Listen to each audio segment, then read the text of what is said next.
Welcome to Mia Horror Stories. To make it easier on your eyes, this video plays against a black screen, so you can close your eyes, get comfortable, and let the story take over. But don't relax too much, the ending might just catch you off guard. Stay with me until the very last word. The ceiling fan in my apartment only spun backward when the bedroom door was closed. At first, I blamed the switch. That sounds reasonable, right? A cheap rental, old wiring. One of those beige plastic wall plates with paint dried around the screws.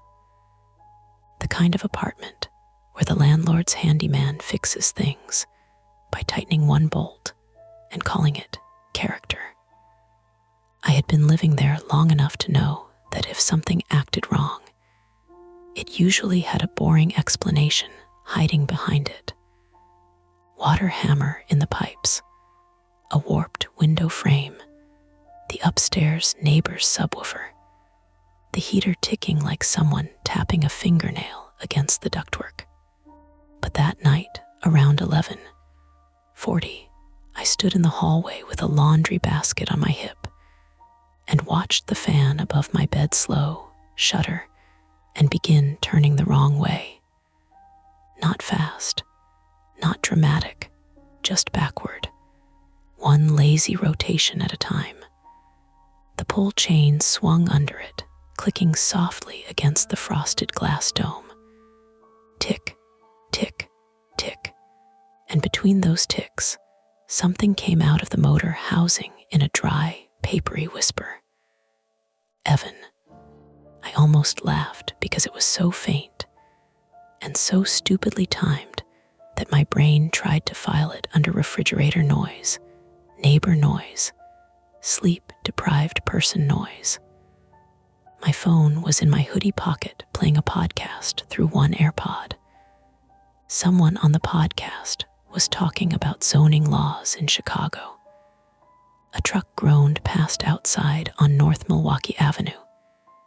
Heat hissed from the baseboard for 3 seconds, then stopped. The fan kept turning backward. Tick, tick, Evan. That was my name. I'm Evan Mercer, 31, male, originally from Madison, Wisconsin.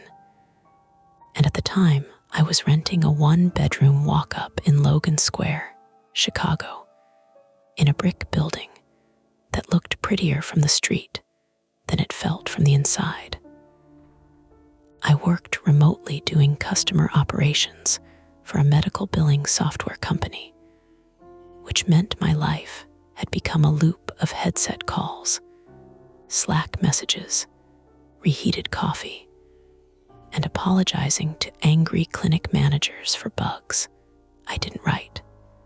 I had moved there after a breakup because it was cheaper than staying near Wicker Park, and because the blue line could get me downtown if I ever needed to pretend I still had a social life. My everyday motive was simple: keep the apartment quiet, keep the job, get through the lease, and prove to myself I was not the kind of person who panicked just because living alone made every noise sound personal. That was my private fear, though I wouldn't have admitted it to anyone in exactly those words. I hated being watched, not in the grand paranoid sense. I did not cover webcams or think drones were following me. It was smaller and more embarrassing than that. I hated the feeling of being overheard through thin walls. I hated seeing my reflection in the black TV screen when the apartment lights were off.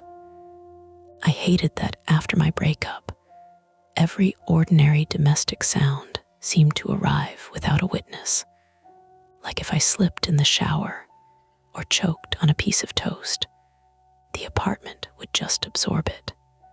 So I stood there with my damp towels and told myself the fan had said nothing. Then it said a second name, Marla. The laundry basket slid lower against my hip. The fan blades chopped the dim bedroom light into slow, uneven pieces. I had one bedside lamp on, the one with the crooked shade, and its yellow light made the room look underexposed. A clean fitted sheet lay half stretched over the mattress. My old work polo was hanging over the desk chair. The air smelled like warm dust, detergent, and the onion I had burned making dinner. "Okay," I said out loud. My voice sounded too loud, too awake. I set the basket down in the hallway and stepped into the room.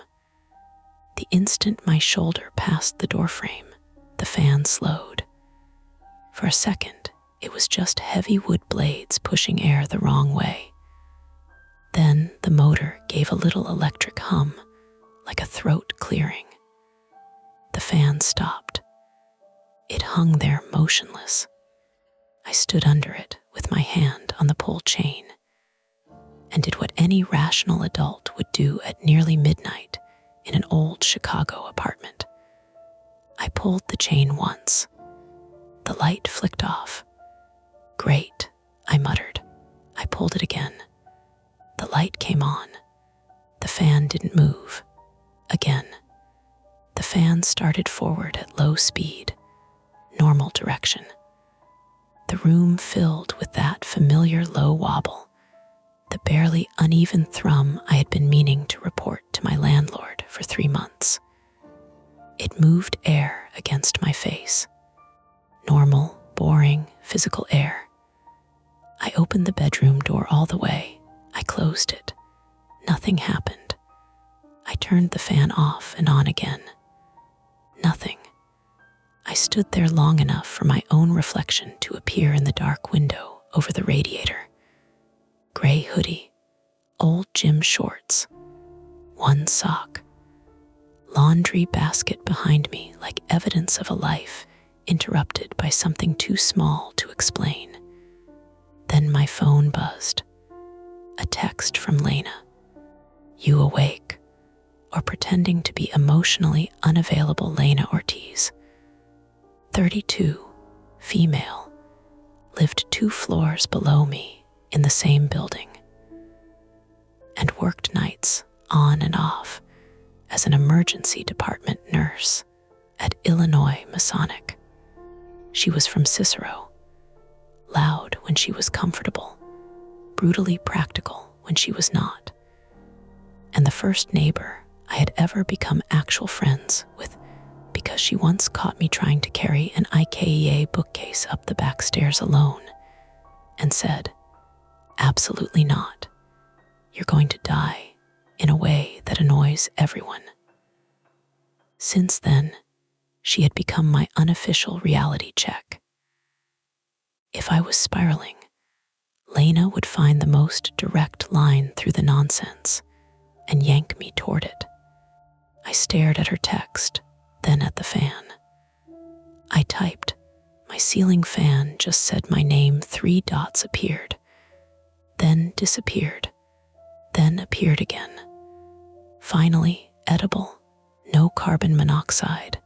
I glanced toward the hallway. The detector had a green light. No chirp, no alarm. Detector's fine Lena replied, "Haunted fan is not my department. FaceTime me." I called her. Her face filled the screen from a bad angle, hair tied up, wearing a faded Northwestern sweatshirt, one cheek creased like she had been lying on a pillow. Behind her, I could see the blue-white light of a TV and the top of a takeout container. "What did you hear?" she asked, with no hello. "My name." "From where?" "The fan." "Your fan. "No, Lena, my emotional fan." She blinked at me. "Don't get cute when you're scared. Show me." "I'm not scared. Evan." That was the problem with having one friend who knew you too well. She could turn your name into a diagnosis. I switched to the rear camera and pointed it at the ceiling fan. It looked pathetic on video. 4 dark fake wood blades, dust gathered on the top edges, the frosted glass light bowl with 1 dead bug visible inside it. There was no menace to it. It was the kind of fixture landlords buy in bulk because tenants complain less when a room technically has moving air. "Is it on?" Lena asked. "Low speed, forward now." "You sure it was backward?" "Yes. And it said your name and Marla." "Who's Marla?" "No idea." Lena's expression changed. Not fear exactly.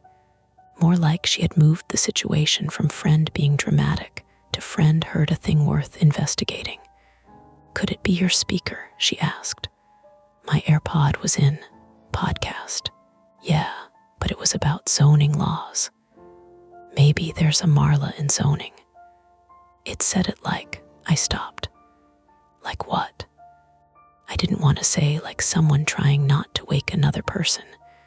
So I said, "Quiet." She rubbed her eye. "Okay. First, boring explanations. Fan motor, bearings, weird resonance. Someone upstairs. Your phone misfiring audio. Old intercom, maybe. Didn't your buzzer make that demonic goat sound last month?" "That was moisture in the panel." "Exactly. Demonic goat had a cause." The building helped her argument by making a noise right then. A metallic clank inside the wall behind my dresser, followed by water rushing somewhere above. Normal apartment noise. A pipe, a toilet refill. Someone showering too late. I felt myself unclench a little. "See," Lena said, "the whole place is a junk drawer." Then the fan clicked. The blades slowed. On the screen, Lena's mouth stopped moving. I looked up. The fan rotated once forward, hesitated, and drifted backward against its own momentum. The pull chain began its soft contact with the glass dome again. "Tick, tick, tick," Lena whispered. "Is your hand on the switch?" "No." The fan spun backward a little faster. Not enough to stir the room. Enough to prove it was not drifting. A dry whisper came through the motor housing, ragged at the edges, like air forced through a paper straw. "Evan." The phone speaker made a tiny distortion, a digital crackle. Lena said, "I heard that." I lowered the phone without meaning to. Hearing her say, it made the room smaller. Until then, there had been a private escape hatch. I could have imagined it. I could have mixed podcast audio with fan noise. I could have been tired. I could have turned an apartment groan into a syllable, because loneliness does strange carpentry inside the head. But Lena heard it too. "Don't stand under it," she said. I stepped back so quickly my heel caught the laundry basket. Towels spilled across the floor. The fan whispered again. Not my name this time. "Marla," then, after a pause long enough for my breathing to become obvious. "Dev," Lena said. "Who's Dev?" "I don't know. You know a Dev?" "No, any neighbor." "I don't think so. Record it." "I'm on FaceTime." Screen record. I fumbled with the phone, thumb sliding wrong because my hands were damp from the laundry. The control center opened. Bright icons washed my face. I hit screen record. The 3-second countdown began. 3. Tick, 2, tick, 1. The fan stopped. The room settled so suddenly that the baseboard hiss seemed loud. The light stayed on. The blades hung at uneven angles, one pointing toward the window, one toward my closet, two cutting across the ceiling cracks like a crooked X. Lena stared through the phone. "Of course," I said. "Do it again." "Do what again?" "Close the door." "Didn't you say it only happened with the door closed?" looked at the bedroom door.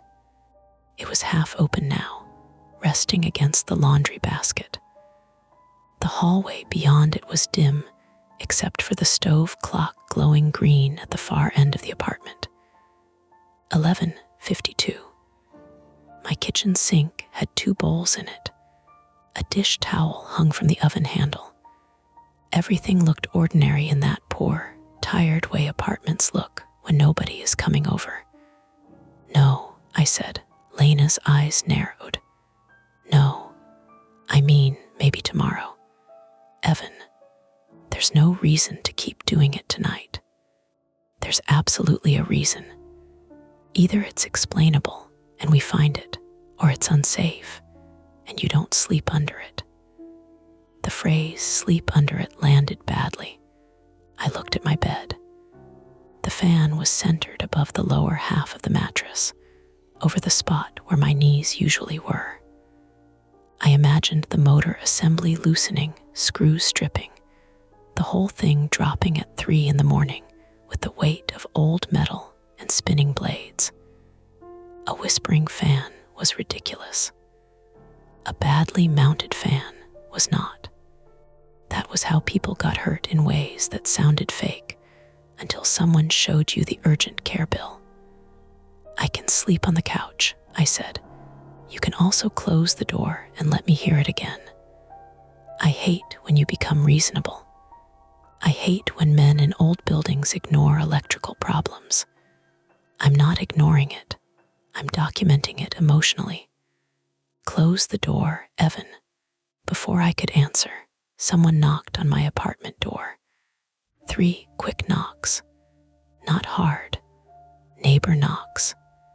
I turned toward the hallway, so fast Lena's face smeared across the screen. "Are you expecting someone?" she asked. "No." Another knock. Then a man's voice through the door. "Hey, you okay in there?" I walked down the hall, stepping over a towel. My apartment door had an old peephole that turned the world into a warped circle. In it stood Mr. Voss from 3F, wearing a navy robe over plaid pajama pants, holding a ceramic mug with both hands. Arthur Voss, 68 male, was a retired CTA maintenance electrician from Pittsburgh who had moved to Chicago decades ago and treated the building like a machine he personally resented.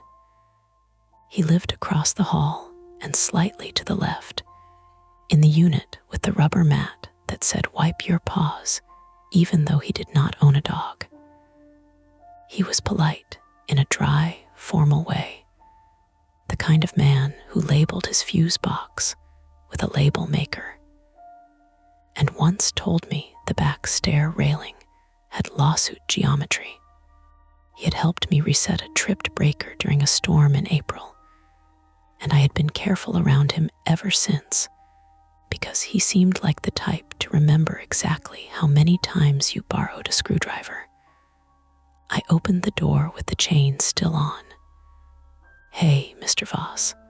His eyes flicked from my face to the phone in my hand. "You all right?" "Yeah, sorry, was I loud?" "No."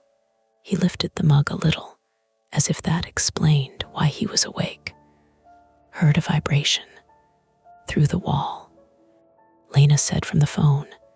"Ask him what kind of vibration." Mr. Voss looked at the phone. "My friend Lena," I said. "Hello, Lena," he said, not smiling. "Hi, Mr. Voss," she said. "What kind of vibration?" He shifted his weight. His slippers made a faint scratch against the hallway floorboards. "Fan motor," he said. "Or something trying to be a fan motor. You running yours?"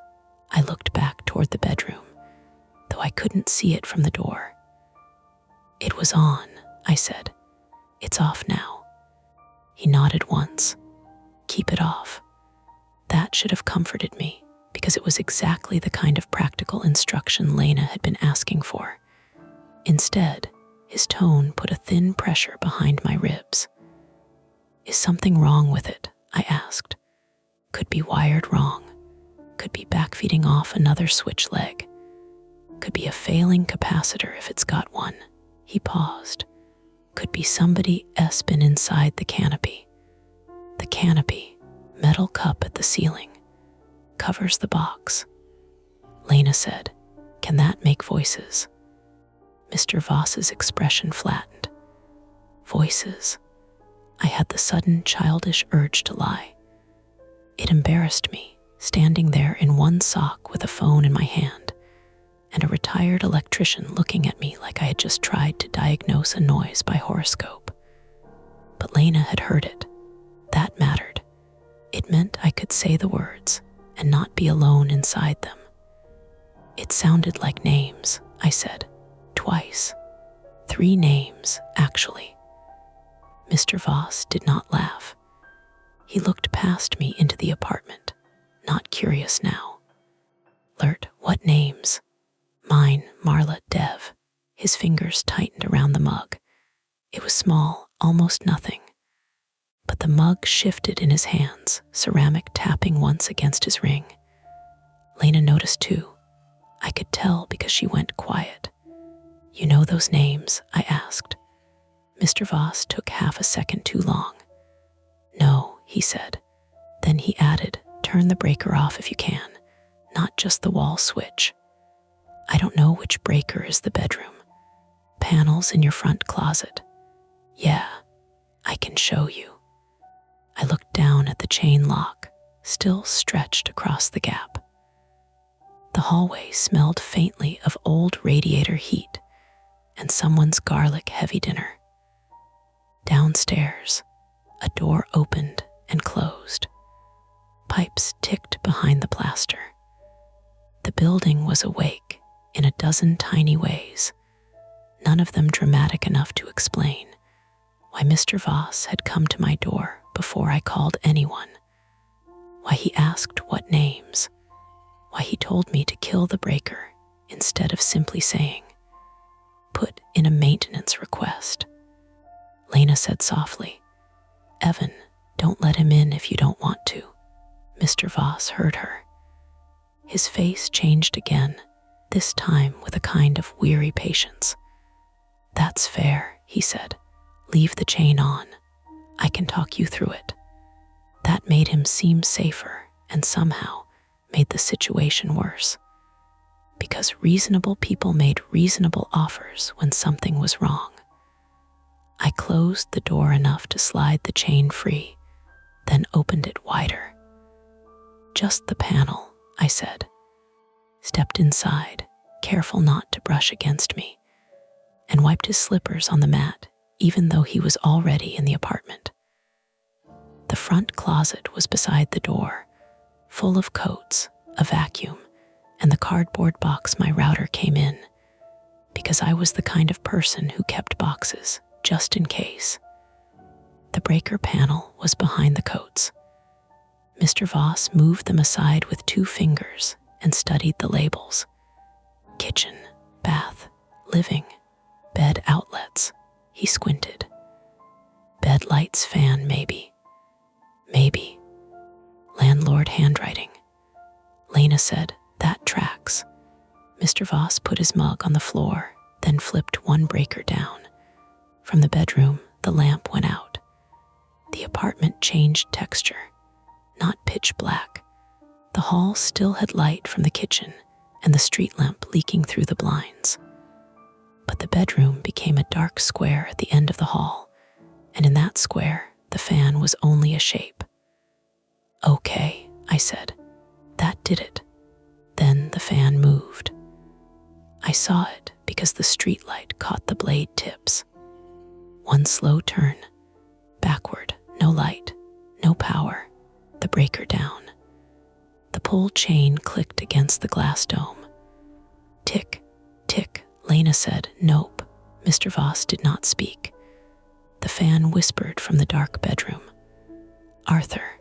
Mr. Voss bent and picked up his mug without looking away from the hall. The ceramic trembled slightly in his hand. This time, he did not pretend he hadn't heard it. He said, "You have a ladder?" "No, chair. My desk chair has wheels." bad chair. What is happening? Lena asked, her voice thin through the phone speaker. Mr. Voss turned toward me. In the greenish kitchen light, his face looked older than it had in the hallway. You can call the landlord, he said. He'll send Manny tomorrow, maybe the day after, and Manny will jiggle the wires, tell you not to worry, and put it back together. Manny, I asked, because it was easier than asking the real question. Manny DeLuca, Mr. Voss said. 45 male, building handyman from Elmwood Park. Nice enough, rushed enough to miss things. He patched your bathroom ceiling before you moved in. My bathroom ceiling had a square of slightly different paint over the tub. I had noticed it the first week and forgotten it on purpose. Mr. Voss continued, or you can let me take the canopy down and see if somebody's hidden something in there. Hidden something, I repeated. He nodded toward the bedroom, where the fan had stopped again. A speaker, he said, a recorder, some prank device. Maybe a bad one wired into the line. I've seen people do stupid things in rentals. Lena said, that's possible. She sounded relieved to have a noun, speaker, recorder, prank device. Those were solid, human, stupid, illegal maybe, but not impossible. My apartment seemed to lean around that explanation. The fan, the names, Mr. Voss's reaction, the bedroom door. All of it could fit, if you pushed hard enough, into the shape of someone messing with me. And that brought back my private fear in a cleaner, sharper form. Not ghosts, not some impossible thing. A person, someone who had been inside my apartment, someone who might know my name, someone who might know Mr. Voss's, someone who might have hidden something over the place where I slept. I looked at the bedroom door, half closed now from when I had backed into it earlier. The dark room beyond it gave up nothing. I could call my landlord and wait.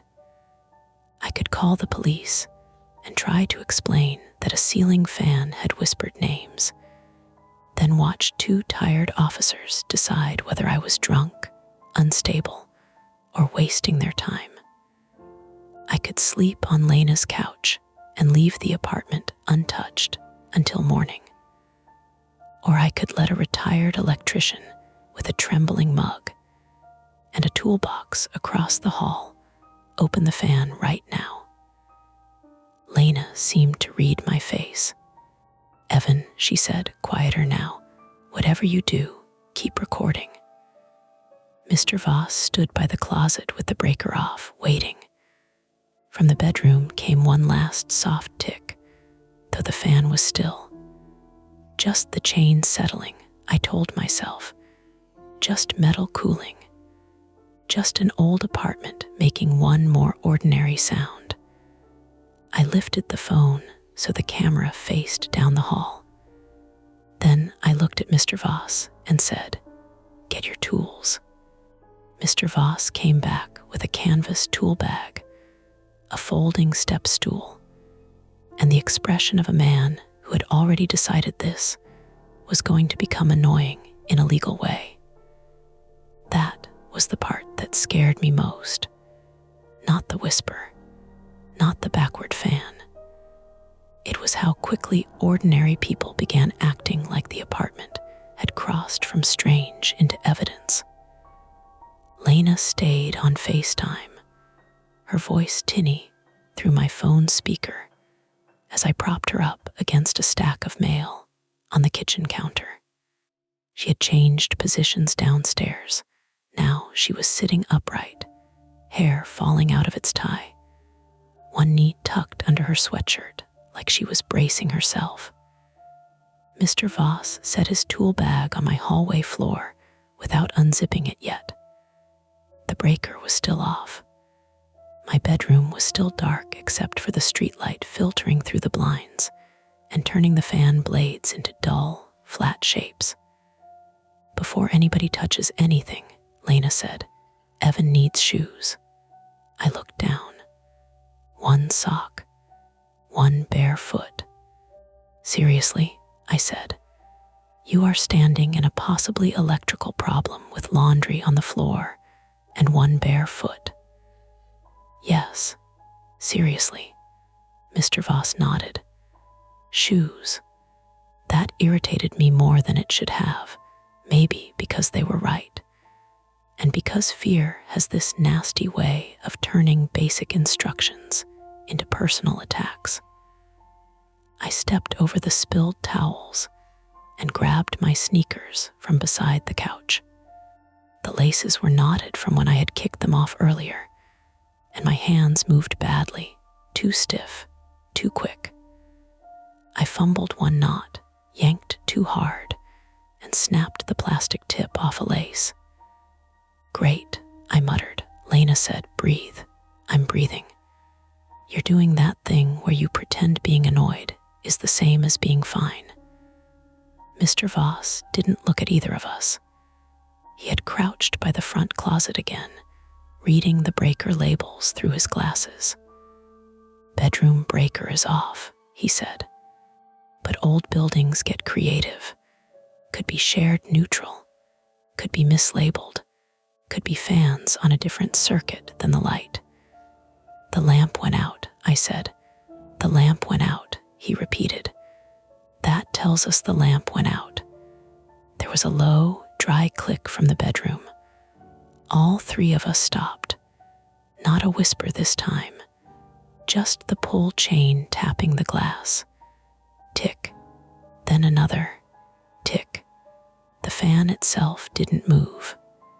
My phone, still pointed down the hall from the counter, caught mostly darkness and the corner of my shoulder. Lena leaned closer to her camera. "Is there air moving?" she asked. "No." "Window open?" "No." Mr. Voss slid a small flashlight from his robe pocket. "Don't go in yet." He walked to the bedroom doorway, but stopped before crossing the threshold. He aimed the flashlight upward. The beam showed the fan in pieces. Blade bracket, dusty glass, the little brass cap where the chain disappeared. A gray ring of dust marked the ceiling around the canopy. He said, "Huh, I hated that sound." "What?" "Canopy's loose.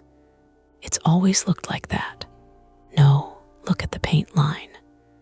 I stepped beside him, staying just out of the doorway because my body had decided the bedroom was no longer my room. The flashlight beam steadied on the metal cup against the ceiling. Around it, a crescent of cleaner paint showed where the canopy had shifted recently, exposing a pale outline. Someone had moved it. That was the first detail that'd wait. A whisper could be argued with. A vibration could be blamed on pipes. A fan spinning wrong could be wiring. But a clean ring in the ceiling dust was not imagination. It was a physical mark left by a hand, a screwdriver, a ladder. Somebody had disturbed the fixture over my bed. "How recent?" Lena asked. Mr. Voss didn't answer immediately. He reached one finger toward the air, but did not touch the fan. "Dust says recent enough," he said. Mouth went dry. "Manny patched the bathroom before I moved in. Could he have done that too?" "Maybe. You said he'd miss things." "I said he's rushed. Arthur." He looked at me when I used his first name, and for a second he seemed less like Mr. Voss from 3F and more like an old man standing barefoot adjacent in a stranger's crisis. "Could somebody have been in here?" I asked. His face did not soften.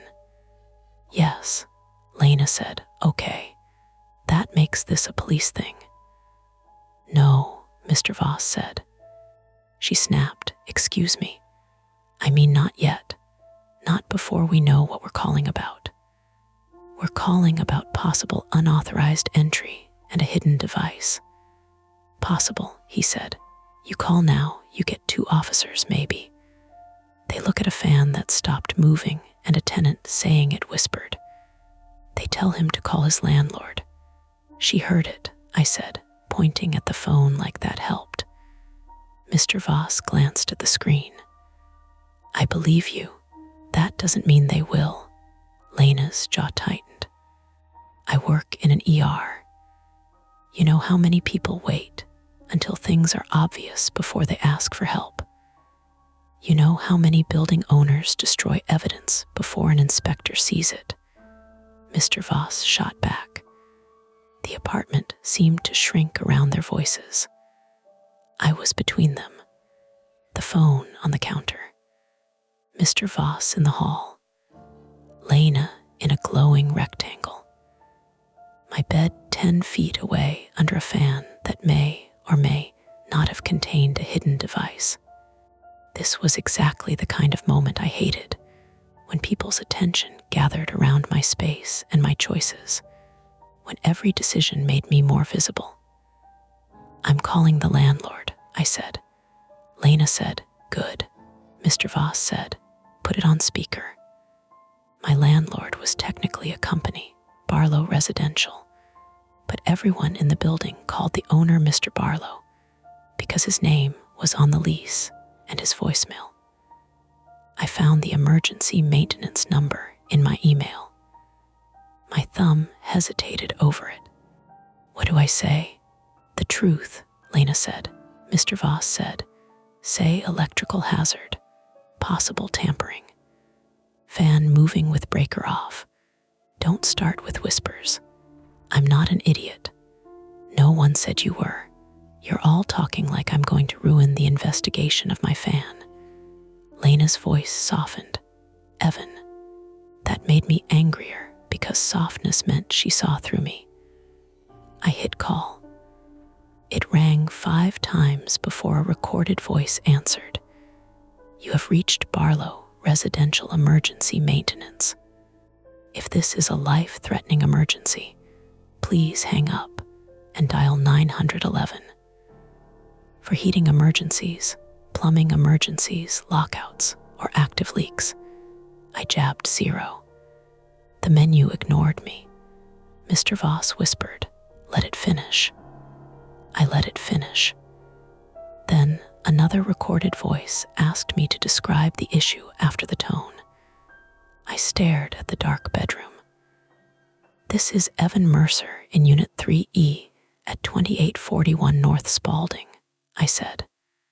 There's an electrical issue with the bedroom ceiling fan. It appears to have been tampered with, and it moved after the breaker was off. I need emergency maintenance tonight. I'm concerned there may be a hidden device or unsafe wiring. Please call me back immediately. I hung up. For about 2 seconds, I felt better. I had converted fear into a voicemail, which is one of the main ways adults pretend to regain control. Then my phone buzzed with an incoming call before I had even set it down. Unknown number. Lena said, that was fast. Mr. Voss frowned. I answered on speaker. Hello. A man's voice came through, low and annoyed by sleep. This Evan? Yes. Who's this? Manny. Building maintenance. You left a message. Manny DeLuca, 45 male. The building handyman Mr. Voss had mentioned. Lived somewhere out in Elmwood Park and had the voice of someone who had been awakened in a warm room and forced into a cold responsibility. I had only met him once briefly, when he fixed a loose kitchen cabinet handle and left sawdust in my silverware drawer.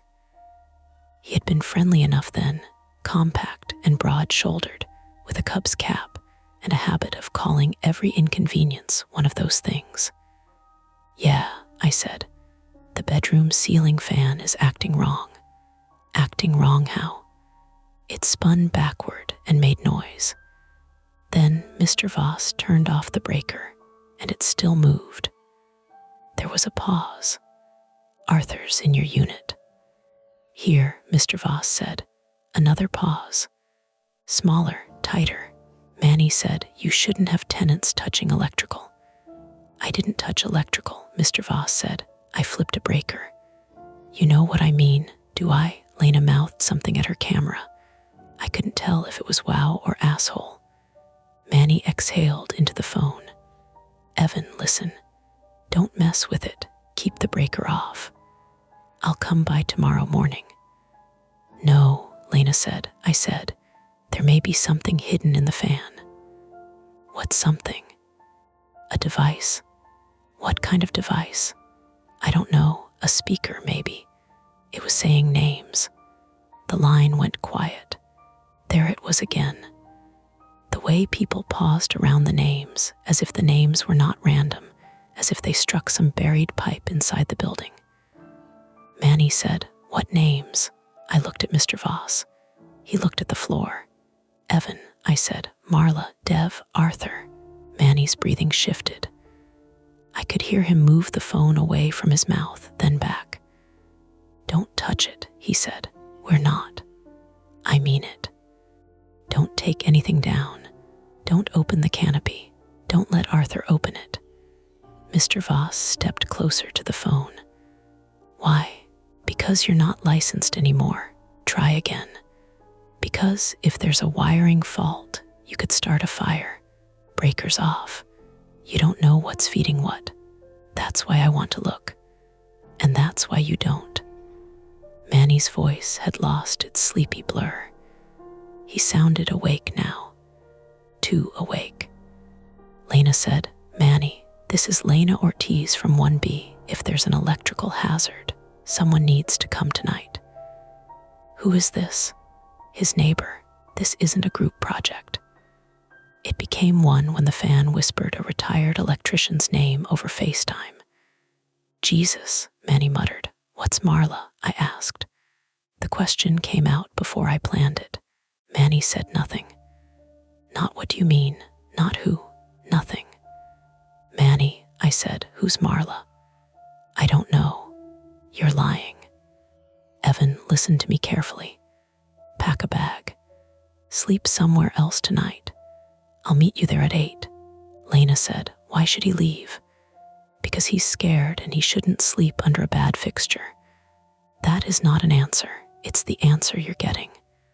Mr. Voss said, very quietly, "Was Dev the painter?" The phone made a small burst of static. Manny said, "Arthur, shut up." I felt the room tilt. Not literally. The floor stayed flat. The refrigerator kept humming. A siren passed somewhere blocks away, Dopplering down Milwaukee. But something under the conversation had shifted, and everyone except me seemed to know where it had moved. "The painter," I said. Mr. Voss did not look at me. Manny's voice sharpened. "Evan, I need you to leave the apartment." "Why?" "Because I'm telling you there may be a hazard. Then come fix it. I'm 40 minutes out. Then I'll wait, outside the unit." "No," Lena said. "Evan." "No," I repeated, louder than necessary.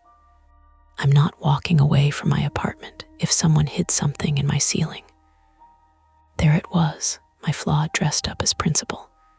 I could hear it as I said it. The old fear of being watched, overheard, handled without consent. Leaving felt like letting whoever had done this keep the room, keep the evidence, keep the little piece of my life they had already touched. Manny said, "You don't understand." "Then explain it." "I can't over the phone." "Try." Another pause. Then a faint sound came from the bedroom. Not the fan, my closet door. It was a soft wooden click, the sound the latch made when the old door shifted in humidity. I turned slowly. The bedroom was still dark. The fan was still still. But the closet door, which I always kept shut because the track was annoying, had opened about 2 inches. Lena saw my face change. "What?" she asked. I picked up the phone and aimed it down the hall. The camera adjusted badly, brightening the dark until the doorway turned grainy. Mr. Voss raised his flashlight. The beam cut across my unmade bed, the radiator, the desk chair, the hanging work polo, then landed on the closet door. 2 inches open, maybe 3. "I didn't open that," I said. Manny's voice came through the speaker. "What happened?" "Closet door opened." "Which closet?" "Bedroom." Manny swore under his breath. Mr. Voss said, "Stay here." Then he stepped into the bedroom. "Arthur, no," Lena said. Mr. Voss moved with the confidence of someone who knew fear was not the same as caution. He did not rush. He kept his flashlight angled low first, checking the floor, then the bed, then the closet gap. His left hand stayed near the wall, not touching switches. The beam revealed ordinary things made wrong by context. A pair of jeans on the floor, a cardboard shoebox, the edge of my laundry hamper, a dust line under the closet door. "Manny," Mr. Voss called. "When did you patch the bathroom ceiling?"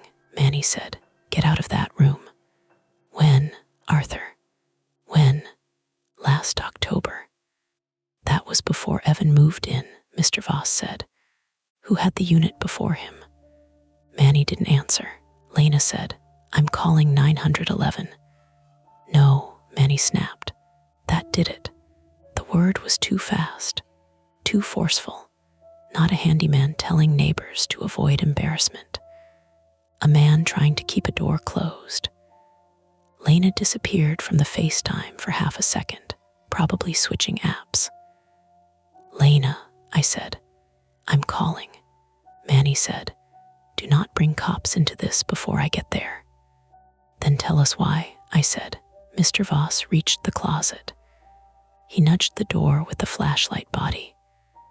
It slid open another few inches with that gritty track sound I hated. Inside, clothes hung in a dark row. Jackets, a winter coat, a garment bag I never used, shoe boxes stacked on the shelf. Nothing jumped out. Nothing moved. Then Mr. Voss aimed the flashlight upward. "Evan," he said. I stepped into the bedroom despite myself. "Stay back," Lena called from the counter, her voice now distant because I had left the phone there. I stopped beside the bed, not under the fan, but close enough to smell dust and warm metal. Mr. Voss pointed to the closet ceiling. There was a square access panel I had never noticed. It had been painted the same tired off-white as everything else, tucked above the closet shelf, partly hidden by a stack of old shoe boxes. One corner was not seated flush. Thin black cord ran from the gap, down behind my coats, and disappeared through a drilled hole in the wall shared with the bedroom. My first thought was embarrassingly small. I had slept beside that wall for 4 months. 4 months of changing clothes, taking calls, getting sick, texting my ex once, and deleting it, standing in the dark with a towel around my waist after showers because I forgot to bring pajamas into the bathroom. 4 months of thinking a closed door meant something. "What is that?" I asked. Mr. Voss did not touch the cord. "Low voltage, maybe. Camera, speaker, sensor." Manny's voice rose through the phone from the kitchen. "Arthur, get away from it." "Did you install this?" Mr. Voss asked. "No." "Did Barlow?" "No." "Then who?" "I don't know." The fan above us clicked. Once, Mr. Voss and I looked up at the same time. The blades began to move, backward. But now I saw something I had missed before. The fan was not just spinning. It was responding. It turned slowly as the closet panel shifted with a faint scrape above the shelf. The black cord tightened by a fraction, then slackened. The whisper came out of the motor housing, rougher now, louder in the room than it had been before. Marla. Then, after a crackle, Dev. Then my name, drawn out in a way that did not sound like a ghost. It sounded like a damaged speaker playing a chopped recording through bad wiring. Evan. My phone buzzed from the kitchen counter. Not the FaceTime. Another call coming in over it. Unknown number again.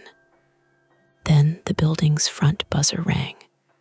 A long, harsh blare from the intercom panel by my door. Manny said through the phone, "Don't answer that." The buzzer rang again, longer. Mr. Voss turned his flashlight toward the hall. Lena's voice came from the counter, sharp and breathless. "Evan, 911 has me on hold for transfer. I told them possible break-in and hidden surveillance.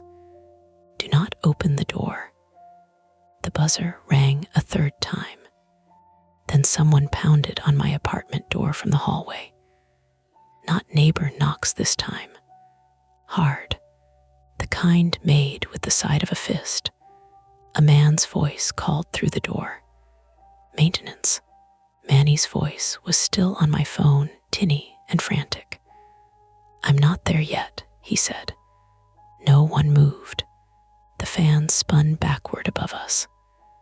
The closet panel lifted another inch from the inside, and from inside the wall, behind my hanging coats, something small and mechanical began to whir.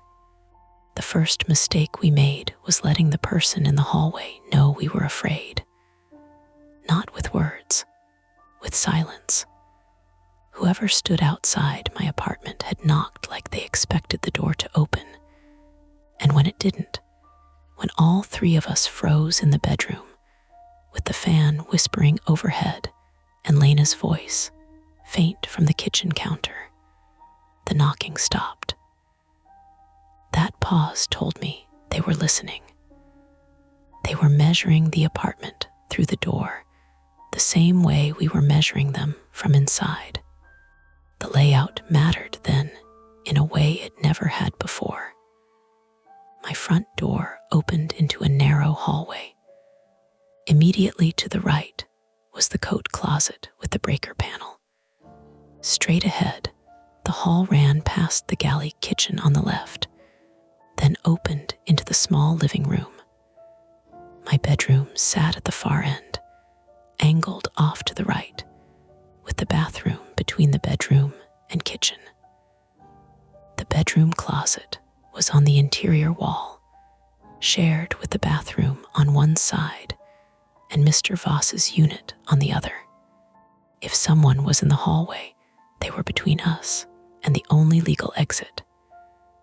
If someone was in the closet ceiling, they were between us and whatever hidden space ran above the bathroom. And if someone was in both places, the apartment wasn't a home anymore. It was a box. Maintenance, the man outside called again. Manny's voice, still on my phone in the kitchen, cracked through the FaceTime audio and speakerphone mess. "That is not me. Evan, do not open that door." Lena said, "Police are transferring me. Stay away from the door."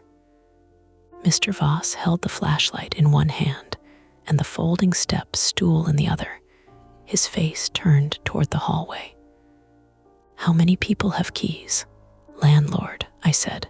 "Manny. Maybe cleaners before I moved in. I don't know." "That's not an answer." "I know it's not an answer." The fan whispered, "Dev again," broken into two pieces by static. The sound came out of the motor housing above my bed, but the whir inside the closet wall had changed pitch. It had gone from a tiny mechanical spin to a strained buzzing, like an electric toothbrush wrapped in cloth. Mr. Voss lowered his voice. We need to see what's behind that panel. That's your plan, Lena said from the kitchen. The door is being pounded on, and your plan is attic spelunking. We need to know if there's a person-sized space above it. The words made my stomach tighten. Person-sized. The second round of pounding came hard enough to rattle the chain lock at the front door. Open up, the man said. He didn't sound like Manny. Manny's voice had a tired rasp, Chicago vowels, a smoker's edge. This voice was younger, flatter. He was trying to sound official and almost managing it, except real maintenance workers didn't usually hide behind a door at midnight, while the actual maintenance worker begged you not to answer. Attempt 1 was the obvious one. Call for help, preserve ourselves, wait. Lena had 911 on her phone. I picked up mine from the kitchen counter, ending nothing because the screen had split into chaos. FaceTime still active, Manny still connected, unknown number trying to call again. My fingers shook so badly, I hit the volume button instead of the keypad. The buzzer downstairs went off again. One long metallic shriek from the intercom panel near the front closet. I'm calling too, I said. Don't tie up, Lena started, then stopped. Actually, yes, call. I dialed 911 busy. Not a normal busy tone. A network chirp and a message saying all circuits were busy. That can't be real, I said. Lena said, Storm knocked something out. I don't know, I'm still on hold. There's no storm. Outside, the city was dry and cold. I could hear tires on Milwaukee, a bus kneeling at the stop, someone laughing too loudly on the sidewalk. Normal city sounds, close enough to make this feel even more insane. Help existed. People existed. They were yards away and completely useless. Manny said, get to the back stairs. The back stairs are through the kitchen and out the rear landing, I said. Front guy can't stop us. Mr. Voss looked toward the kitchen window. Unless someone is back there too. We all heard the thing he didn't say. Check. I hated him for being right. I crossed the kitchen and lifted the cheap blinds over the back door window. The rear porch was a wooden structure bolted to the building. The kind of Chicago back stairs everyone pretends are sturdy because they haven't collapsed yet. It zigzagged down behind the building into a narrow gangway that ran to the alley. A yellow security light over the second floor landing flickered. Trash bins sat below in a row. The alley beyond was empty. For 1 second, it looked clear. Then something moved at the bottom of the stairs. I dropped the blind so fast it snapped against the glass. What? Lena asked. There's someone by the trash bins. Mr. Voss came up behind me, slower than I wanted. He lifted one slat with 2 fingers and looked down. A shape hunched beside the bins. Dark jacket, pale oval of a face, motionless. My throat closed. Then the shape bobbed, turned, and made a soft, offended sound. Emro, a cat. A huge gray alley cat climbed onto the lid of the recycling bin and stared up at us like we had interrupted something private. For half a second, relief hit so hard it made my knees loose. Cat, Mr. Voss said. Lena made a noise that was almost a laugh and almost not. I hate all of you. The misdirection should have helped. It should have proved my fear was overfiring, assigning human intent to garbage shadows and animals. Instead, it made everything worse because now I knew how badly my senses could betray me. The next shape might be a cat, or it might not. The man at the front door tried the knob. Not a knock, a turn. The lock held. Then came the sound of keys. Manny shouted through the phone, "Get something in front of the door." Attempt 2 began with furniture. Mr. Voss and I moved at the same time. We dragged the narrow console table from the living room and wedged it against the front door at an angle. It was cheap particle board, the kind that came with a little bag of Allen bolts, but it gave us something to do. I shoved my shoulder into it while Mr. Voss kicked the legs into place. A key slid into the deadbolt. Metal touched metal. My body reacted before my thoughts did. I pushed harder. Pain sparked through my shoulder, bright and stupid, as the edge of the table dug into my ribs. The lock turned halfway, stopped, turned back. The person outside muttered something I couldn't make out. Then he tried another key. Mr. Voss whispered, "Chain won't hold if he gets the deadbolt." "I know.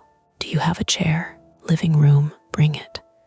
I sprinted 2 steps, grabbed the wooden dining chair I used as extra storage, and jammed it under the knob like people do in movies. It fit badly. The floorboards were uneven. The chair slipped once, and I caught it with my shin. Pain shot up my leg. "Ah, damn it. You bleeding?" Lena called. "I don't know. I was." A thin scrape down my shin from the chair edge. Not serious. Enough to sting every time I shifted weight. The second key failed. Then the hallway went quiet again. Manny said, "He has keys." "No," I snapped. "He's doing a magic trick." "Evan," Lena said, "I'm sorry." But I wasn't only sorry. I was furious. At Manny. At Mr. Voss. At the landlord. At myself for not noticing the panel, the dust ring, the cord, the tiny signs that my private space had been treated like a utility closet by someone with access and patience. The fan had stopped whispering, but the closet wall still buzzed.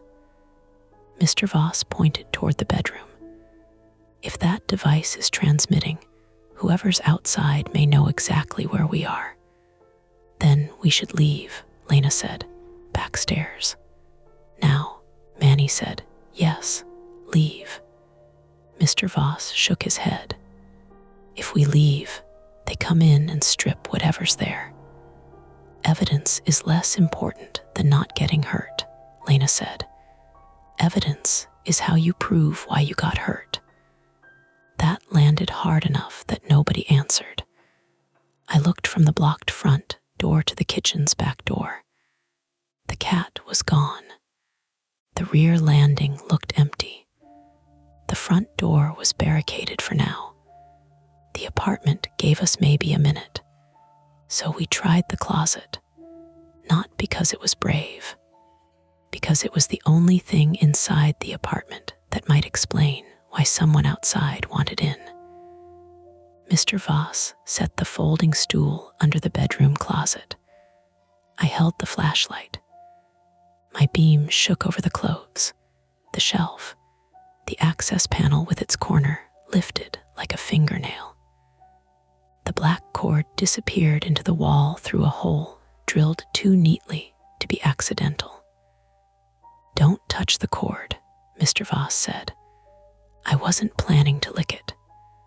"You joke when you're scared." Everybody keeps narrating my personality tonight. He climbed 1 step, then paused, breathing through his nose. Up close, I saw sweat along his temple despite the cold apartment. He was 68 and had already carried tools across the hall, argued with a handyman, barricaded a door, and walked into my bedroom under a moving fan. His hands were steady, but the rest of him was. "Arthur," I said, "you good?" "No, honest. Immediate." Then he reached up with the flat end of a screwdriver and nudged the access panel. Something above it shifted. A soft drag. Wood on wood, we froze. "Could be loose insulation," he whispered. It dragged. Insulation drags. The panel dropped half an inch. Dust spilled down in a fine gray sheet over the closet shelf. I coughed and turned my face away. The dust tasted like old plaster and mouse droppings. My eyes watered. Mr. Voss swore softly and stepped down, wiping his cheek with his sleeve. A small black object fell with the dust and bounced off a shoebox. We both flinched. It landed on the closet floor. Not a bug, not a camera, a plastic cable clip. Mr. Voss picked it up with the screwdriver tip and showed me. "Cable management. In my ceiling. In your ceiling." The panel above us shifted again, but this time I saw why. The black cord pulled tight, drawing the panel's loose corner upward from the other side. Some device inside the wall or ceiling was retracting it, or someone was tugging it from wherever the cord led. "Back up," Mr. Voss said. We did. A phone buzzed from somewhere nearby. Not mine, not Lena's through FaceTime. Inside the wall, a faint vibration, then 3 muffled tones, like a cell phone on silent pressed against wood. Manny heard it too. "What was that?" "A phone," I said. "In the wall?" "Yes. Don't answer it." That almost made me laugh. Wasn't on my list. The buzzing stopped. Then my ceiling fan whispered another name. This one was new. "Claire." Lena from the kitchen said. "Who's Claire?" Nobody answered. Manny was too quiet. Mr. Voss went pale in a practical, ugly way, the color draining from his face while his mouth stayed firm. "You know Claire too," I said. He stepped out of the closet and looked toward the wall shared with his unit. "Claire lived in 3E before you." The room became very still around the buzzing wall. "My unit?" I asked. "Yes." "What happened to her?" "She moved." Manny said. "Arthur." "Moved where?" Mr. Voss looked at the phone in my hand, though Manny was only a voice. "That's what Barlow said," Lena said. "When?" "Last winter," Mr. Voss said. "Middle of January. I saw boxes one day, then workers the next. Then the bathroom ceiling got patched. Then the unit sat empty until Evan." My bathroom ceiling. The mismatched paint over the tub, the black cord in the closet wall, the fan over my bed. A chain of little repairs and silences ran through the apartment, and for the first time I could see it. Attempt 3 was leaving through the back. Lena had finally gotten through to dispatch. I heard her giving my address, unit number, 3rd floor, possible intruder, hidden surveillance device, unknown male at the door. Her voice had gone professional, clipped and calm, the ER nurse taking over because panic had become inefficient. Then she muted herself briefly and said to us, "They're sending officers. They said get out if we can do so safely." Manny said, "Finally, go." The front hallway was quiet, too quiet. The back landing still looked empty through the blinds. Mr. Voss grabbed his tool bag. I grabbed my keys, wallet, and a hoodie from the couch because my brain insisted on normal objects while everything else fell apart. We moved in a line. Mr. Voss first, me behind him with the phone, Lena still connected, Manny still on speaker, the bedroom behind us buzzing faintly like a trapped insect. We passed the kitchen sink, the stove clock now reading 12:19, the back door with its old brass knob and chain latch.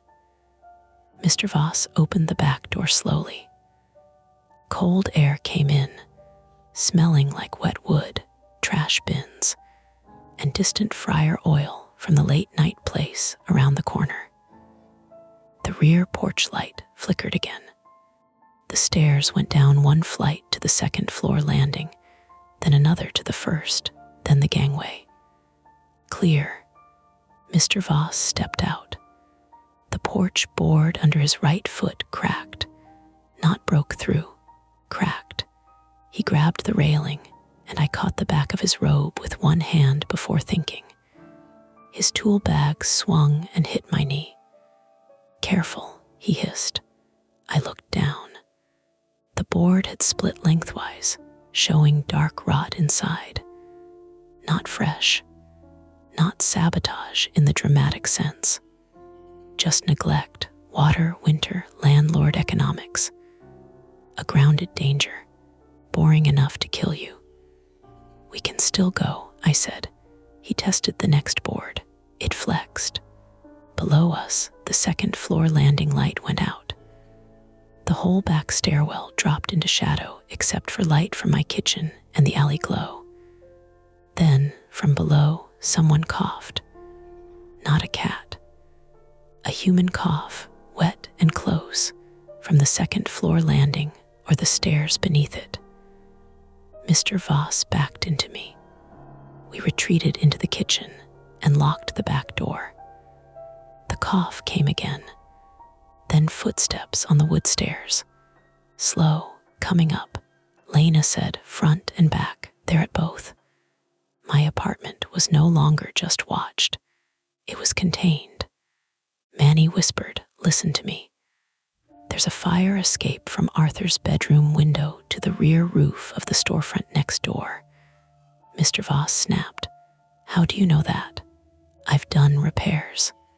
"You've never been in my bedroom." Another silence. That was when the front door shuddered. Hard. The barricade jumped. The console table scraped back an inch. The chair under the knob slipped but held. Someone outside kicked it again. The back stairs creaked. The closet wall buzzed louder. Lena said, "Officers are en route. Stay inside if you can lock yourselves in a room."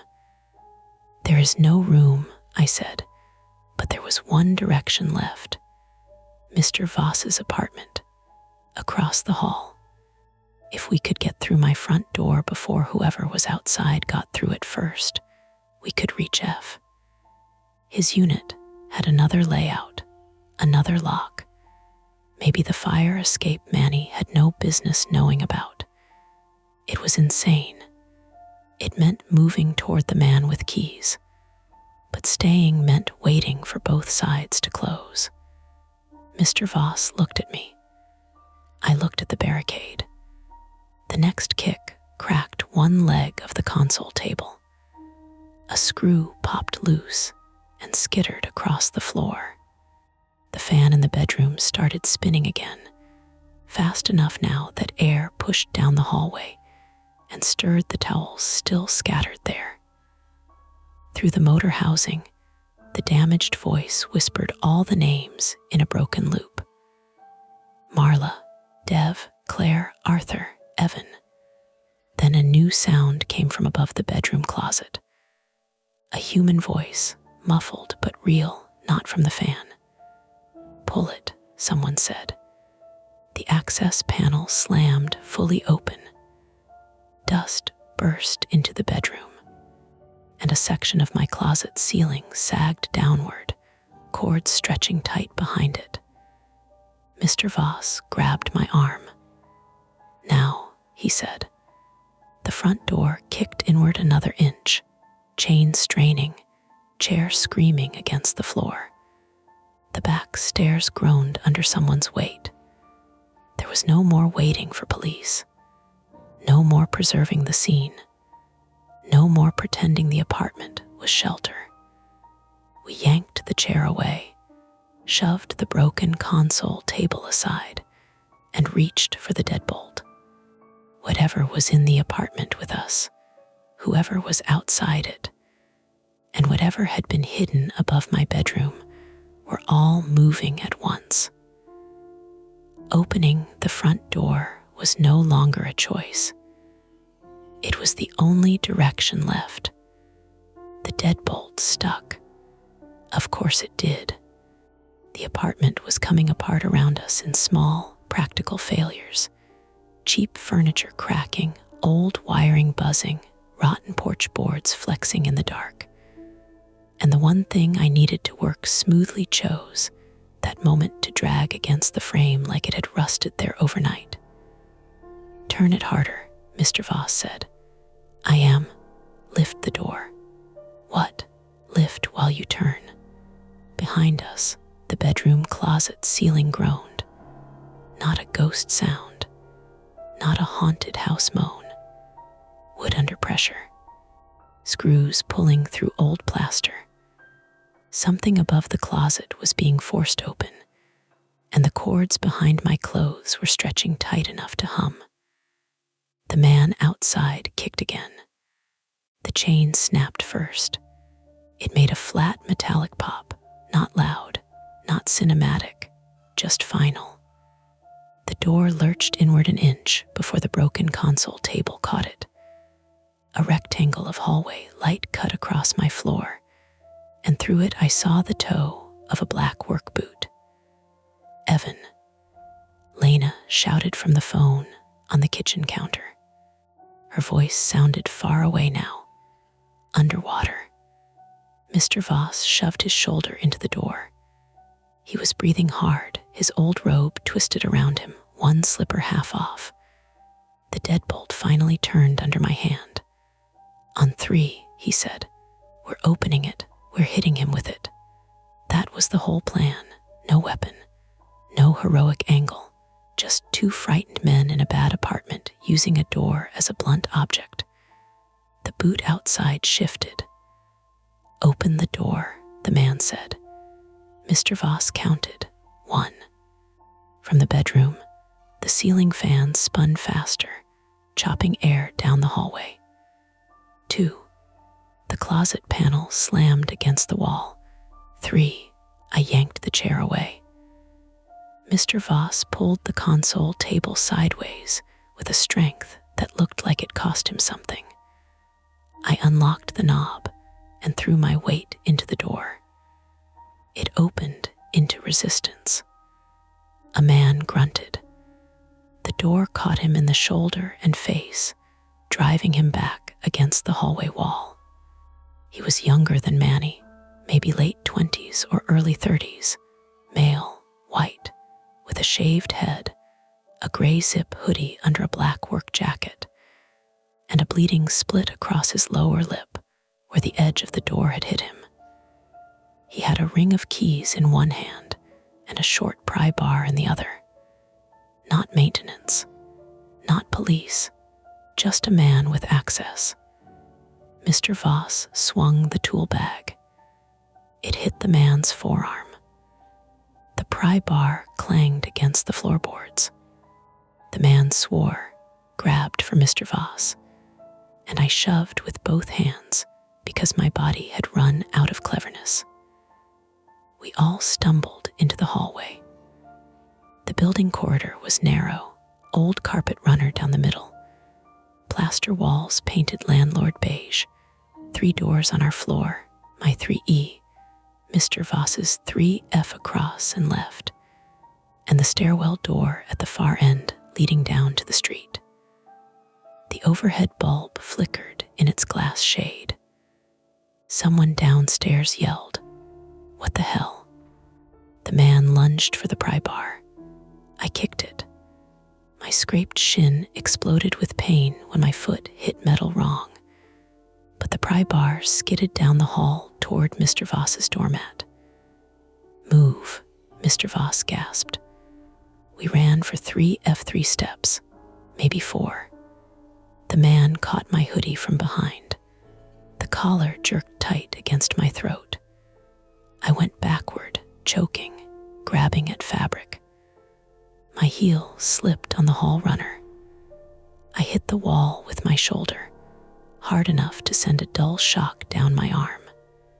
Mr. Voss turned back. "No," I tried to say, but it came out as a cough. The man yanked again. "Where's the drive?" "What? Where's the drive?" That was the first sentence he said that mattered. Not "get out." Not "you shouldn't have seen this." "Where's the drive?" Mr. Voss came at him with the only thing he still had in his hand, the folding step stool. He swung it low and ugly, catching the man in the knee. The man's leg buckled. He let go of my hoodie and slammed his palm into Mr. Voss's chest. Mr. Voss fell backward. He landed on his hip with a sound I felt in my teeth. For 1 second, everything stopped except the fan inside my apartment, still spinning backward and whispering names through the open doorway. Marla, Dev, Claire, Arthur, Evan. The man grabbed his knee, cursing. I grabbed Mr. Voss under the arm. He made a small, controlled noise, worse than a scream because he was trying not to make it. "Hip?" I asked. "Ribs," he said through his teeth. "Move." I dragged him toward his door. His keys were in his robe pocket. Of course they were.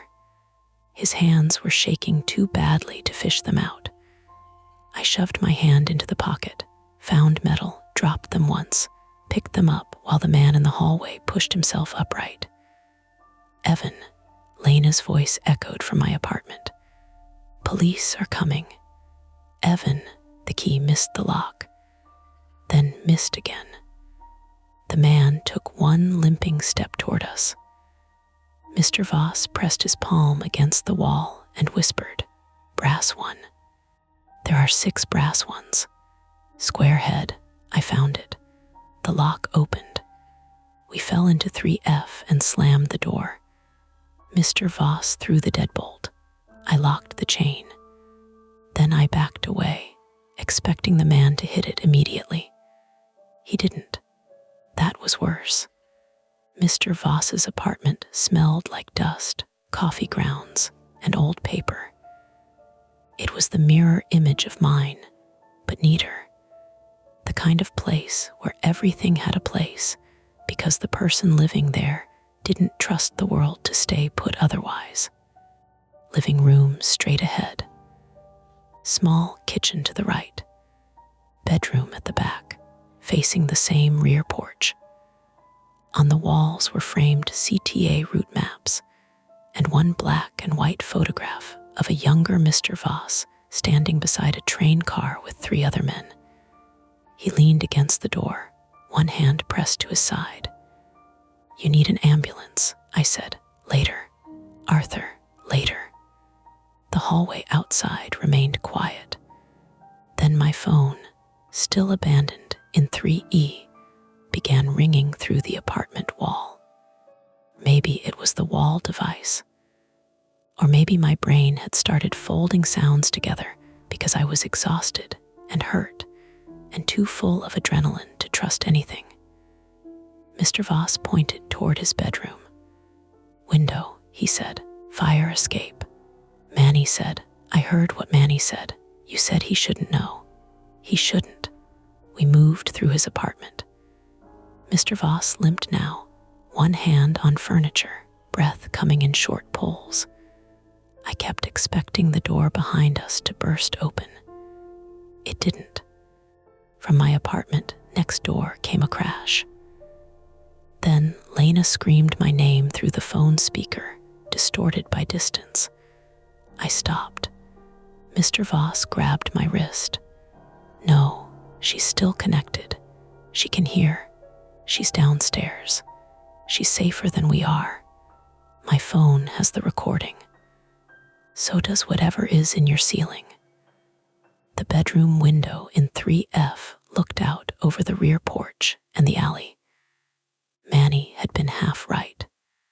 There was no clean fire escape exactly, not the iron kind bolted to the outside of old buildings. There was a narrow maintenance ledge, maybe 18 inches wide, running from Mr. Voss's bedroom window to the flat roof over the storefront next door. A rusted railing hugged part of it, then stopped before the gap. Below was a drop to the second floor porch and the trash bins. A fall wouldn't be cinematic. It would break ankles, wrists, ribs, maybe worse. "We're not doing that," I said. Mr. Voss unlatched the window. "We may not have to." He pushed it up. Cold air slapped into the room. From below, on the back stairs, someone said, "They're in Arthur's," male voice, older, familiar, Manny. He had arrived, or he had been closer than he said. Mr. Voss closed his eyes for half a second. Damn it. A pounding started at his front door now. The man from the hallway had followed, or let Manny direct him, or both. The whole floor vibrated under the blows.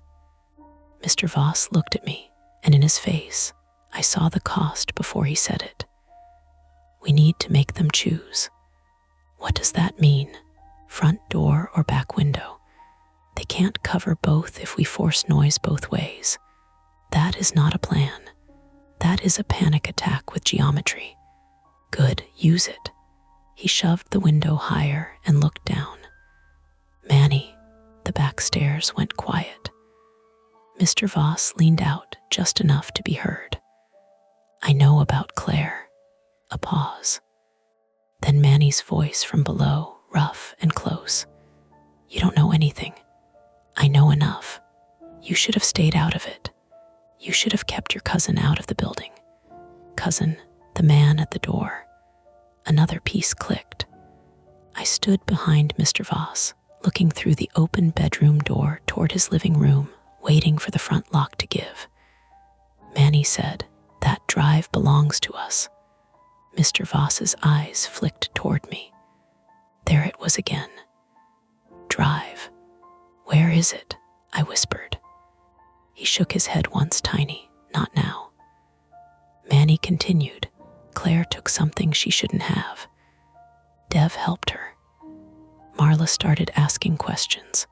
"You want to end up like them, not ghosts, names, not whispers from some other world, a list.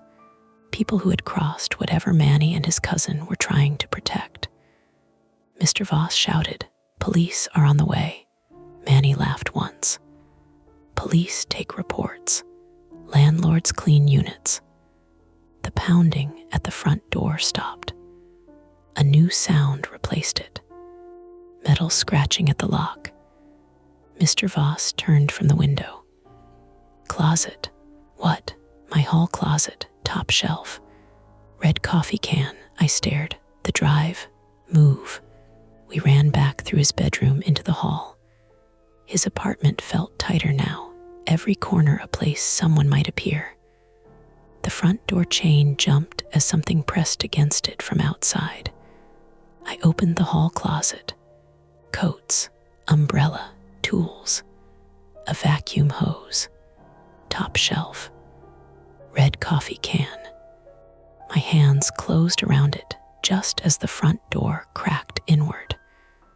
The chain held for 1 second. Then the screws tore from the frame. The door flew open. The shaved-headed man came in low, shoulder first, lips swollen, eyes fixed on me. He had the pry bar again. "Give it to me," he said. I threw the coffee can at his face. It hit badly, glancing off his cheek. But the lid popped loose and small things exploded across the floor: screws, washers, wire nuts, an old transit token, and a black USB drive wrapped in blue painter's tape. The man saw it. So did I. We both moved. He was closer, but his knee was bad. I dropped to the floor and slapped my hand over the drive just as the pry bar came down. It missed my fingers by an inch and struck the floorboard. The sound was huge. I rolled, clutching the drive in He grabbed my ankle. Pain ripped up my scraped shin as his fingers dug into the skin. I kicked with my other foot and caught him under the chin. He let go. Mr. Voss hit him from behind with something heavy. A cast iron skillet. I didn't even know why he had a skillet in the hall until I remembered his kitchen was right there. Ordinary object. Desperate use. The skillet struck the man's shoulder, not his head, and he went down on one knee with a sound like air leaving a tire. Mr. Voss nearly collapsed too. "Window," he gasped. "We didn't make it." Manny came through the back bedroom window.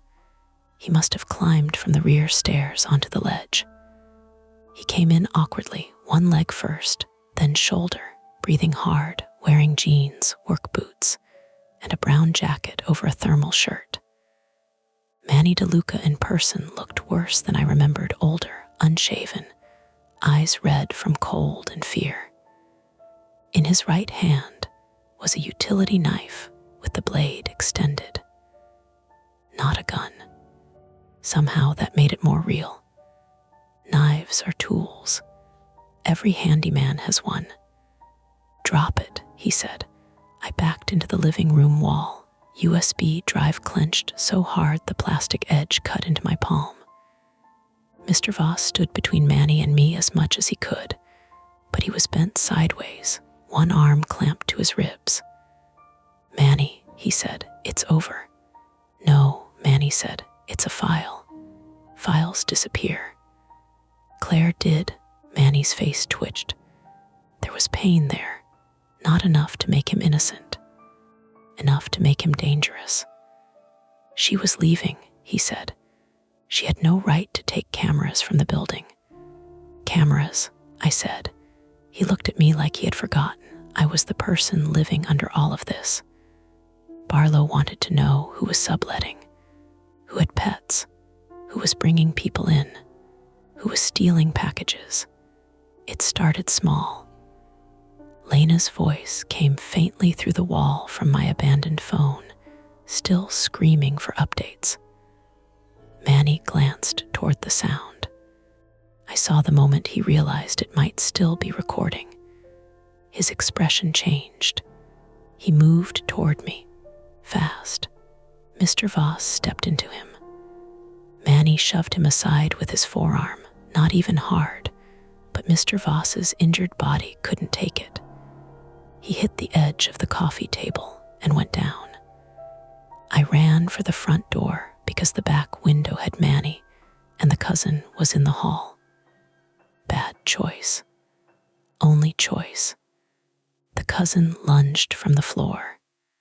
I jumped over him, clipped my foot on the broken coffee can, and slammed into the wall by the open door. The USB slipped in my sweaty hand. Manny grabbed the back of my hoodie. Same as his cousin. Same choke.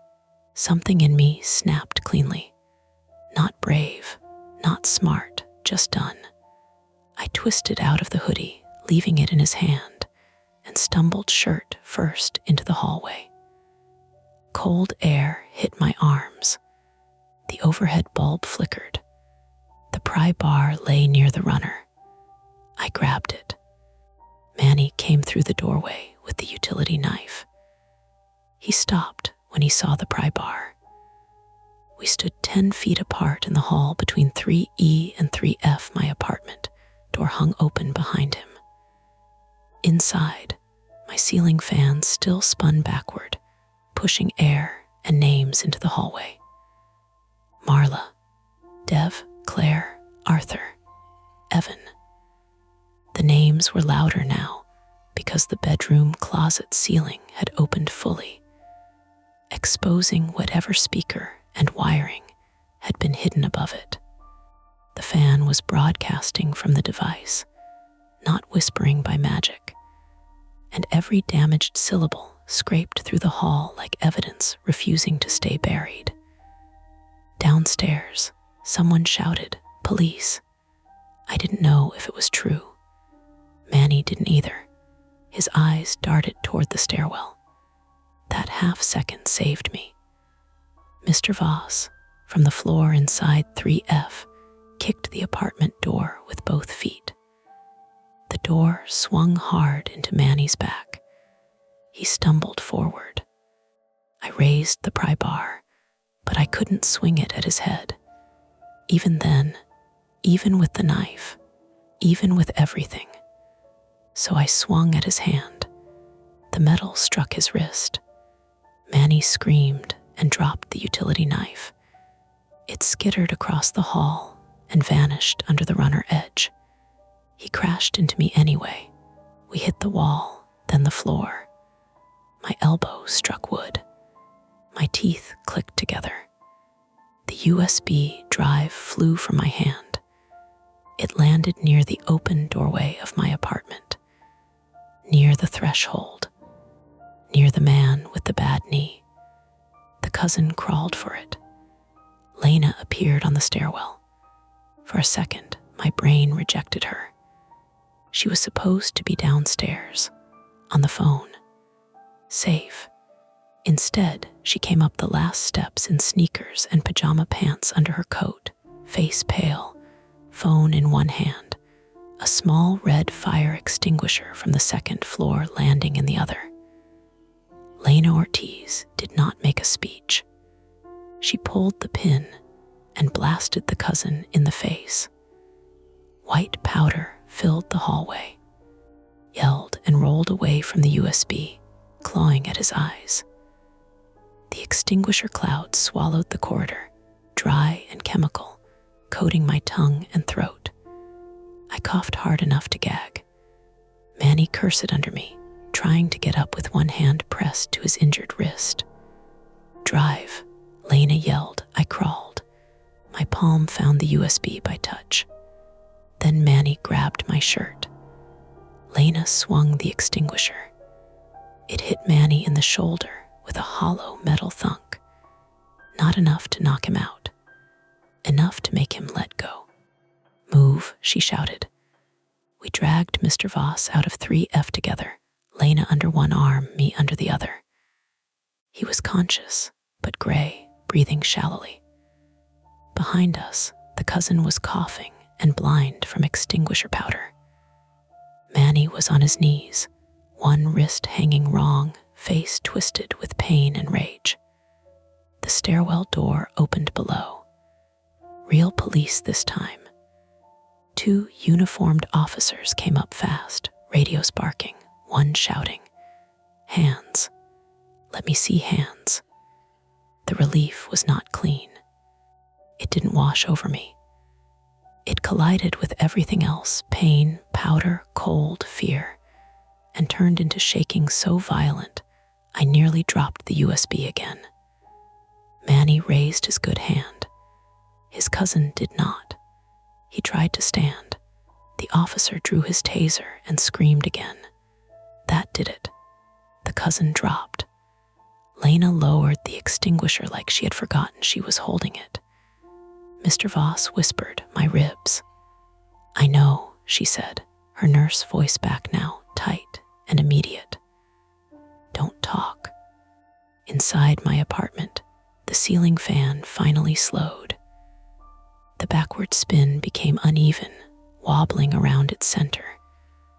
The damaged speaker coughed out one last name, Evan.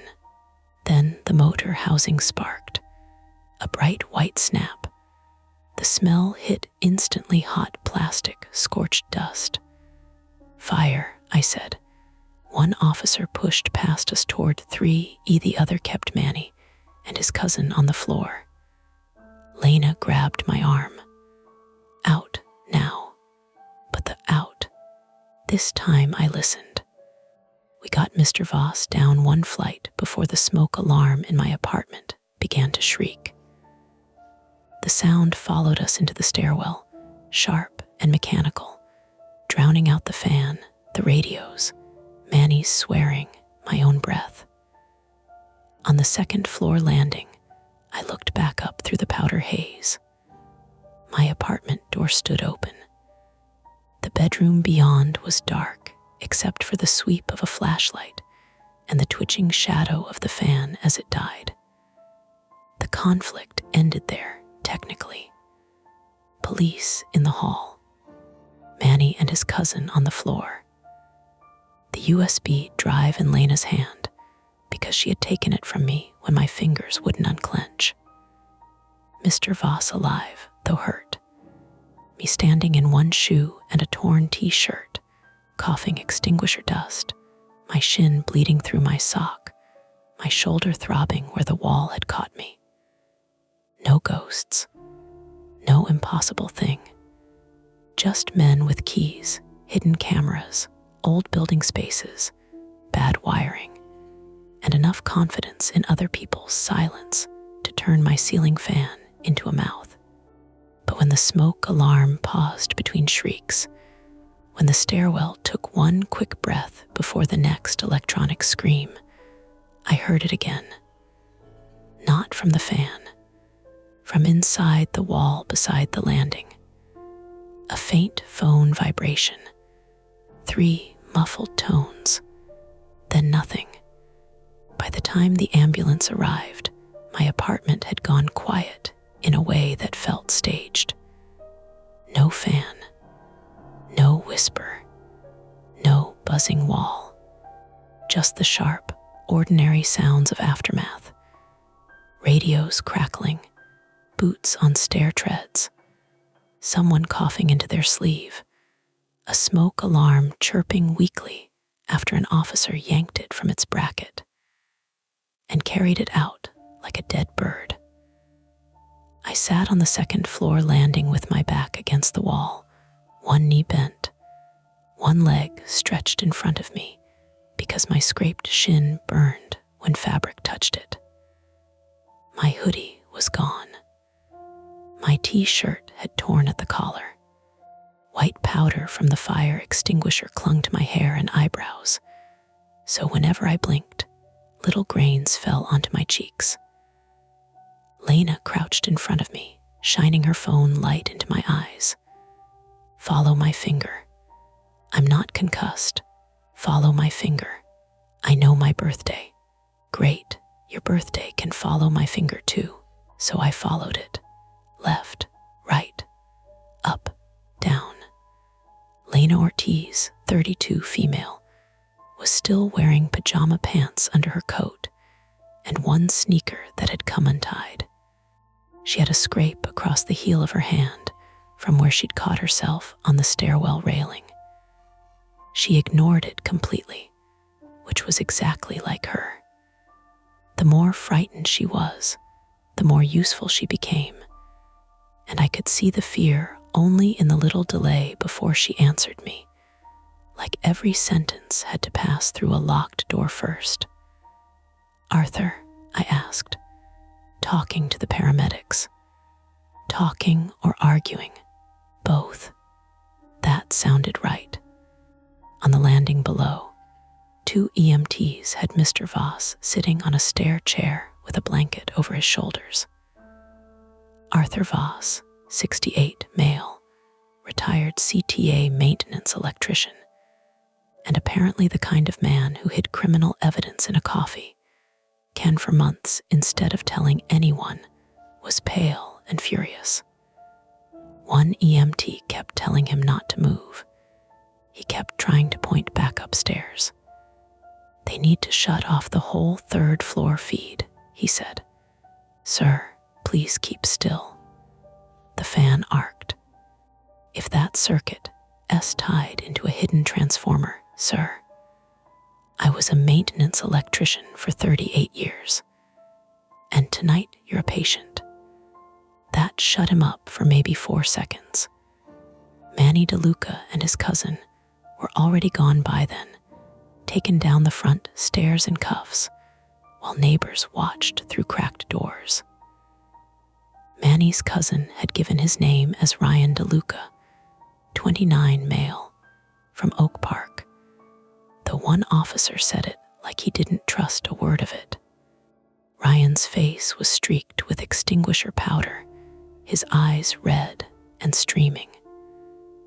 Manny held his injured wrist against his chest and kept asking for a lawyer, but not before saying, loud enough for half the building to hear, it was Barlow's setup. I just maintained it. No one answered him. That was the first lesson of the legal part. People who talk when scared do not always tell the whole truth. They tell the part that moves blame 1 inch away from them. The second lesson was that police do not react to your nightmare the way you imagine they will.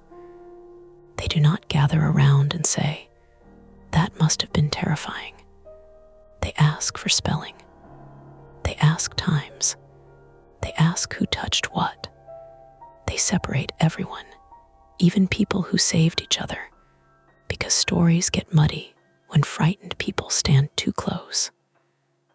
A female officer named Carla Nguyen, 40, female, took my statement in the lobby, while another officer kept residents away from the stairs. Officer Nguyen had a calm, tired face and a pen that barely worked.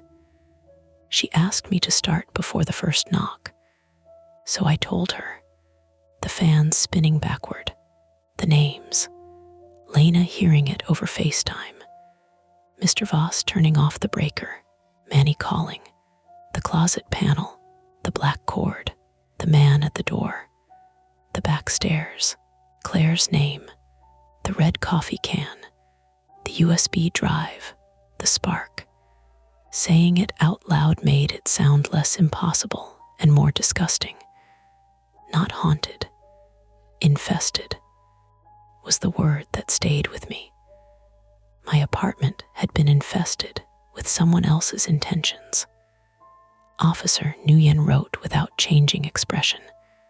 When I finished, she looked up and said, "Do you have somewhere else to stay tonight?" The question landed harder than I expected. My apartment's a crime scene, right? For tonight, yes. Also not safe until electrical and building inspectors clear it. So I can't go back in. Not right now. I looked through the lobby's glass front door at the street. North Spalding was wet looking under the streetlights, even though it hadn't rained. A cyclist passed with a red blinking light clipped to his backpack. Somewhere nearby, someone was walking a dog that refused to hurry. Chicago kept moving around the little wreckage of my life with total indifference. "I can stay with Lena," I said. Lena, standing 10 feet away with another officer, heard her name and looked over. "No, you can't," she said. I stared at her. She lifted one hand. "Not like that. You can stay, but you're not sleeping. You're showering, getting your leg cleaned, and then we're going to the if your shoulder gets worse." Officer Nguyen looked between us. "She medical? ER nurse," I said. The officer nodded once, like that explained the tone. The USB drive did not stay with us. That was the third legal lesson. Evidence gets bagged. Evidence gets labeled. Evidence leaves your hand, and all you can do is watch a stranger write a number on it. Lena had kept it clenched in her fist until Officer Nguyen asked for it. For one ugly second, I thought Lena might refuse. Her eyes flicked to me, then to Mr. Voss being loaded carefully onto a gurney outside. "What if it disappears?" she asked. Officer Nguyen did not get offended. Maybe she had been asked worse. "Then you tell internal affairs I took it," she said, and gave her badge number slowly enough for Lena to type it into her phone. Only then did Lena hand it over. The building filled with people after that. Fire department, more police, a supervisor from Barlow Residential who arrived in a wool coat over sweatpants and said, "This is the first I'm hearing of any of this." So many times it began to sound rehearsed. His name was Peter Klein, 53, male, property operations manager, and he spoke with the careful sadness of a man already imagining depositions. Lena hated him on sight. "You manage the building?" she asked. "I assist with operations." "Then assist quietly." He blinked at her, then looked at Officer Nguyen, who did not rescue him. By 3:10 a.m., they let me stand in the doorway of my apartment, but not cross the tape. The place looked smaller from outside. The console table was broken against the wall. The chair lay on its side. Towels were still scattered in the hallway from when I dropped the laundry basket hours earlier, though now they were tracked with gray dust and extinguisher powder. In the bedroom, the closet ceiling hung open like a mouth. Wires drooped behind my clothes. The fan above the bed had stopped at an uneven angle, one blade tilted downward, the glass bowl cracked from heat. A firefighter pointed his light at the fan canopy. "Someone ran low-voltage wiring through there," he said to another man. "Badly, badly." The word made me almost laugh. All of this, and the professional review was badly. Later, I learned more, though never all at once. The police found 2 pinhole cameras in my unit, one behind a drilled opening above the bedroom closet shelf, and another inside the bathroom vent grill. There was a small speaker wired into the fan housing, powered through a hidden line that did not shut off with my bedroom breaker. The fan's reverse motion came from a cheap remote control module spliced into the canopy, the kind sold online for older ceiling fans. It had been modified so the motor could be triggered without the wall switch. The whispering names came from a corrupted audio file on a hidden phone connected to the speaker. It was set to play when the closet door sensor tripped, and again when someone moved near the fan. The police tech who explained that to me later called it crude but effective. I hated him for saying effective, because he was right. The names were not warnings from the dead. They were fragments from recordings. Tenants, workers, people who had spoken too close to hidden microphones. Claire Bennett, 27, female, the tenant before me, had complained to Barlow about someone in the walls and moved out abruptly in January, according to the company. According to a friend police reached later, Claire had not moved out voluntarily. She had left Chicago for her sister's place in Milwaukee after finding a camera in her bathroom vent and being told by Manny that she was confused and making a lease problem.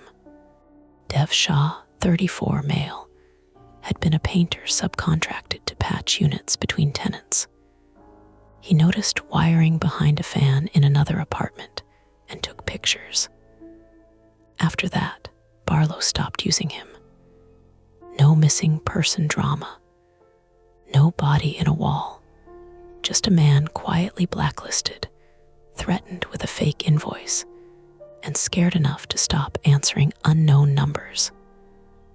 Marla Jensen, 59, female, lived in 2C until the previous summer.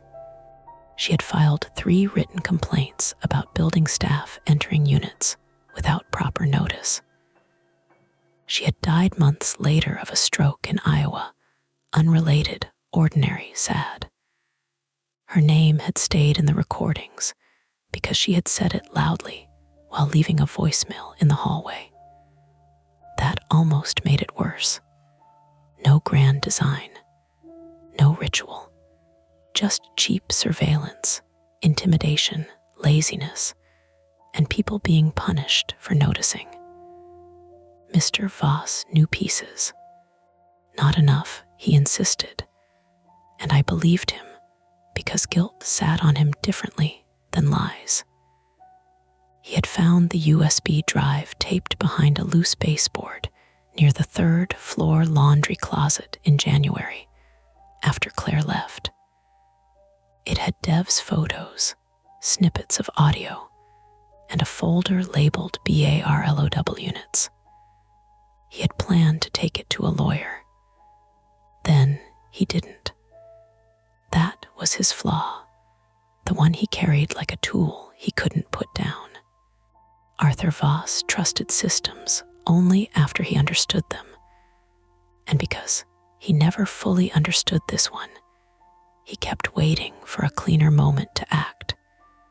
He told himself he needed more proof, more names, more certainty. Meanwhile, I moved into 3E and slept under the fan. He apologized from his hospital bed the next afternoon. Lena drove me there because she didn't trust me alone yet. Mr. Voss had 2 cracked ribs, a bruised hip, and a wrist sprain from landing wrong in the hallway. He looked diminished in the bed, swallowed by white sheets and blue hospital gown, but his eyes were still sharp. "I should have knocked on your door sooner," he said. "I wanted to be generous. I also wanted to hurt him." Both feelings sat in me at the same time, and neither moved. "Yeah," I said. He nodded. "Fair." That was all we managed. Lena walked me back to her car afterward. Neither of us talked much. She had a bruise blooming along her forearm from where Manny had knocked the extinguisher into her. I had a sling I didn't technically need, but accepted because my shoulder screamed when I moved it wrong. My shin was cleaned and bandaged. My throat hurt from extinguisher dust. Every injury was minor enough that I felt stupid mentioning it, and real enough that I couldn't forget. For 2 weeks, I stayed on Lena's couch. Her apartment was smaller than mine and warmer by 5 degrees. She had plants on the windowsill, 3 mismatched mugs in the sink at all times, and a neighbor upstairs who walked like he had bricks tied to his feet. At night, I listened to her refrigerator cycle on and off. I listened to the pipes. I listened to the building settle. Every sound asked to be identified. That was the emotional consequence no report captured. Once your home has been proven unsafe, your body does not simply accept a new one. It audits, it catalogs, it waits for the ordinary to confess. Barlow Residential sent an email offering to release me from my lease without penalty. No apology, no admission, just clean language wrapped around rot. A lawyer Lena knew from the hospital told me not to respond until she read everything. Officer Nguyen called twice with updates. Manny and Ryan were charged with unlawful surveillance, burglary-related offenses, evidence tampering, and assault. Whether Peter Klein or anyone higher up would be charged was under review, which I learned is a phrase that can mean many things and comfort none of them. I never slept in 3E again. 3 weeks later, with police permission and Lena beside me, I went back to collect what I could. The fan was gone. So was the bathroom vent grill. The closet ceiling had been opened fully, showing a narrow service void packed with dust, old pipes, and more abandoned cable than any apartment should have. My bed was still there, beneath a clean square on the ceiling where the fan had been. That clean square bothered me most. Not the hole, the absence. It looked like something had been removed so carefully the room wanted credit for being normal. I packed clothes, documents, my laptop, the good skillet, and the crooked lamp. Lena packed my coffee mugs without asking. We did not talk about the bathroom. We did not talk about the bed. When we left, I looked once at the bedroom door and remembered how the fan only spun backward when it closed. I kept the door open behind me. The new apartment came a month later, a second-floor place in Ravenswood with newer wiring, a property manager who answered emails in complete sentences, and no ceiling fans. I bought 2 floor lamps and a cheap box fan from Target. The first night, I set the fan on the floor near the window, turned it on low, and sat on the edge of my mattress, listening to the steady plastic hum. Forward only. No names, no clicks, just air. I should say everything healed after that, because stories like clean edges. But real aftermath is messier and more boring. I still check vents with my phone flashlight.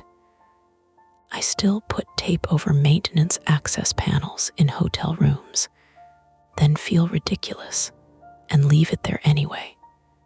Lena still texts me before bed sometimes, fan behaving, and I text back, fan unionized, refuses backward labor.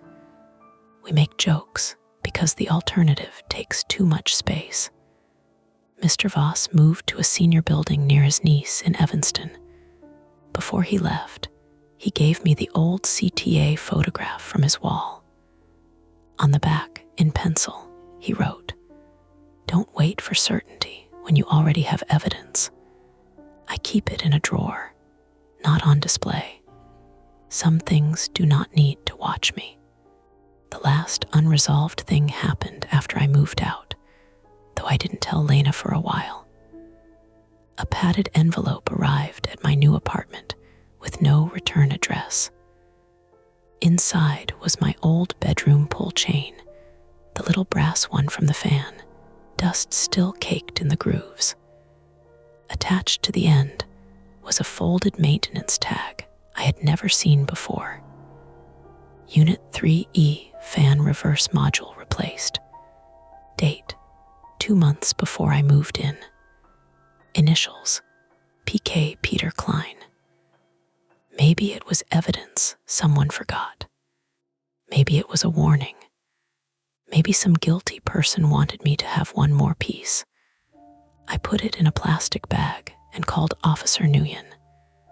Then, because I had learned at least that much, I did not keep it in my apartment overnight. I walked it to the police station myself. The whole way there, the chain clicked softly inside the bag with each step. Tick, tick, tick, just metal, just motion, just a sound that knew my name anyway. The shadows fade for now, but the stories never end. Don't forget to hit like, subscribe to Mia Horror Stories, and join our community of horror lovers. If you're hungry for more, check out the next video. Just remember, the scariest part is often the one you don't see coming. Hey friends, it's your girl Mia. This is Mia Horror Stories, and tonight's story, I work at a cemetery office, and someone keeps booking my grave, is told in darkness. The screen will stay black, so you can simply listen, imagine, and feel every moment without distraction. Trust me, the build-up matters, and the ending is where the real chill hides. So don't look away, and don't leave early. The first booking came in at 8:12 on a Tuesday morning, while I was trying to convince the cemetery printer not to chew through a stack of burial permits. It wasn't dramatic. No lights flickered.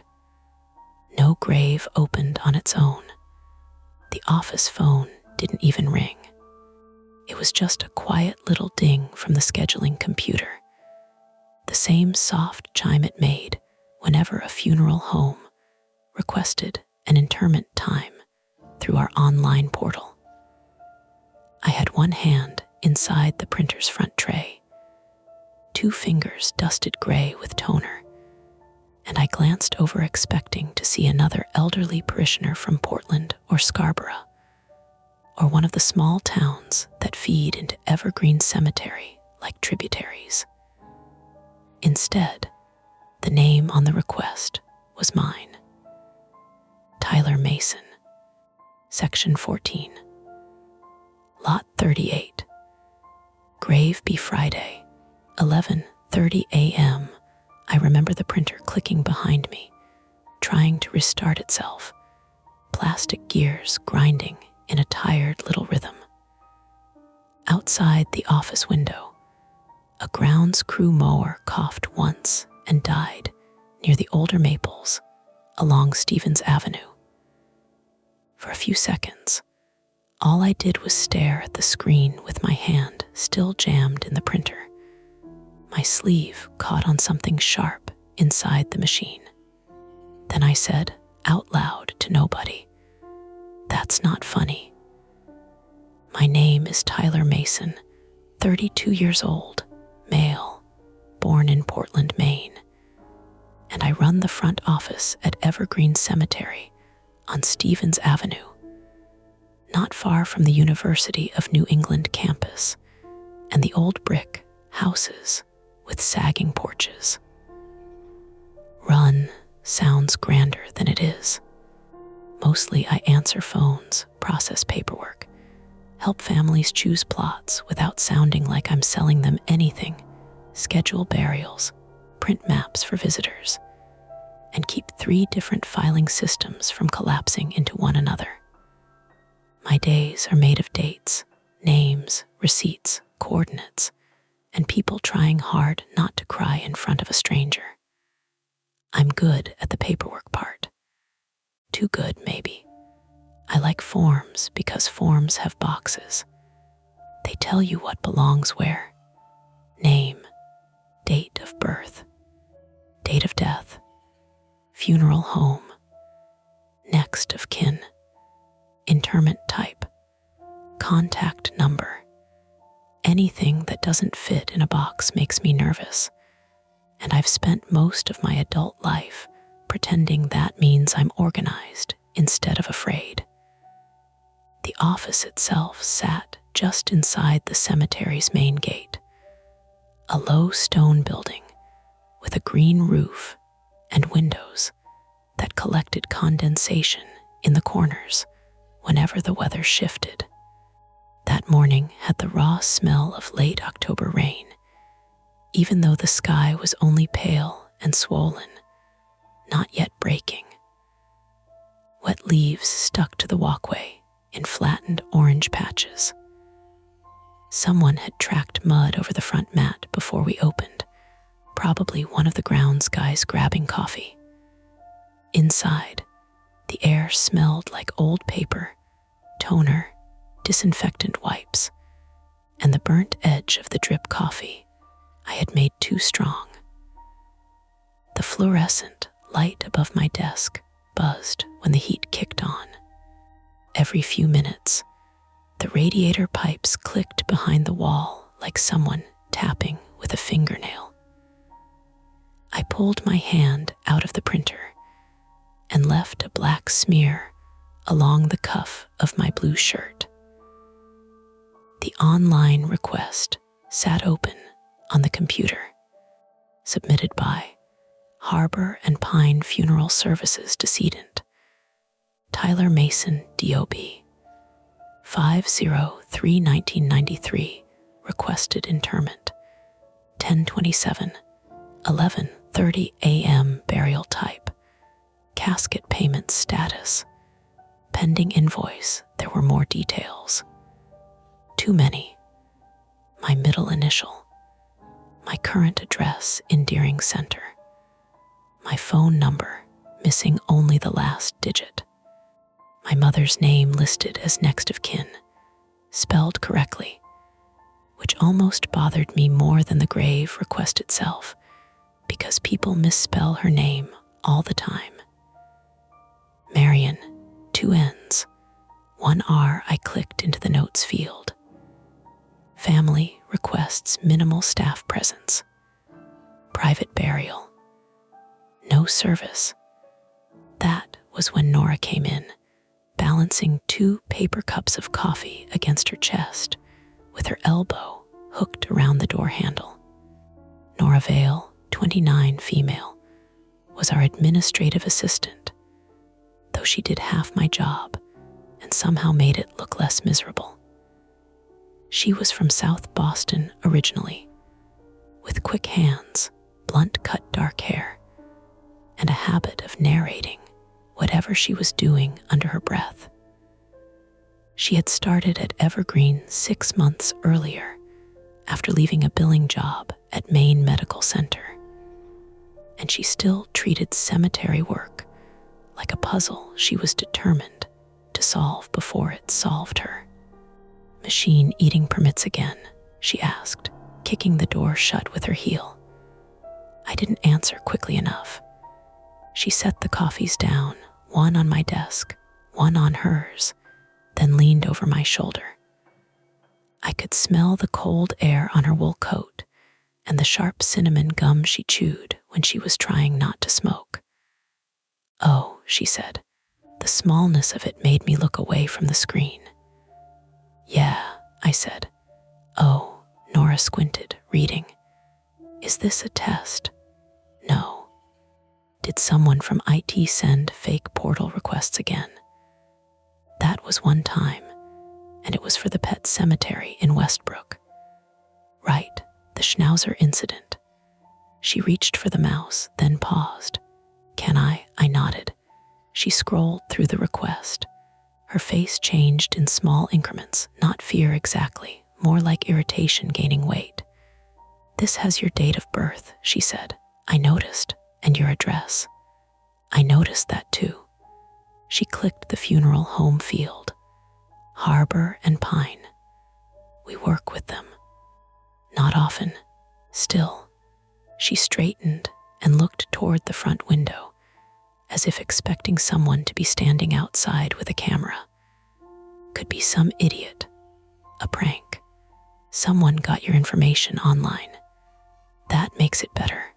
"No, I'm starting with explainable before I get to creepy." The phone rang then, loud enough that both of us flinched. Not a scream, just the regular office phone with its plastic trill, but it cut through the room at the wrong second.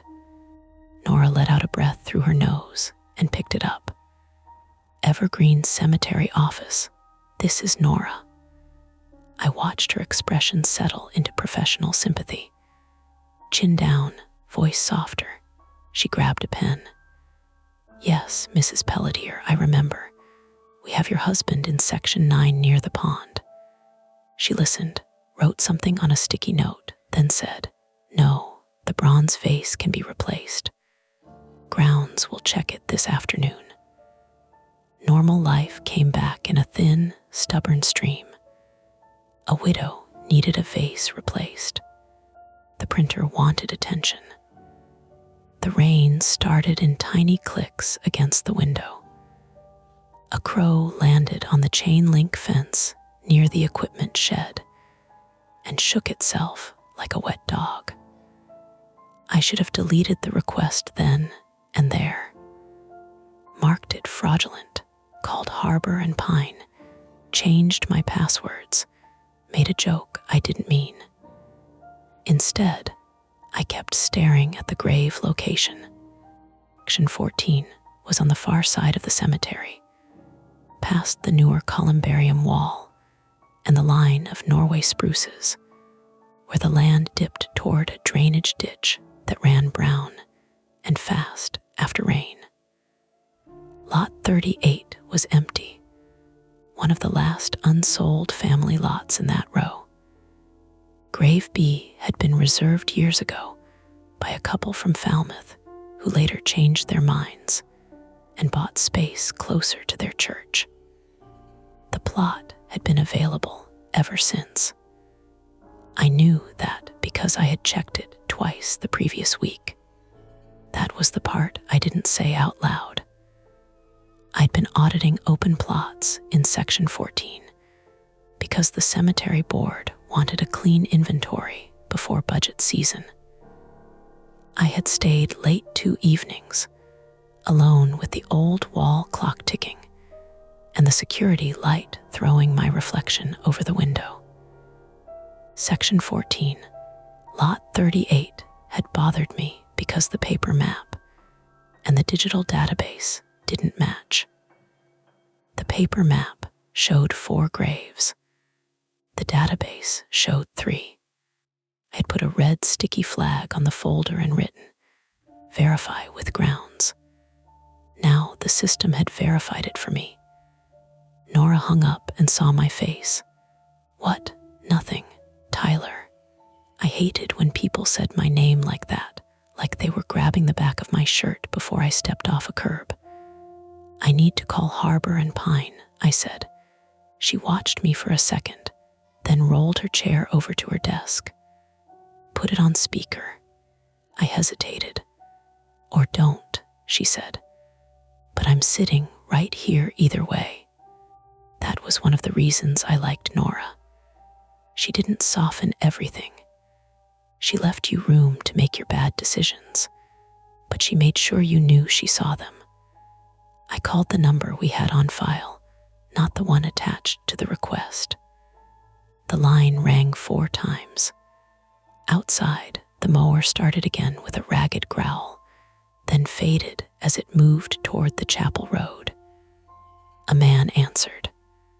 "Harbor and Pine, this is Martin."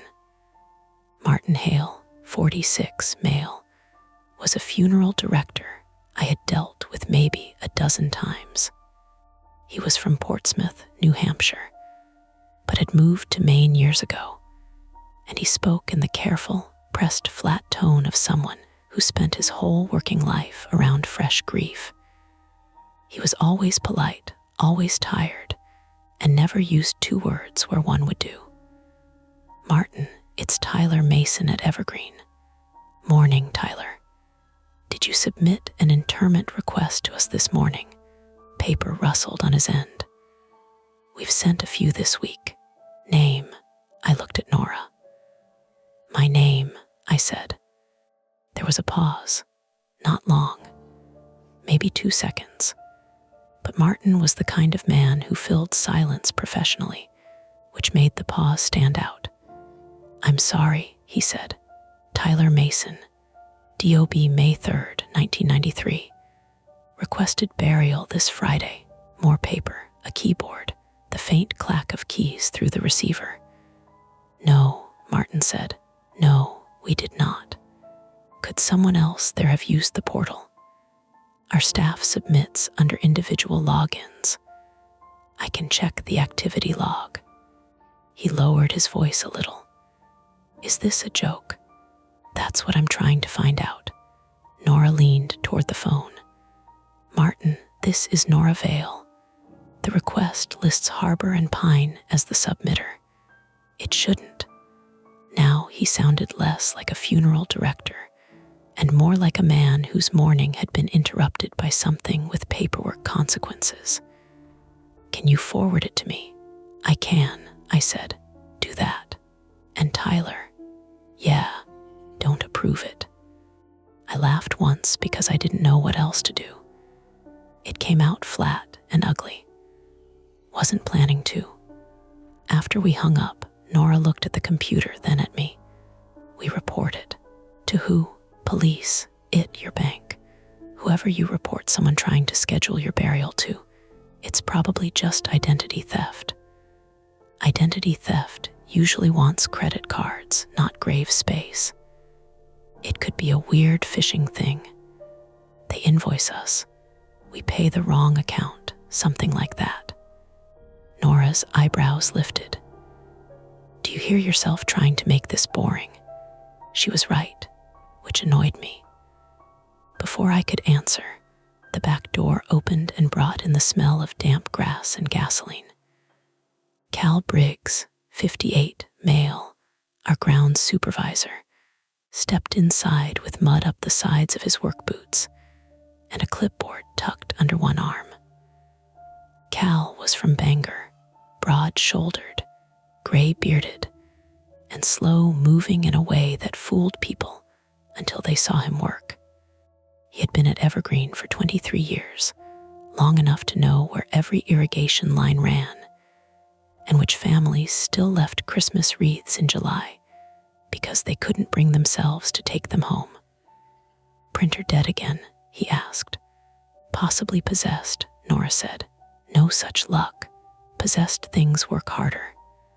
Cal wiped his boots on the mat and noticed the room. "What happened?" I closed the request window without thinking. Nora noticed.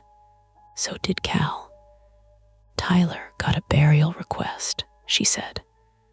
Cal's eyes moved to me. "For who?" "For Tyler," she said. He didn't laugh. That was what made my stomach tighten. Cal set his clipboard on the counter and came around behind my desk with the careful patience of a man approaching a dog that might bite. "Show me." I opened it again. He read slowly. His lips moved a little. Rain clicked harder against the glass, and somewhere in the office wall the radiator gave 3 metallic knocks. "Section 14, Cal said. "You know the lot?" I asked. His gaze stayed on the screen. "I know all the lots." "That one was flagged last week," I said. "Map discrepancy." Cal nodded once, but too late. Nora picked up on it immediately. "What?" Cal rubbed the back of his neck. "Lot 38's been a nuisance for years." "That's not an answer," she said. "It floods," he said. "Drainage ditch backs up, ground shifts. Markers lean if you don't watch them." "But it's empty. Supposed to be." The words sat there. Supposed to be. I heard the mower cut off again outside. This time it didn't restart. One of the crew shouted something I couldn't make out, and another voice answered from farther away. Normal sounds, work sounds, men irritated by wet equipment. Still, nobody in the office moved. "What does that mean?" I asked. Cal's jaw worked. "It means records from the 70s are messy. Families moved, plots transferred. Some never got entered right when the system went digital. You think someone's already buried there? I think we don't guess." Cal pointed at the request. "And we don't touch that until I look at the physical map and the old ledger." Nora folded her arms. "Should we call the director?" Our cemetery director, Elaine Porter, was at a budget meeting downtown and had a gift for making emergencies sound like scheduling inconveniences. I imagined explaining that someone had booked my grave. I imagined her asking whether it affected Friday staffing. "Not yet," I said. Nora stared at me. "Why not?" "Because we don't know what it is." "That is exactly when you tell someone, 'I will.' After we know whether Harbor and Pine got hacked, or whether this is a portal glitch, or whether what?" I didn't answer. Because the truth was embarrassing. Because a normal person would have worried about fraud, personal safety, maybe some creepy customer with access to cemetery records. I worried about being laughed at first. That was my flaw, if I'm being honest. Not bravery, not curiosity. Pride, a small, stupid kind of pride that had kept me from reporting things before they grew teeth. 2 years earlier, a grieving son had followed me to my car after we denied his request to bury his father in a closed family lot. He hadn't touched me. He hadn't threatened me directly. He just stood behind my Subaru in the staff lot and repeated, "You people think you own the dead," while I sat inside with my doors locked, pretending to check messages until he walked away. I never filed a report. I told myself he was grieving. Maybe he was. But I also didn't want Cal thinking I couldn't handle cemetery work, or Nora thinking I was the sort of man who panicked because his own name appeared in the wrong box. So I said, "Let's check the ledger first." Cal looked at me for a long moment. "Old books are in the basement." "I know." Nora made a small sound. "Of course they are." The basement under the office wasn't large, but I hated it. Everyone knew I hated it. Not because it was spooky, though people loved assuming that because of where we worked. I hated it because the ceiling was low, the air was damp, and the old file cabinets were lined so tightly together you had to turn sideways to move between them. When the dehumidifier kicked on, it made a throat-clearing sound that always seemed to come from the wrong direction. Tight spaces did something to me. Had since I was a kid, since my older cousin shut me in a cedar chest during a family party and forgot for 20 minutes while adults drank beer in the yard. I still remembered the smell of wood and mothballs, the scrape of my nails against the lid, the way my own breathing got too loud. I had never told Cal that. Nora knew only because she once found me standing at the top of the basement stairs with a stack of files in my arms, unable to make my feet go down. Cal picked up his clipboard. "I can bring the ledger up." "No," I said too quickly. "I'll go." Nora's face softened, which I hated more than if she'd teased me. "Tyler, I'm fine.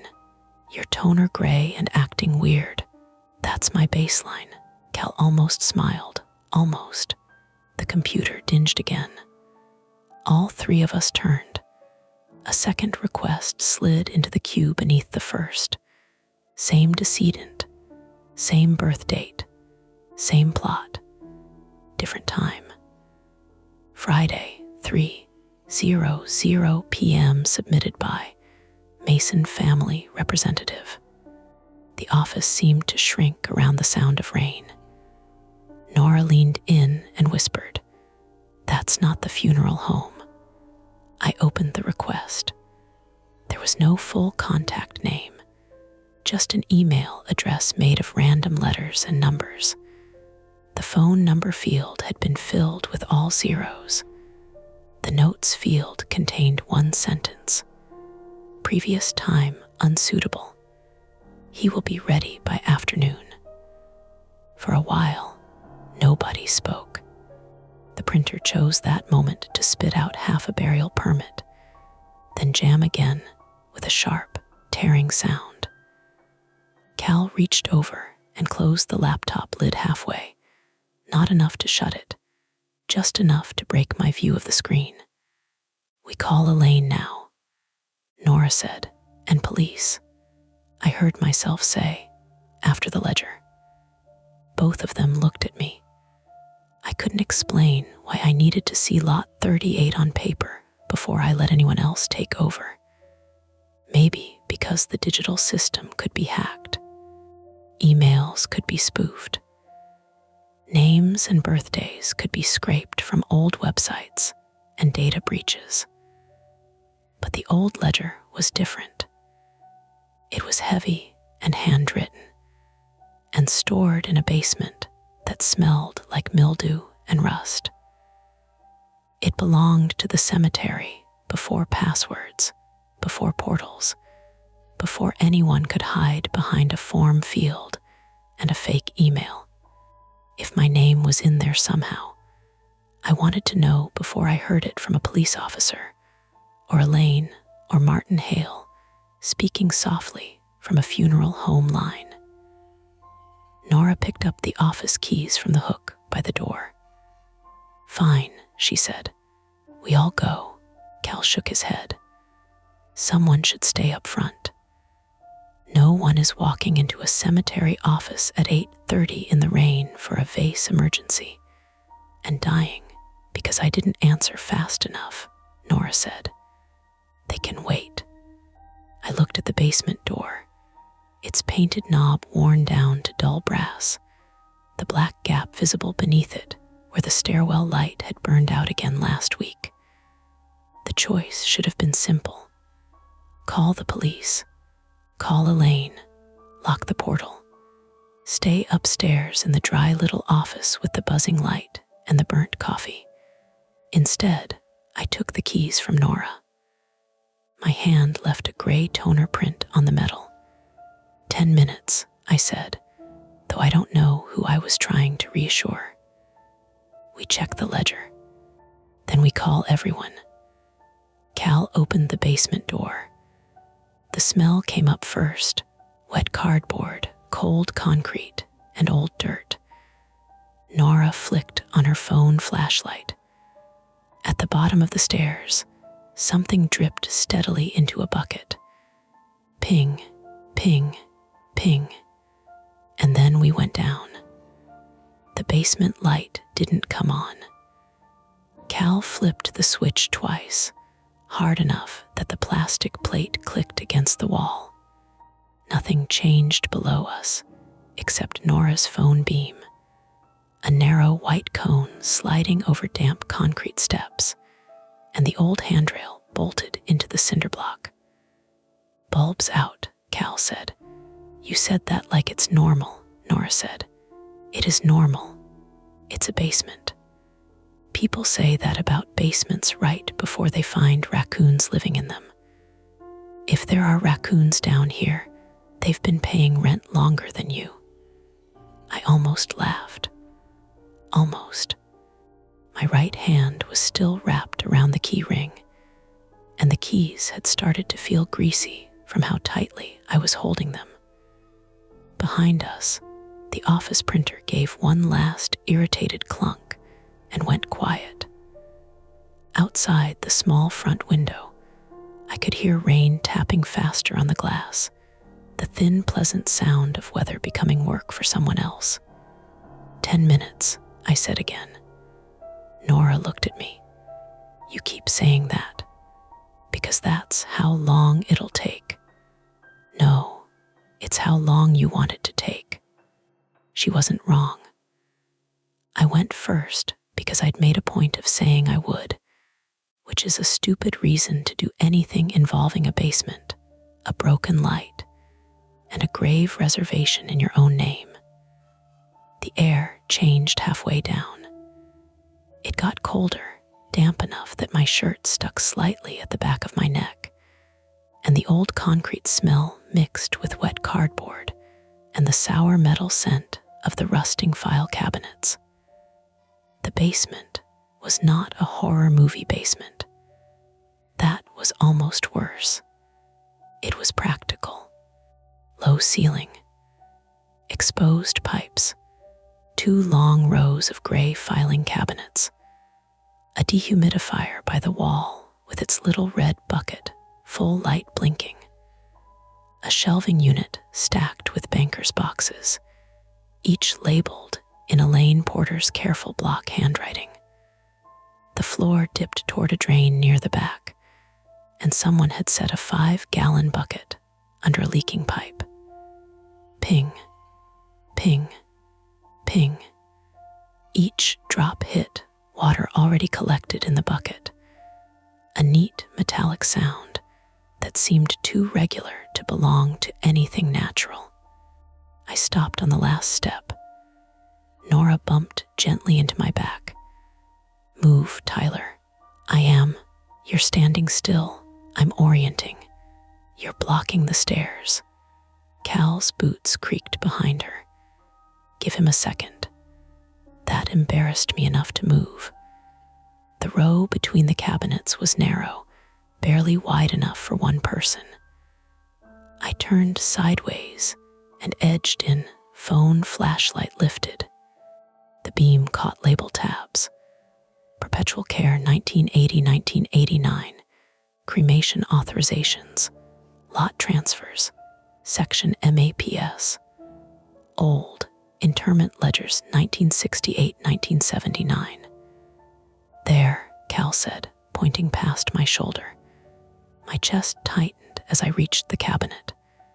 Not from fear exactly, from the old childhood memory trying to come in through my skin. Cedar, mothballs, dark wood above my face. The pressure of not enough air, even though there was plenty of air now. I could hear Nora breathing behind me, a little quicker than normal, and Cal shifting his weight to keep his boots from sliding on the damp floor. I pulled the drawer. It didn't move. Locked, Nora asked. Stuck, Cal said. Bottom swells when it gets wet. Lift while you pull. I bent awkwardly, pressed my knee against the cabinet frame, and pulled again. The drawer released with a scream of metal on metal so loud that Nora swore. A stack of ledgers sat inside, black covers bowed with age, their spines labeled in peeling gold numbers. I took the one marked 1974-1976 because Lot 38's old transfer note had a 1975 pencil mark in the file last week. The book was heavier than I expected, and when I lifted it, loose paper slid out and fluttered to the floor between my shoes.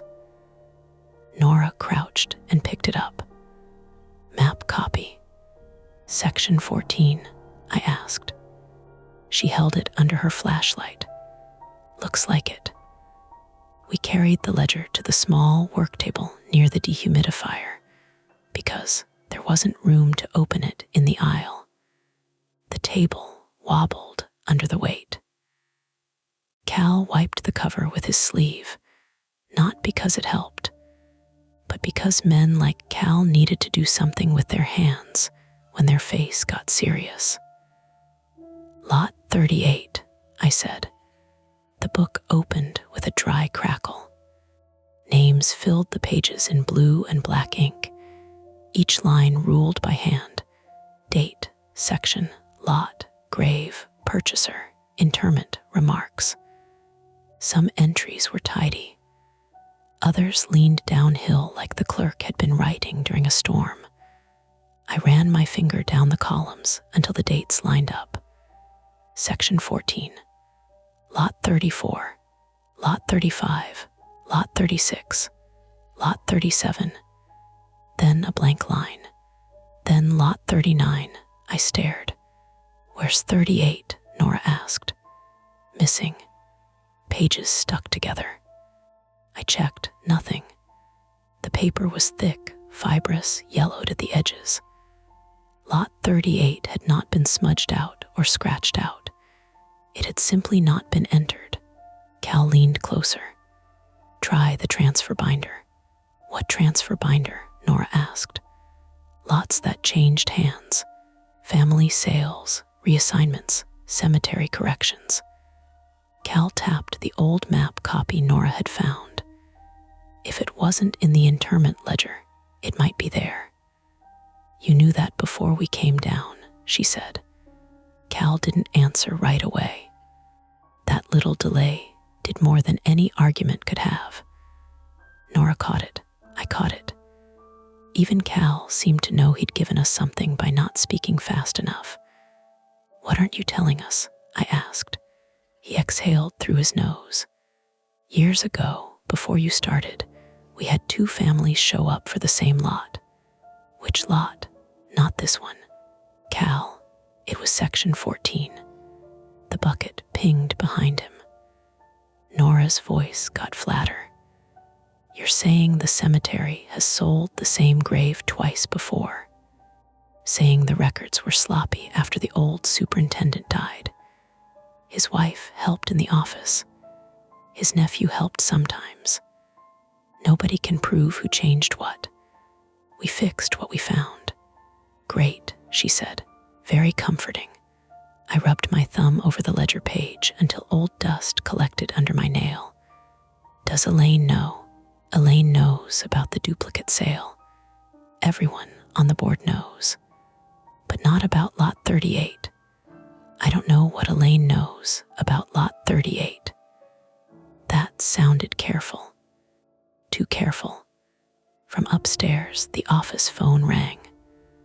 All three of us looked toward the ceiling. One ring, two, three. Nora said, "Ignore it." By the fourth ring, she was already moving toward the stairs.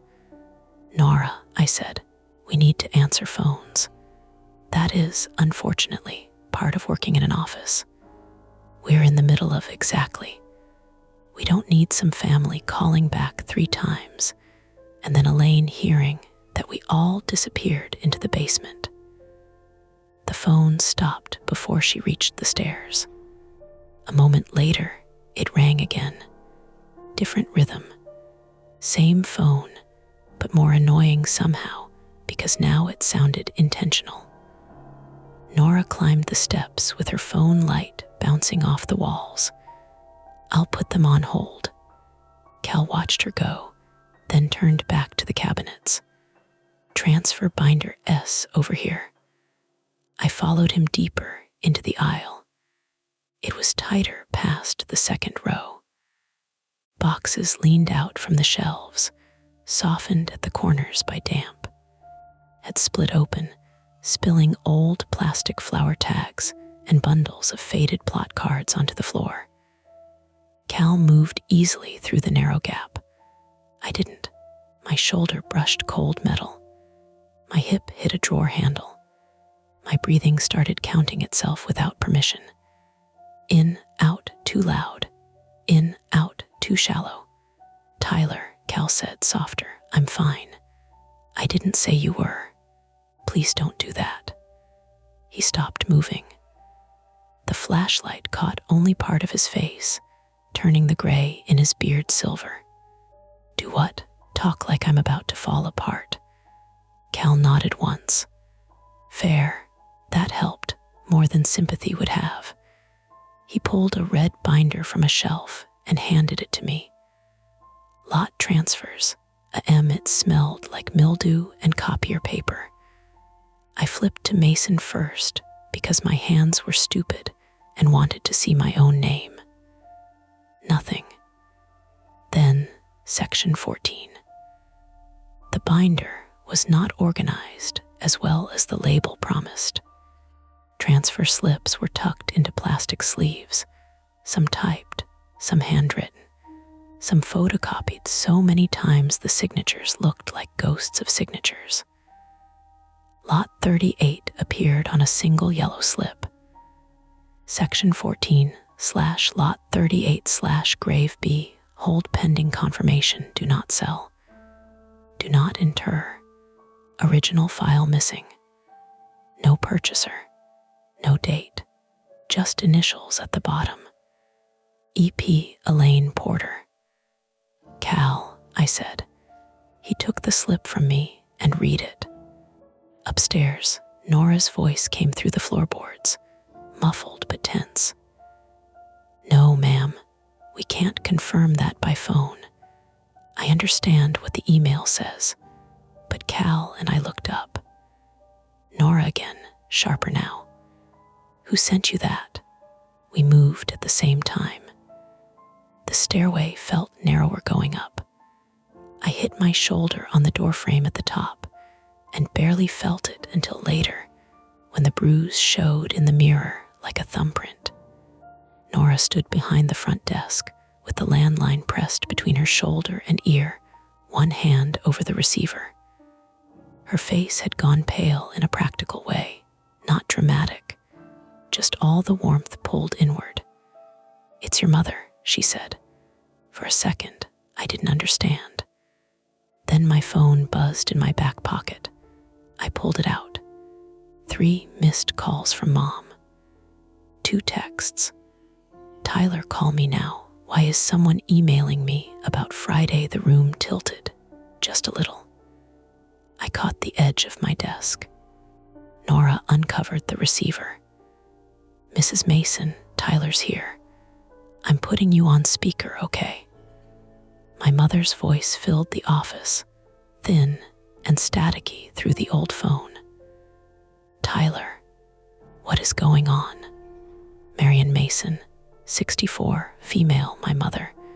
lived 20 minutes away in South Portland, and had spent 30 years teaching third grade before retiring with more opinions than hobbies. She was not fragile. She could make insurance adjusters apologize, and had once chased a raccoon out of her garage with a broom while wearing slippers. But that morning, her voice sounded small in a way I had never heard.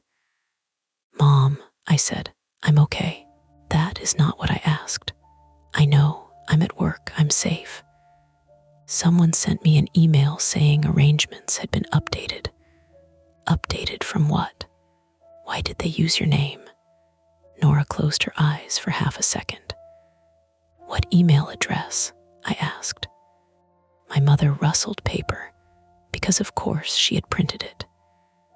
"It says Evergreen Cemetery Confirmation, but the sender is strange. There are extra letters. Can you forward it to me?" "I already did."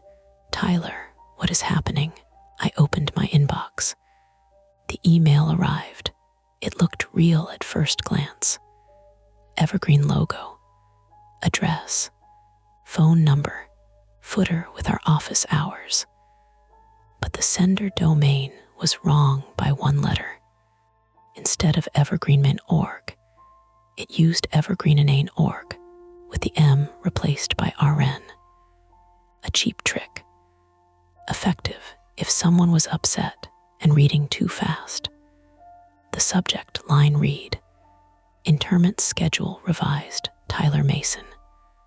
The body was worse. "Dear Mrs. Mason, this notice confirms the cemetery has received updated instructions regarding Tyler Mason. Please do not contact staff regarding Friday's private burial unless you are prepared to authorize release of personal effects. Further delay may result in additional fees." There was an attachment named Release Form, PDF. "Don't open the attachment," I said. "I didn't," Mom snapped. "I am old, not stupid." "Sorry. Are you in some kind of trouble?" The question landed harder than it should have. Not because I was in trouble exactly, but because the truthful answer was that I did not know. "It looks like someone is using our cemetery information to harass me," I said. "Maybe fraud. We're checking it now." "Harass you? Why?" "I don't know. Is this about that man from 2 years ago?" Nora's eyes flicked to me. Cal S did too. I looked at the floor. "Mom, you told me he followed you to your car. I told you that in confidence. You told your mother because you were scared, and then you did nothing about it." Nora was very still. Cal looked away like he was trying to give me privacy in a room that had none. "I'll call you back," I said. "No, Tyler, listen to me. Call the police. Not after you check a file. Not after you decide whether it's embarrassing enough. Now, that was the problem with mothers. They remembered your patterns before you had names for them. "I will. You always say that. I will." She was quiet for a moment, and when she spoke again, the sharpness had thinned. "You are not a document someone can misfile." I couldn't answer. The line clicked faintly as she shifted the phone. "Please call them." "I will," I said, and this time I meant it enough to hate myself for not meaning it sooner. After we hung up, nobody rushed to speak. Rain ran in crooked lines down the front window. A car passed outside the cemetery gate, tires hissing over wet pavement. Somewhere farther in the grounds, one of the crew yelled, "Try it now," and the mower coughed but didn't catch. Nora said, "We call Portland police." I nodded. "And Elaine," I nodded again. "And it." "Yes." She gave me a look. "Say the whole sentence." "We call everyone." "Good."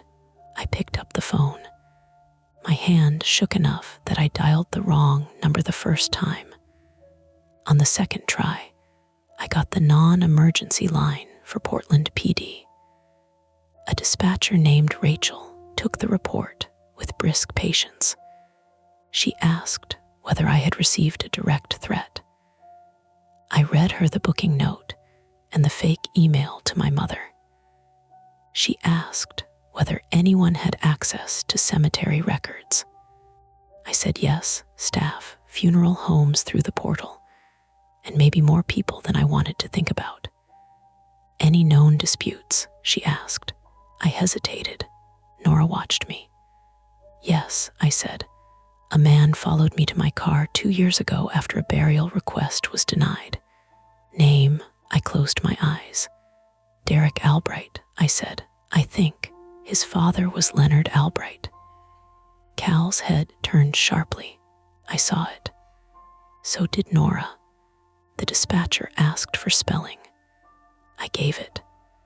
She said an officer would come by to take a statement. But if anyone showed up in person, if I saw anything suspicious, or if threats escalated, we should call 911. She told us not to delete the requests or emails. Screenshot everything. Preserve headers if we could. Do not engage with the sender. Normal advice. Sensible advice. It made the whole thing feel worse because the world had a procedure for it. When I hung up, Nora was already forwarding the emails to our outsourced IT support, a 2-man company in Westbrook that Elaine insisted was perfectly adequate because they had once recovered her deleted budget spreadsheet. Cal stood near the window, looking out toward the road that curved around the chapel. Why did you react to Albright? I asked. He didn't pretend not to know what I meant. Leonard Albright is in section 14. My mouth went dry. What lot? Cal rubbed both hands over his face. Not lot 38. Cal, lot 37. Nora stopped typing. Next to Tyler's mystery grave. Cal nodded. The office smelled suddenly too warm, coffee burning on the hot plate, damp coats, toner, the sour wet grass on Cal's boots. I remembered Derek Albright standing behind my Subaru in the staff lot. Late afternoon light flashing in his glasses, his mouth moving around the same sentence again and again. You people think you own the dead. His father's burial had been messy. Leonard Albright's second wife wanted him buried with her family in Cape Elizabeth. Derek wanted him buried at Evergreen beside his first wife, Derek's mother. The paperwork favored the second wife. The court order came down. Evergreen followed it. Derek called for weeks afterward. Then he appeared by my car. Then he vanished into the category of things I decided not to deal with. Nora pointed at Cal. You knew Albright was section 14. I know where most people are buried. And you didn't mention it when Tyler's fake burial showed up in section 14. Because I didn't connect it. Didn't you? Cal's face hardened. Careful.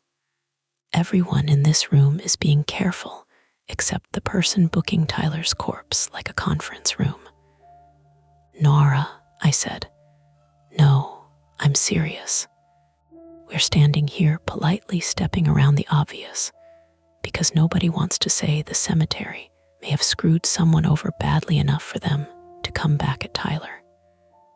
Cal's voice lowered. You think I don't know what this place has done wrong? You think I haven't watched families come in with shoeboxes of receipts because some dead superintendent and his nephew kept records like bar napkins? That's not what I said. It's what you meant. Stop, I said. They did, but not because I sounded strong. Because my voice cracked on the word. The computer dinged again. A third request. No one moved for a second.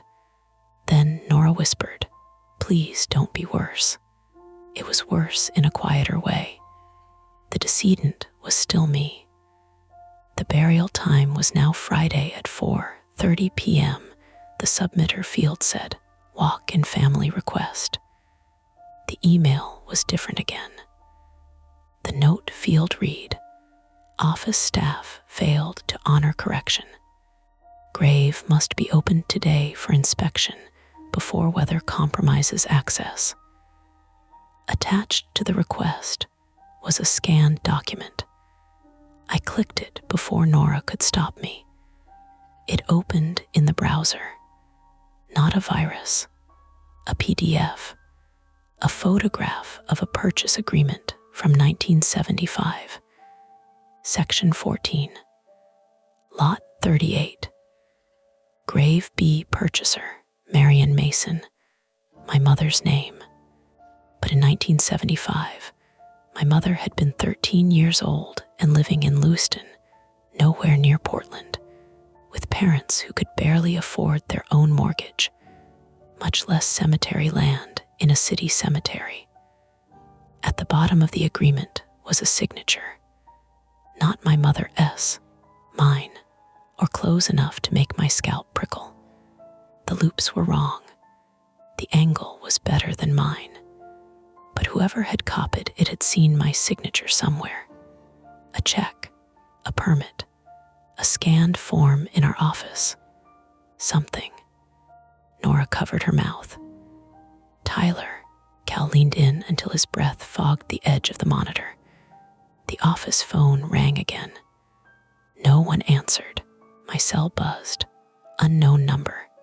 Then Nora's phone buzzed.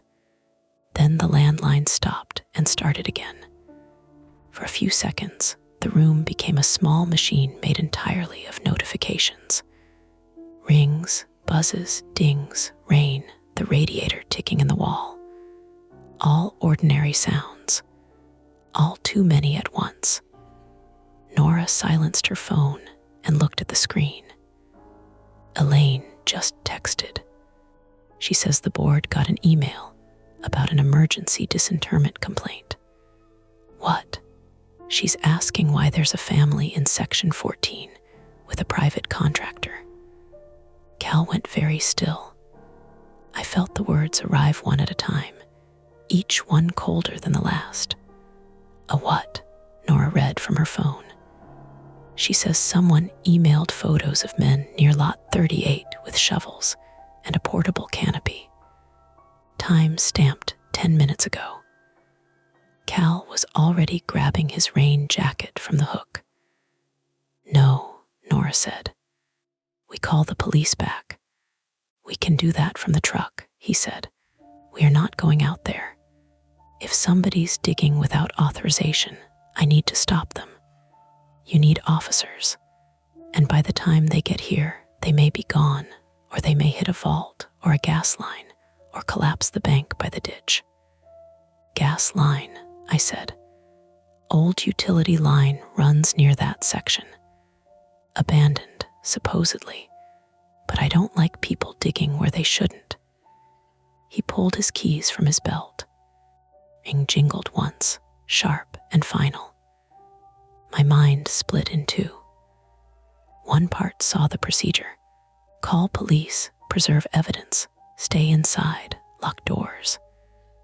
The other part saw strangers in raincoats standing over a hole in Section 14, beside the lot that now had my name attached to it in 3 different systems, with my mother receiving fake notices, and my old mistake from 2 years ago, walking back into the room wearing Derek Albright's name.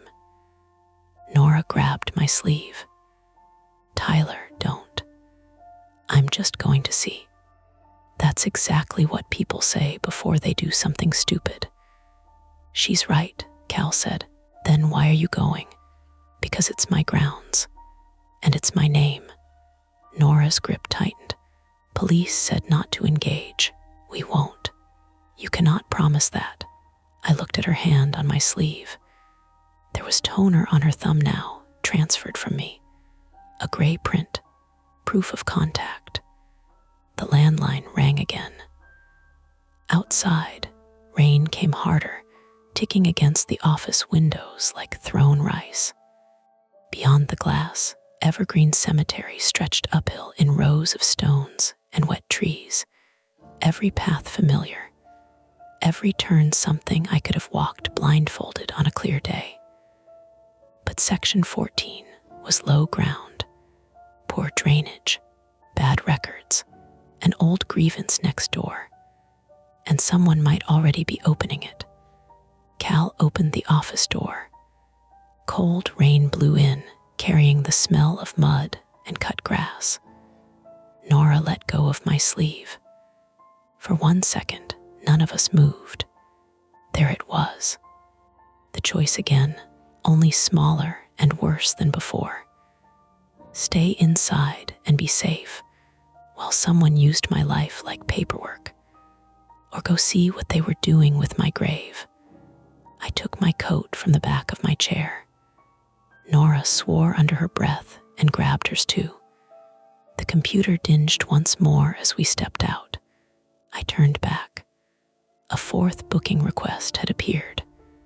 This one had no requested time, just a note. Inspection party on site. Office staff must attend. Cal read it from the doorway. Then he looked through the rain toward Section 14.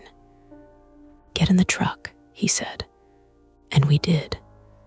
Cal's cemetery truck smelled like wet canvas, coffee gone sour in a travel mug, and the faint gasoline stink that never fully left his clothes.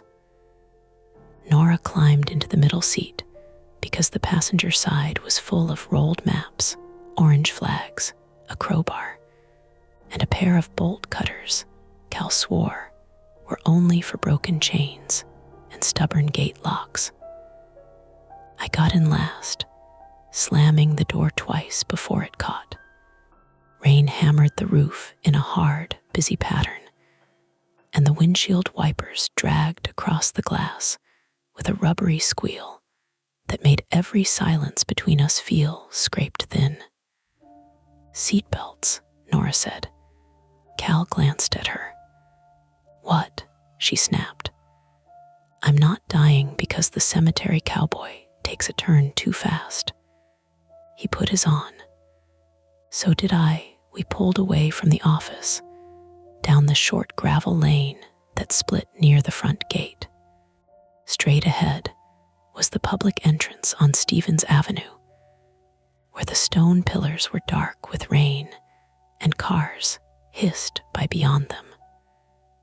Cal turned left instead, following the cemetery's interior road past the chapel, a squat brick building with stained glass windows and moss in the seams.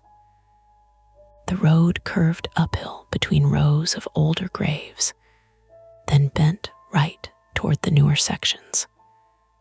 Evergreen Cemetery looks peaceful from the street.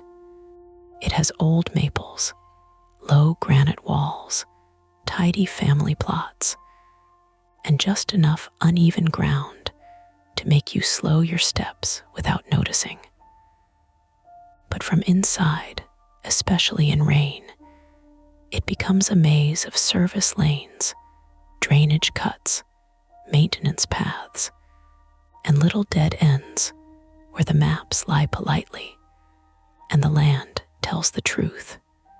Section 14 sat in the far northwest corner, beyond the columbarium wall, below the spruce line, just before the ground dropped toward a drainage ditch that ran behind the property fence. That was where someone had decided I belonged. Nora had her phone in both hands. Police non-emergency says they'll update the responding officer, but told us not to approach if anyone is there. Cal kept his eyes on the road. "We'll observe. You packed bolt cutters." They were already in the truck. "I'm sure that'll hold up beautifully in court." The truck bounced through a pothole, and pain shot across my shoulder where I'd clipped the basement doorframe. I pressed my fingers into it and felt the swelling starting under my shirt. "You okay?" Nora asked. Yeah, that was a fake yeah.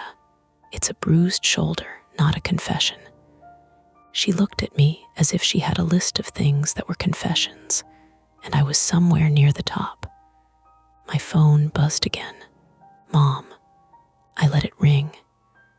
Then came a text. Please tell me you called police. I typed, yes. Staying safe. We'll call soon. I did not tell her we were driving toward the problem in a cemetery truck with a crowbar sliding around under my feet. The first attempt to solve anything was simple. Get eyes on section 14 without engaging. Cal killed the headlights before we reached the columbarium wall. Why are you doing that? Nora asked. Because if someone's there, I'd like to see them before they see us. That feels like engaging. That feels like not being stupid, he said. The service lane narrowed past the columbarium, the pavement giving way to packed gravel with weeds growing down the center strip. On the right, the memorial wall ran in a pale curve, rain streaking down the engraved names. On the left were low rows of newer markers, flat stones shining black under the wet.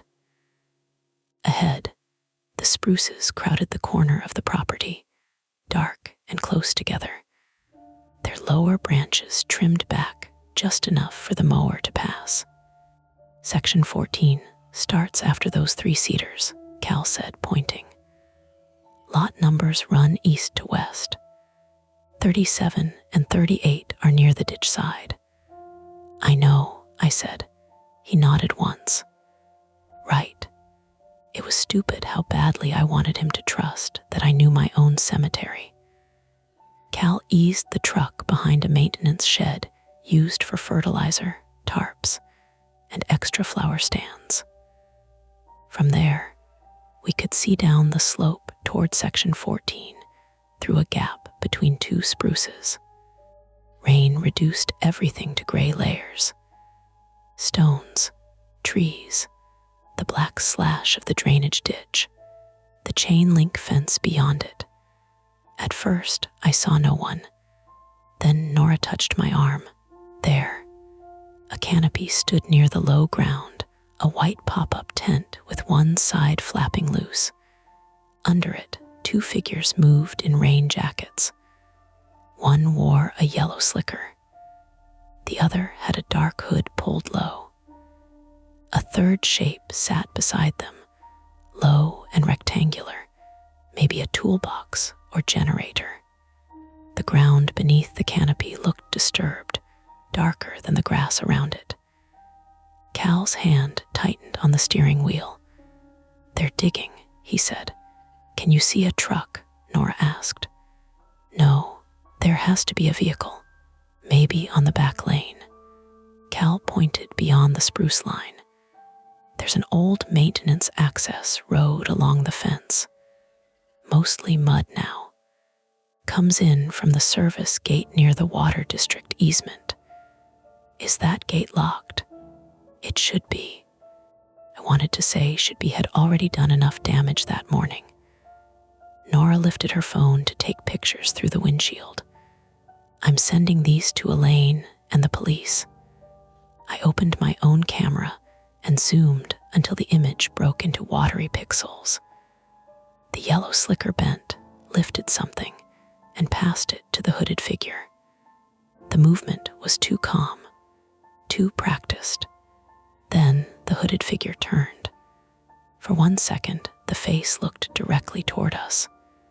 Pale oval, dark eyes. No mouth. Nora sucked in air. Cal muttered, Jesus. My stomach dropped so fast it felt physical, like the truck had rolled backward. Then the figure reached up and peeled the pale thing from its face. A respirator mask. Not a face. Not a corpse. Not whatever my brain had assembled from rain and fear, and a job spent around the dead. The person wiped the visor with a sleeve and bent back over the hole.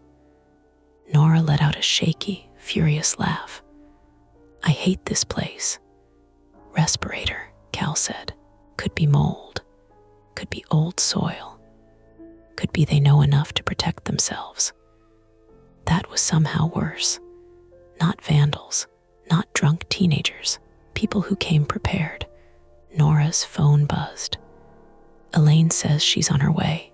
20 minutes. She says do not confront them. Cal put the truck in reverse. Where are you going? I asked. Back to the office to wait for police. For one clean second, I almost felt relief. Then the truck lurched and stopped. Cal frowned. He shifted into reverse again. The rear wheels spun, whining in mud.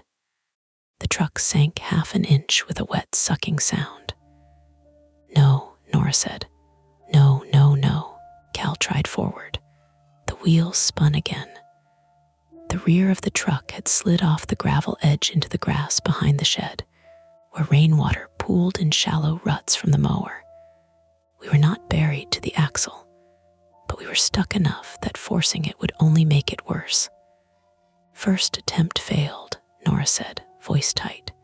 Great, very on brand. Cal ignored her and opened his door. Rain blew in. Stay inside, he said. He stepped out before either of us could argue. I watched him crouch by the rear tire, boots sinking into mud. His rain jacket darkened across the shoulders. He looked suddenly older out there, not frail, but breakable in the way all competent men become breakable when the thing they know best turns against them. Nora called police again and gave them our exact location. Evergreen Cemetery, behind the fertilizer shed, west of the Chapel Road. Unauthorized digging near section 14 by the drainage ditch. Her voice was controlled until dispatch asked if we were in immediate danger. Nora looked at me. No, she said, not yet. Cal got back and wet to the knees. We need boards or gravel. In the shed, I asked. Maybe. We should walk back to the office, Nora said. We can't leave them digging, Cal said. We can absolutely leave criminals digging if police are coming. What if they're not criminals? I asked. Both of them looked at me. I pointed through the rain. What if they have paperwork, fake paperwork, but enough to convince some contractor? What if they leave before police get here and take whatever they came for? Nora rubbed both hands over her face. I am begging one of you to develop survival instincts. The second attempt was supposed to be procedural, not a confrontation.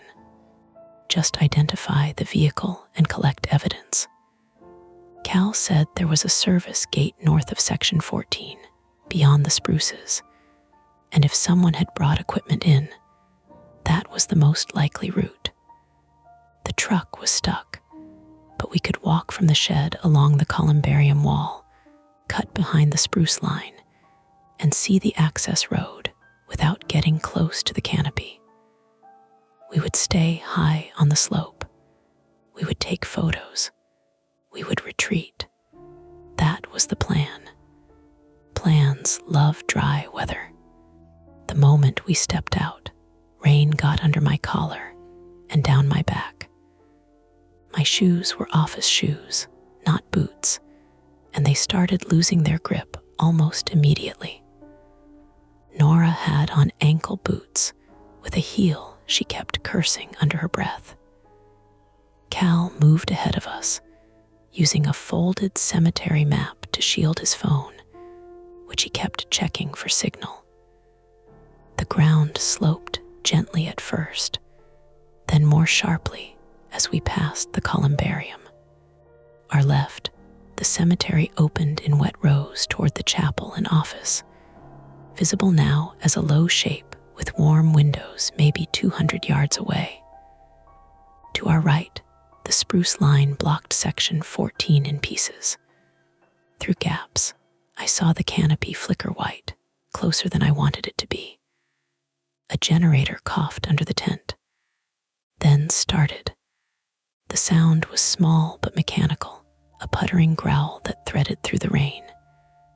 "They have power," Cal said. "For what?" Nora asked. "Pump maybe, light, saw." "Saw," she repeated. "Vault lids are concrete. You don't open them with wishes."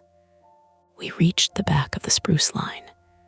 The old service road lay beyond it, running along the inside of the chain-link fence. Road was generous. It was 2 muddy tracks with grass between them, sloping down from the north gate toward the ditch.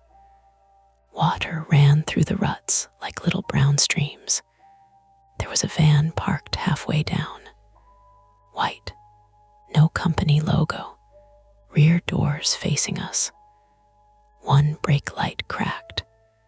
Massachusetts plates, mostly obscured by mud. Nora took photos. Cal zoomed in on the plate. "Can't read it." "Get closer," I said. Nora's head snapped toward me. "No, just 10 yards. Every terrible decision today has started with a small number." She wasn't wrong, but the van mattered. A plate was something police could use. A logo, a sticker, even a dent pattern. The canopy people were hidden by trees and rain, but the van sat unattended. "I'll go," I said. "Tyler," Cal warned. "I'm not going near the tent." Nora grabbed my coat. "Your mother is going to murder me if you get murdered." That sentence makes no sense. It makes emotional sense. I went anyway, not far, maybe 15 yards down the muddy track, staying near the fence, phone held low so the screen wouldn't flash. My shoes slipped twice. The second time, I caught myself on the chain link and sliced the base of my thumb on a loose wire tie. The pain was hot and immediate. Blood mixed with rainwater and ran pink over my knuckle. I stopped behind the van. The license plate was smeared, but I could see enough. Massachusetts, ending in 7K2. I took 3 photos. On the rear bumper was a faded sticker from a construction rental company in Worcester. The back doors were secured with a padlock, but one door sat slightly ajar around the lock hasp, flexing in the wind. From inside came a sound. A thump. I froze. Another thump. Then a muffled scrape. For one wild, sickening second, I thought there was someone locked in the van. A person, a body, my body, because fear is not creative when it gets rushed. It just grabs the nearest awful thing and holds it up to your face. I stepped closer. The thump came again, followed by a thin, panicked squeal. Not human. A raccoon exploded out through the gap at the bottom of the door. I stumbled backward, slipped, and went down hard in the mud. The raccoon hit the ground, skidded, recovered, and shot under the fence with a furious chatter. Nora screamed from up the slope, then immediately shouted, "What was that?" "Raccoon," I yelled, breath knocked half out of me. "A what?" "A raccoon," Cal shouted. "Get back here." I tried to stand and felt something tug at my coat. At first I thought I was snagged on a branch. Then I saw the strip of duct tape stuck to my sleeve. It was attached to a black plastic trash bag shoved under the rear of the van. I pulled it loose. The bag split. Inside were printed forms, zip ties, a pair of latex gloves, orange utility flags like the ones Cal kept in the truck, and a cemetery map, our cemetery map, not the public visitor version. The internal one with drainage lines, old utility markings, and the handwritten note I had added last week in red pen. Lot 38, verify with grounds. My handwriting. I stopped feeling the rain for a moment. The map had been photocopied, but the red note was visible as a dark gray smear. Someone had copied it after I marked it. That meant the source was inside the office, or someone had access to our files after last week. Not old records, not just leaked personal data. Recent access. Tyler, Nora shouted again. I stuffed the map under my coat and climbed back up the slope with mud sucking at my shoes. My thumb burned. My shoulder throbbed. By the time I reached them, my breath was coming too fast. What happened? Nora asked. Raccoon, I said, and I handed Cal the map. He looked at the note, then at me. This came from inside, he said. Nora's face changed. Inside the office. Or Elaine, I said, or board files, or IT, or anyone who had access to the scanned folder. Do not start making the suspect list bigger while we are standing in the rain beside the suspect van. The generator sound below us rose, then settled. A voice carried from the canopy. Water's coming in. Hurry it up. A second voice answered lower. I couldn't make out the words. Cal moved toward the slope. Nora caught his arm. No, they're in the ground now, and police are coming. If they destabilize the bank, that ditch could take the edge out. Someone could get hurt.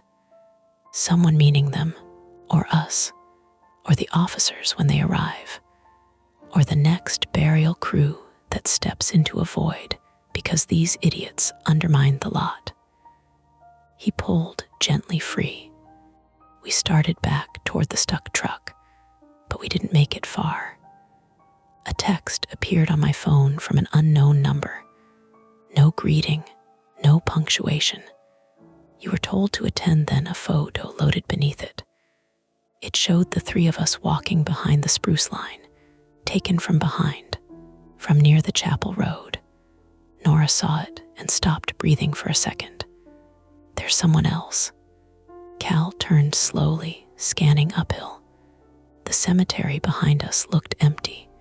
Rows of stones, wet trees, the chapel, the maintenance shed, the little office far off with its warm windows. Plenty of places to stand for 1 second, take a picture, and disappear. My phone buzzed again. Office door unlocked. Nora broke into a run. Nora, I shouted. She was already moving uphill, slipping once, catching herself, then sprinting toward the columbarium path. Cal swore and followed. I ran after them, slower, my shoes sliding, my lungs burning from cold rain. The third attempt was Nora's. Secure the office. She had been right all morning about procedure, about staying put, about calling police. Now, the threat had found the one thing that could make her break her own rules. The office held personnel records, burial files, passwords written where they shouldn't be, Elaine's board binders, and the front desk computer still logged into the portal. We crossed the chapel road and reached the gravel lane, where Cal's truck sat stuck behind the shed like an animal caught in a trap. The office was another 100 yards beyond, past the old maple and the flagpole. I saw no one at the windows. Nora reached the door first. It was closed, not locked. She pushed inside, grabbed the nearest heavy object, a 3-hole punch, and held it like a brick. The office was empty. The printer sat open, jam light blinking. Coffee burned on the hot plate. The basement door stood wide, a rectangle of dark below the stairs. Nora whispered. I closed that. A wet footprint marked the floor near the threshold. Then another. Not ours, too large for mine, with a deep tread pattern like work boots. It crossed from the back door to my desk, then to the file cabinet behind Elaine's office door. Cal locked the front door behind us. I locked the back. Nora checked the bathroom and supply closet, moving too fast, breathing hard. Her hair had come loose from its clip and stuck to her cheeks. "Clear," she said. Nobody laughed at the word. I went to my desk. The laptop was open. The 4th booking request still glowed on the screen. But now there was a 5th, submitted 1 minute ago. Emergency correction accepted. Staff verification complete. My username was listed as the approving clerk. My password had been used. I clicked the audit log with a shaking hand. The system showed approval from the office computer at 9:04 a.m. while we were outside near the van. The burial was now marked as authorized. Friday had disappeared. The scheduled date was now today. Opening crew assigned on site. Nora read over my shoulder. No, Cal said. "Can you cancel it?" I tried. A red banner appeared. Record locked pending field verification. I tried again. Same message. Nora grabbed the landline to call police with the update. No dial tone. She stared at it, then followed the cord. Someone had unplugged the base from the wall and tucked the cable behind the filing cabinet. Grounded. Realistic. Infuriating, she muttered, plugging it back in with shaking hands. My email refreshed. A new message from the fake Evergreen domain landed in my inbox. Subject: "Thank you for confirming attendance." Attached was another photo. It showed section 14 from under the canopy. A rectangular hole had been cut through the wet grass. Mud piled along the edges. At the far side of the opening, half covered by a blue tarp, was a concrete vault lid. On top of the vault lid sat something small and white. At first, I thought it was another form. Then I zoomed in. An envelope. Across the front, in black marker, was my name. Tyler Mason, office copy. Cal leaned closer, rain dripping from his beard onto the floor. "Is that lot 38? I asked. He didn't answer. "Cal, yes," he said. "That's lot 38. Nora was on the phone again, voice sharper now, telling the dispatcher that someone had entered the office, used Tyler's computer, and authorized an illegal grave opening. She gave the plate fragment. She gave the van description. She gave section 14 again. Then she stopped speaking. Her eyes moved to the window. A white van rolled slowly past the office, outside the front gate road. Not the same van from the service road. This one was cleaner, newer, with no markings at all. It stopped just long enough for us to see the driver turn his head toward the office.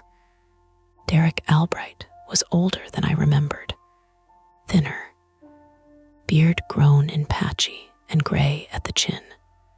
But the glasses were the same rectangular frames beaded with rain behind the windshield. He looked at me, not surprised, not angry, just expectant. Then he drove on toward the cemetery's inner road, toward section 14. Nora lowered the phone. "Police are 7 minutes out." 7 minutes sounded small until I pictured a concrete vault open in the rain. Cal pulled the bolt cutters from beside the door. "Absolutely not," Nora said. "He's going to the service gate," Cal said. "If he locks it behind him, police can't get through without cutting it anyway." "Then let police cut it. He may not be leaving."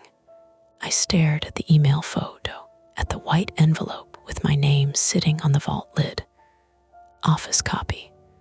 That was a phrase from our paperwork, not something a random grieving son would know unless he had been inside our system or had help from someone who knew it. My approved username, the internal map, the basement note, the door left open. The trap had already closed. We were just arguing about whether to notice the walls.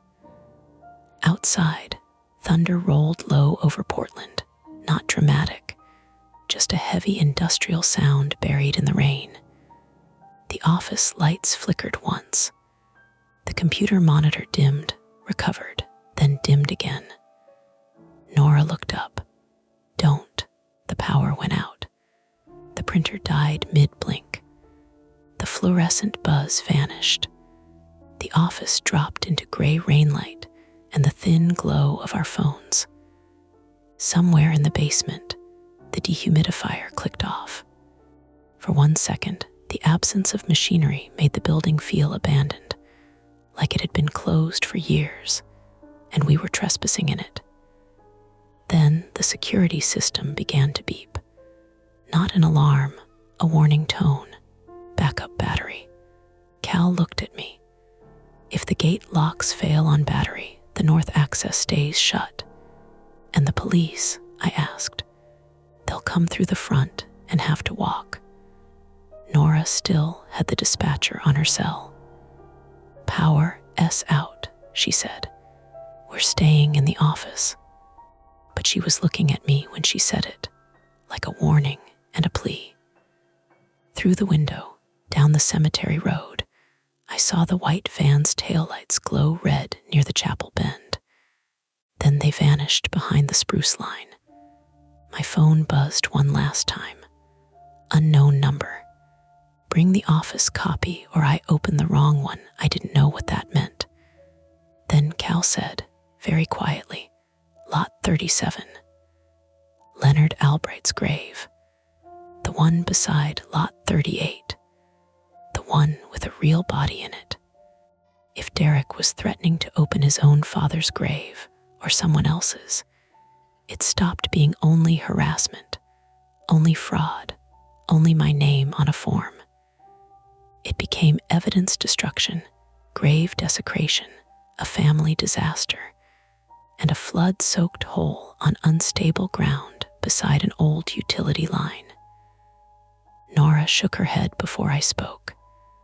No, we have to stop him, I said. Police are coming. 7 minutes. Then we wait 7 minutes. Cal moved to the door. If he starts opening Lot 37, we may not have 7. Nora looked between us, furious and scared and soaked through, her phone still pressed to her ear with the dispatcher's voice tinny on the line. Then, from the direction of Section 14, came a sound that cut through the rain. Not thunder, not machinery. A sharp concrete crack. Cal opened the door. Cold rain swept into the powerless office. I stepped out before I could convince myself not to. Behind me, Nora said into the phone, They're going. I'm going with them. Tell the officers to hurry. And then the office door swung shut, locking automatically behind us on battery power, with the keys still on my desk.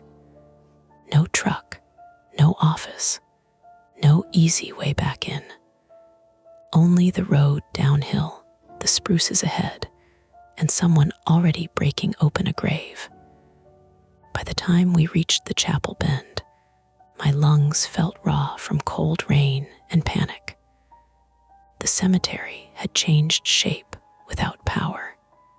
The office behind us was dark, except for the weak emergency light above the back door, and the service road ahead fell away into a gray wash of stones, trees, and mud. Rain flattened everything. It made distance hard to judge. The white van's taillights were gone, but the generator under the canopy still muttered somewhere beyond the spruces, steady and ugly, like a lawn mower left running in an empty yard. Cal moved fastest, even with one hand braced against his lower back and the bolt cutters banging against his thigh. Nora stayed beside me, one hand still wrapped around her phone, the dispatcher's voice tinny and useless against the rain. "They're entering through the front," she said. "Officers are at the gate." "How long?" I asked. She didn't say. That meant too long. We cut past the columbarium wall, the same route we had taken before, but now we weren't trying to stay hidden.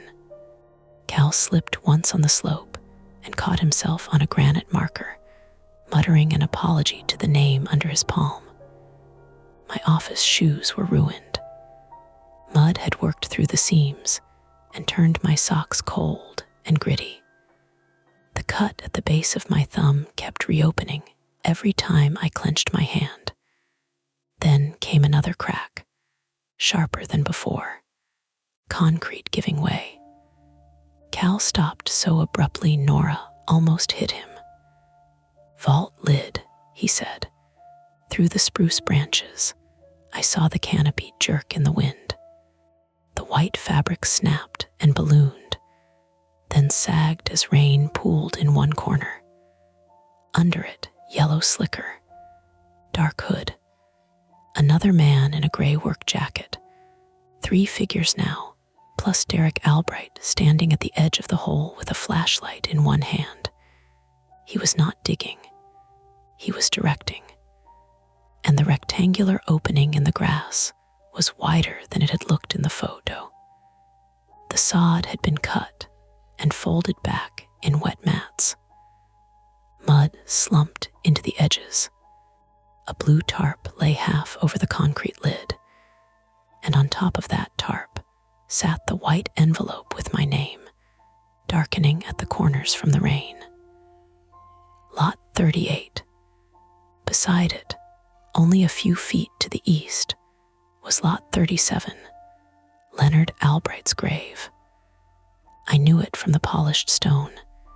LEONARDJALBRIGHT, 1948-2021. A small American flag leaned beside the marker, its wet fabric wrapped around the stick. Cal raised a hand, not to wave, but to warn us to stop. We crouched behind the spruces. Rain dropped from the needles onto the back of my neck. The man in the gray jacket set a pry bar under the cracked edge of the vault lid.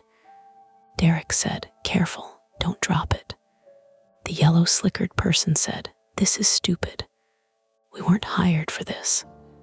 "You were hired to open the marked grave," Derek said. "Marked by who?" "By the cemetery," Nora whispered. "He gave them the forged authorization." Cal's jaw tightened. "Contract crew. They may not know. Then we tell them." Before either of us could stop him, Cal stepped out from the trees.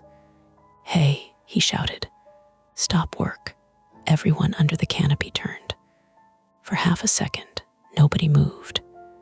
Then the man in gray lifted the pry bar like a bat. Cal raised both hands. The bolt cutters hung from his right hand, suddenly looking less like a tool and more like a threat. "Cemetery grounds supervisor," he called. "Do not have authorization to open that vault." Derek's flashlight swung toward him, then toward me. Even through the rain, I saw recognition settle in his face. "There he is," Derek said, not loud, not theatrical, like I was late for an appointment. Nora stepped out beside Cal, phone lifted. "Police are on the property. Put the tools down."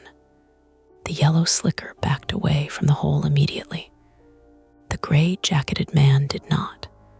He looked at Derek, confused and angry. "You said cops knew," he said. "I said the cemetery knew," Derek replied. The third worker, the one in the respirator, pulled the mask down. It was a woman, maybe 40, with rain running from her cap. "I'm done." Derek moved fast then. He reached into his jacket and pulled out something black. Nora made a sound beside me, not a gun. A phone. He held it up and tapped the screen. "I've got your approval. Tyler Mason. Staff verification complete. I've got the cemetery map, the emergency correction, and a court complaint drafted if anyone interferes." "That's fraud," Nora shouted. "That's what you people call records when they don't favor you." His voice cracked on the last word. That was the first time he sounded like the man from the parking lot 2 years ago. I stepped out. Nora whispered, "Tyler." "I'm here," I said to Derek. His eyes stayed on me. The rain had plastered his hair to his forehead. His glasses were fogged at the edges. He looked thinner than in my memory, but not weaker. There was a tightness in his face, a sleepless, overt intensity. Grief had not softened him. It had sharpened into a tool and then been left outside to rust. "You approved it," he said. "Someone used my login. You let them use everything else." "I don't know what you mean." He laughed once, but there was no humor in it. "Of course you don't." The gray-jacketed man lowered the pry bar a few inches. "Derek, man, you told us this was a lawful inspection." "It is." "No, it isn't," Cal said. "You're on private cemetery property, opening a grave in active rain without a permit, without staff authorization, without a vault company present, and beside a drainage cut. Step away from the hole." The word hole pulled everyone's eyes downward. Water had begun collecting at the bottom, around the exposed lid. The mud wall on the ditch side shivered with each slap of rain. A thin brown stream ran from the folded sod into the opening. The respirator woman said, "Bank's soft." Cal pointed at her. "Exactly, everyone back." Derek did not move. I took another step. "What's in the envelope?" He glanced at it. "Your office copy." "Of what?" "The correction your cemetery buried." Nora said, "Tyler, don't get closer." But I did, one step, then another. Derek's face tightened, pleased and furious at the same time. Cal moved with me, staying wide, trying to put himself between the workers and the open grave. Nora kept her phone up. Her hand was shaking badly now. "Tell me what you want," I said. "I want him where he paid to be. Your father, my mother." That stopped me. Derek's mouth twisted. "You didn't even know." I looked at Leonard Albright's marker, then back at lot 38. "My mother bought that grave," he said. "Sylvia Albright, 1975. She bought grave B for herself and grave A for my father when they were still married. Then the office lost it, sold pieces around it, moved records, changed names. When she died, they told us there was no file, no purchase, no right. My father remarried.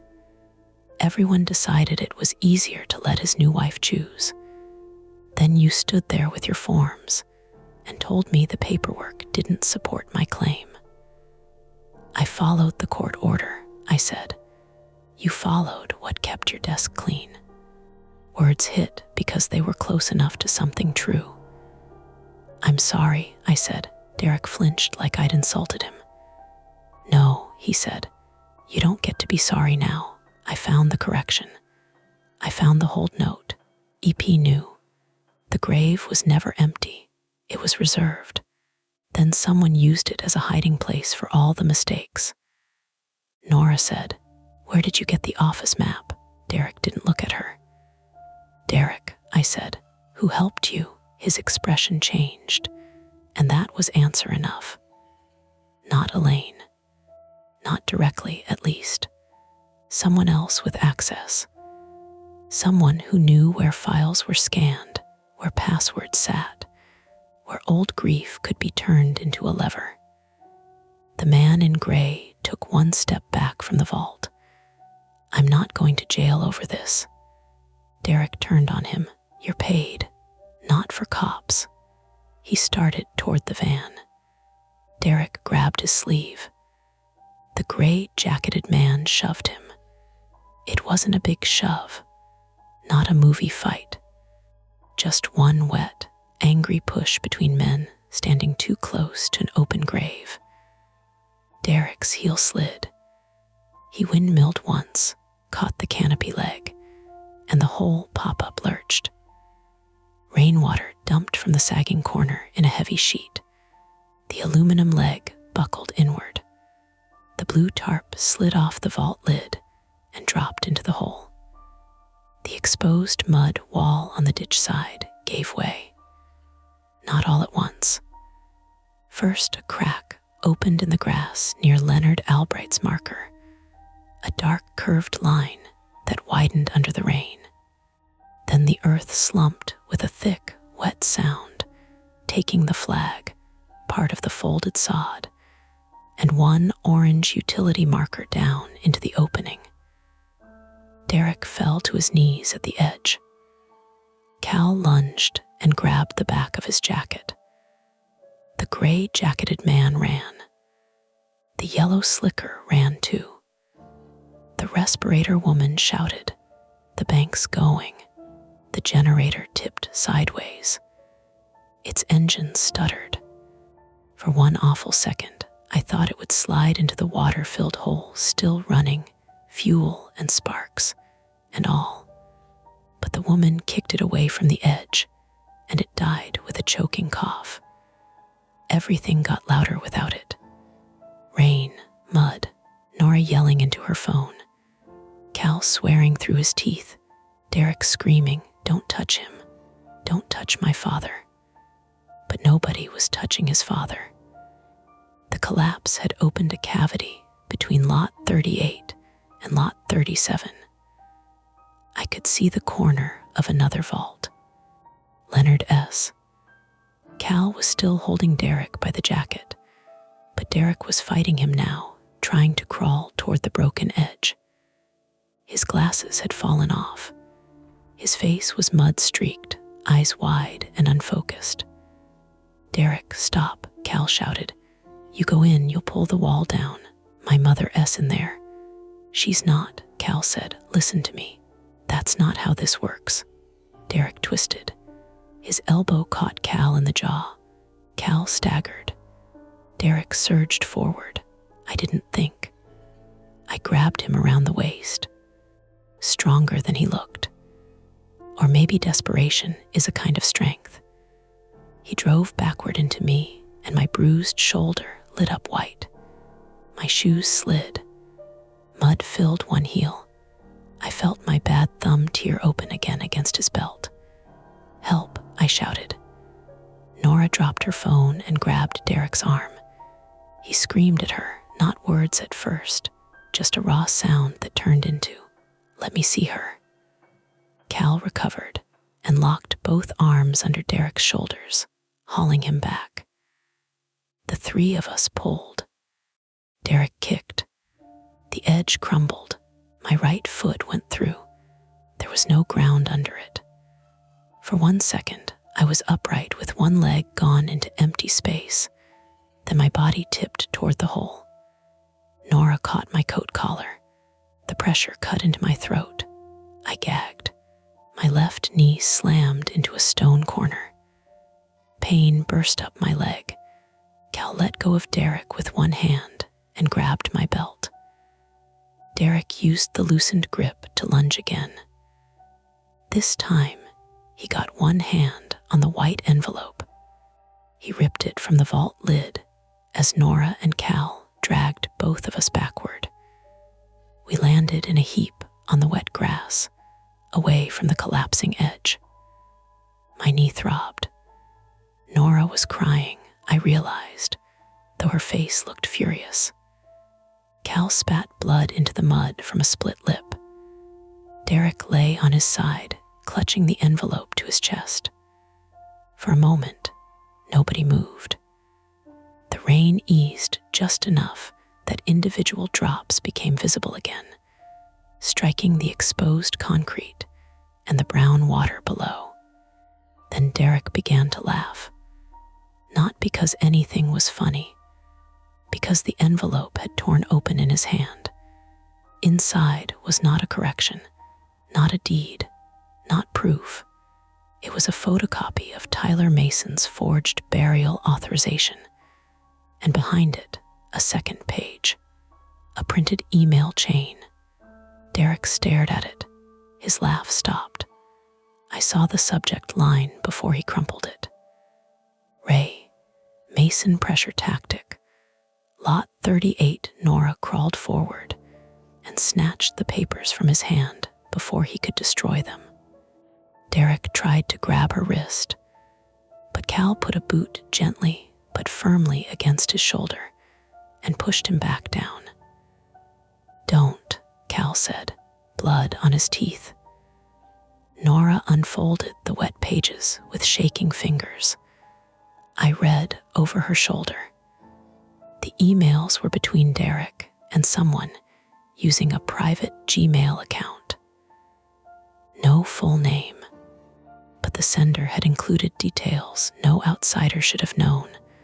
Our portal workflow, my username format, the fact that Elaine was at a Tuesday budget meeting, the basement transfer binder, the Lot 38 hold note. One line stood out. Tyler won't report it right away. He hates looking rattled. Push his mother if he stalls. Nora looked at me. I couldn't breathe properly. Not from the collar grab this time. From being known that way. Used that way. Cal leaned closer. Turn the page. The next page had payment instructions. Cash, meeting location, North Service Gate, contractor arrival. It also had a name in one forwarded header that had not been fully redacted. M. Kelleher. Nora whispered, Megan Kelleher, 35, female, worked part-time in the cemetery office 2 days a week doing scanning and records cleanup. She was from Biddeford, quiet, efficient, and always cold, even in July. She had access to everything boring enough that nobody guarded it. Old maps, scanned folders, archived personnel forms, password reset sheets Elaine told us to stop leaving in the top drawer and then left there herself. I had not thought of her once that morning. That was the cost of assuming danger would look angry and familiar. Derek saw my face and understood. His expression broke. "She said you knew," he said. "No, she said you all knew." "No, she had the hold note. She had the map. Had your signature. She said if I made noise, the board would have to admit it." Nora's voice shook. "So you forged a burial for Tyler." Derek's face crumpled into anger again because shame had nowhere else to go. "He was the one who denied me." "The court denied you," I said, but it sounded weak even to me. "You stood there, I know." That was all I could say. Sirens finally reached us. Faint at first, then clearer, moving through the cemetery roads. Not sudden saviors. Too late to stop the collapse. Too late to keep Cal's lip from splitting, or my knee from swelling, or Derek from breaking open whatever was left of himself in the rain. But not too late for what came next. Derek heard them too. He bolted, not toward the van, not toward the road, toward the ditch. "Derek," Cal shouted. Derek ran downhill, slipping past Leonard's marker, past the broken edge of Lot 38, toward the narrow strip of grass between the drainage ditch and the fence. Maybe he thought he could reach the service road. Maybe he only wanted to get away from the papers in Nora's hand and the grave he had almost opened for nothing. The ground gave under his second step. His leg dropped through to the thigh. He screamed. The sound was immediate and human and terrible. Cal and I moved, but Nora shouted, "Stop." The ground undermined. She was right. Derek had punched through a hollowed section near the ditch bank. Mud sucked at his trapped leg, while water rushed around it. He clawed at the grass, trying to pull himself free, but each movement broke more soil loose. "Don't move," Cal yelled. Derek looked at us, wild-eyed. "Help me." The officers were still too far, sirens muffled by the cemetery rows. Cal dropped flat on his stomach and slid forward, spreading his weight. "Bolt cutters." "What?" I said. "Handle. Give me the handle." I grabbed the bolt cutters from the mud and crawled after him. My knee screamed every time it dragged over the ground. Nora kept one hand on the back of my coat and the other on Cal's belt, anchoring us with nothing but body weight and terror. Cal extended the bolt cutter's handle first toward Derek. "Grab it," he said. Derek clawed at it and missed. "Again," Cal said. "I can't." "You can." Derek's fingers closed around the metal. "Do not pull yet," Cal said. "Listen to me. On 3, you lean back. Don't kick. Don't twist." Derek sobbed once.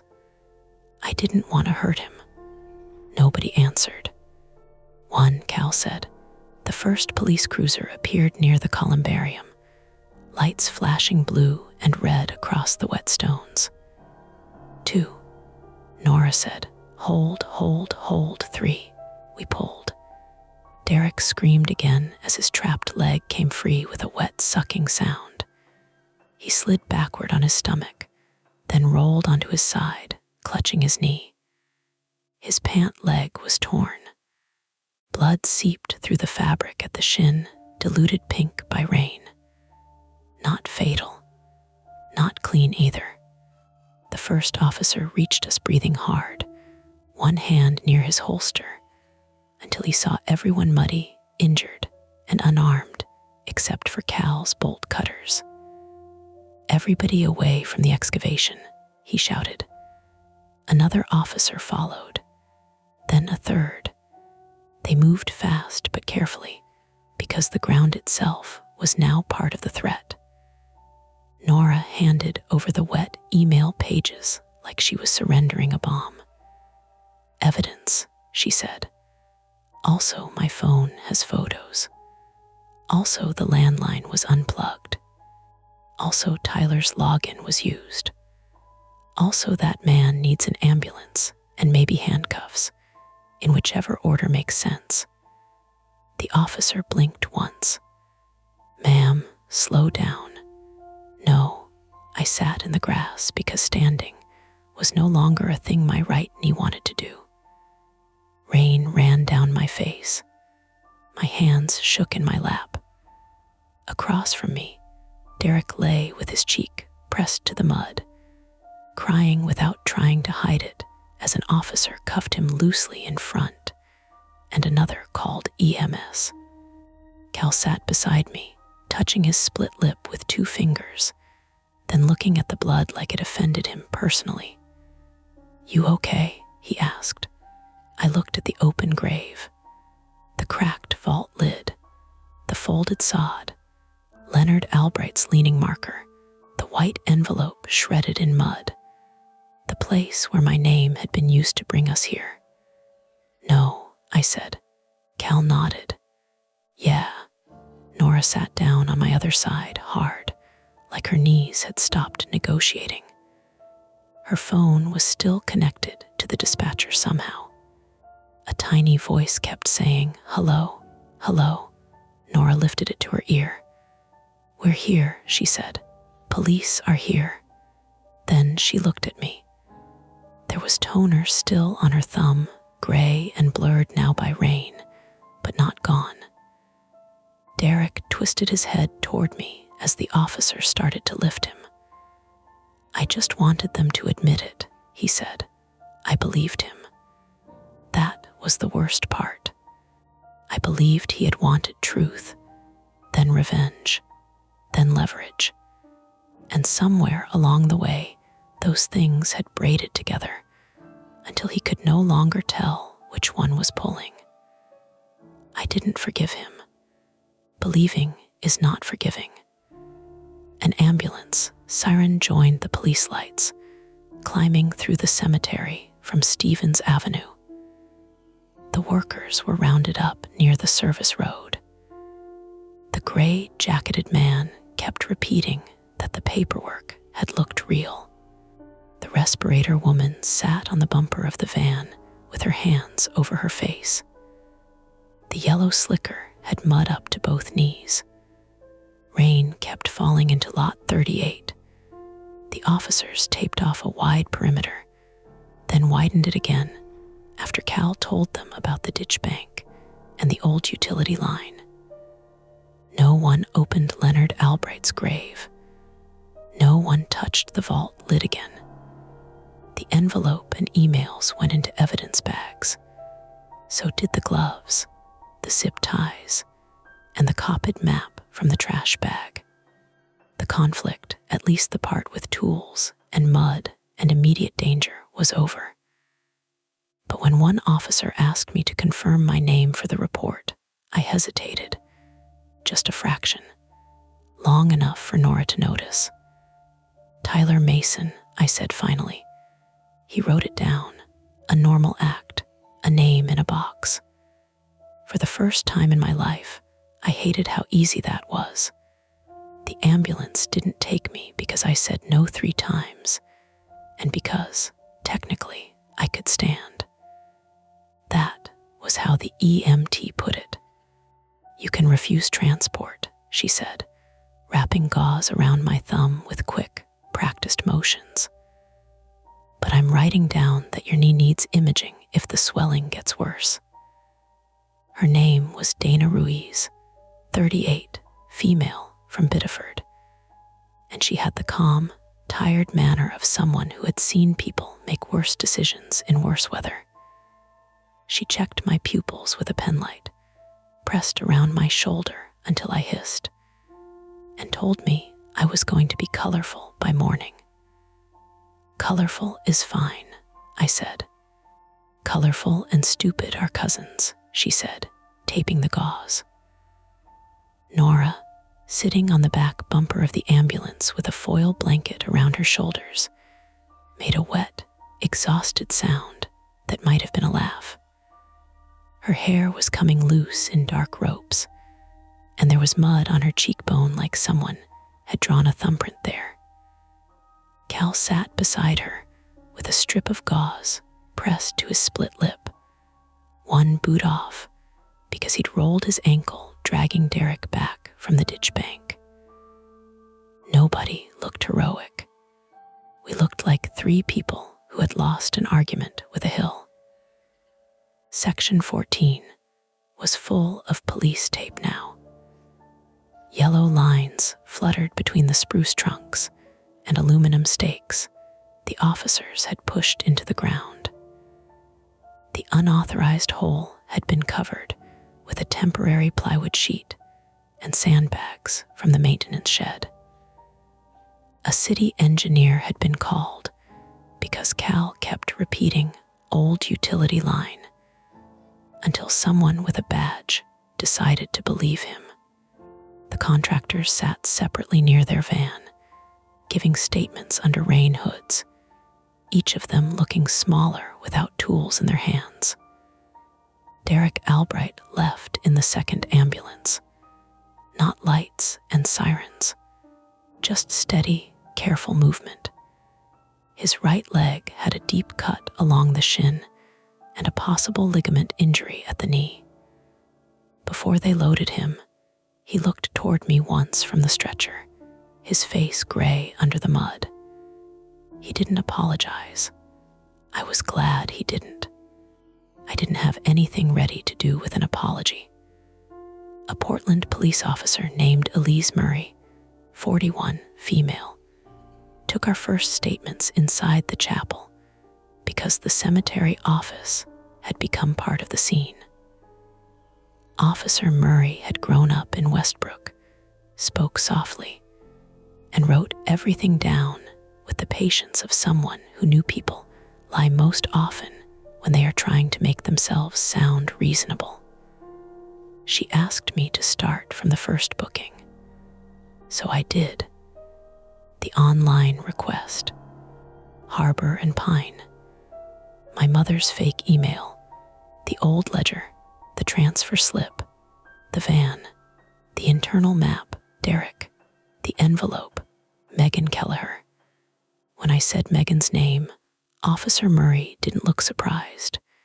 She only wrote it down. That bothered me.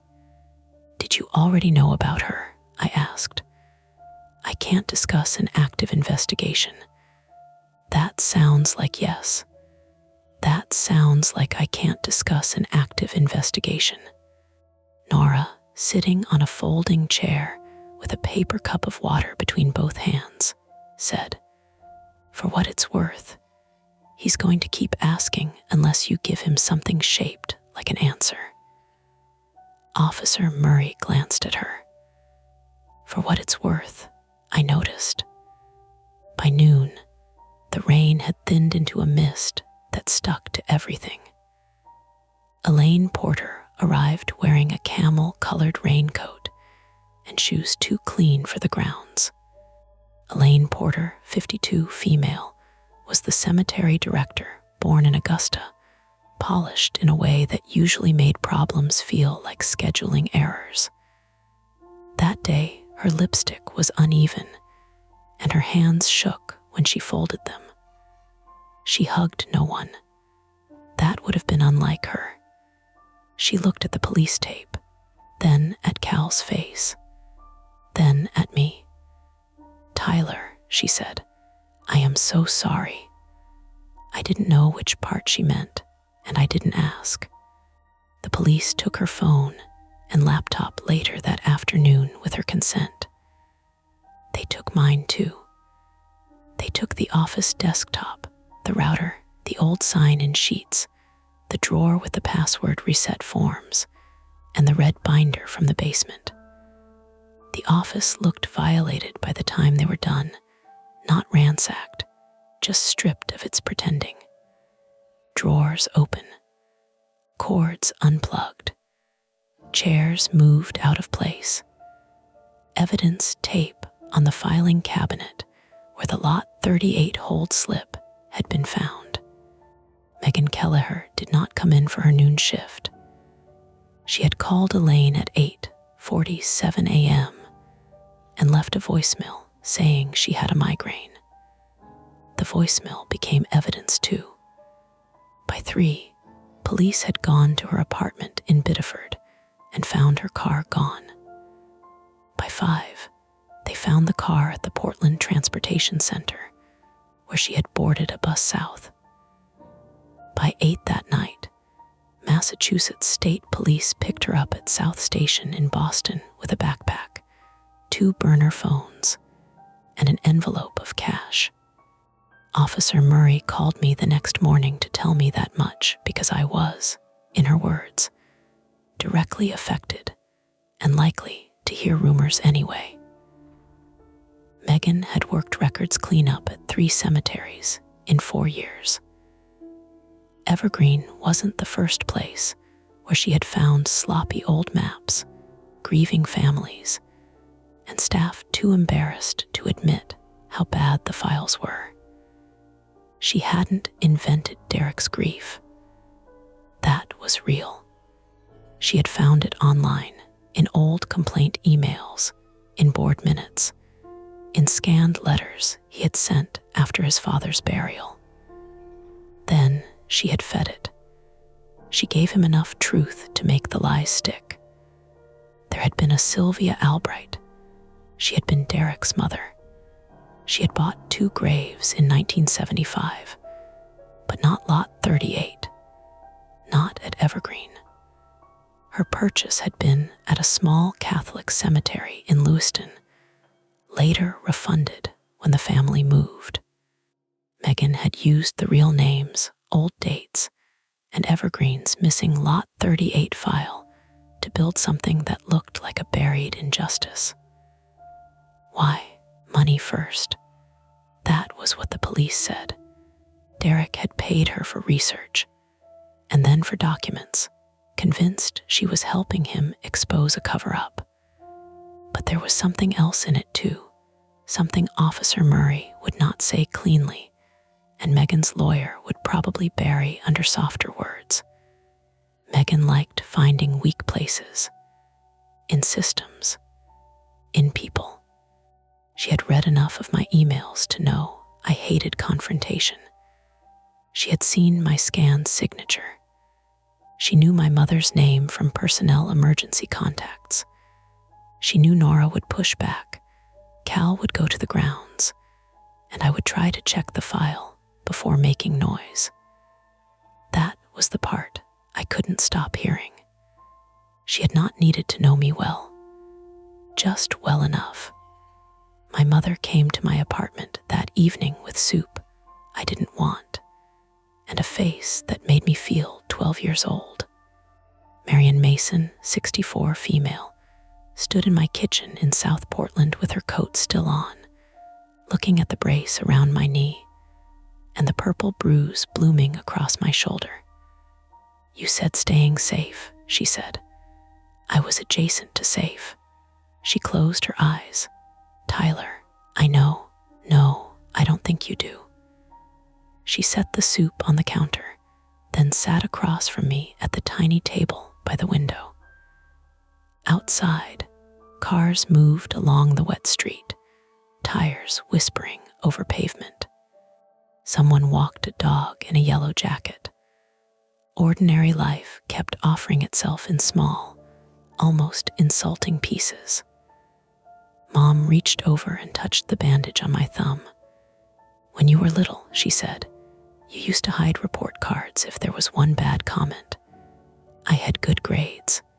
You had perfect grades and one note that said you talked too fast during reading circle, and you hid it under the washing machine.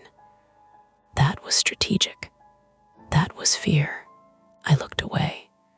She didn't press. She never needed to.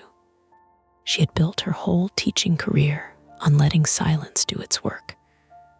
"I didn't call the police about Derek 2 years ago," I said. "I know. I thought it would make things worse. You thought it would make you look scared." The kitchen hummed with the refrigerator kicking on. A siren passed far away, not coming for us.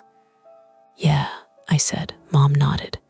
"And now I look scared anyway." "Good," she said. "It's honest." Nora called later from urgent care. Her wrist was sprained from grabbing my coat and Derek's arm.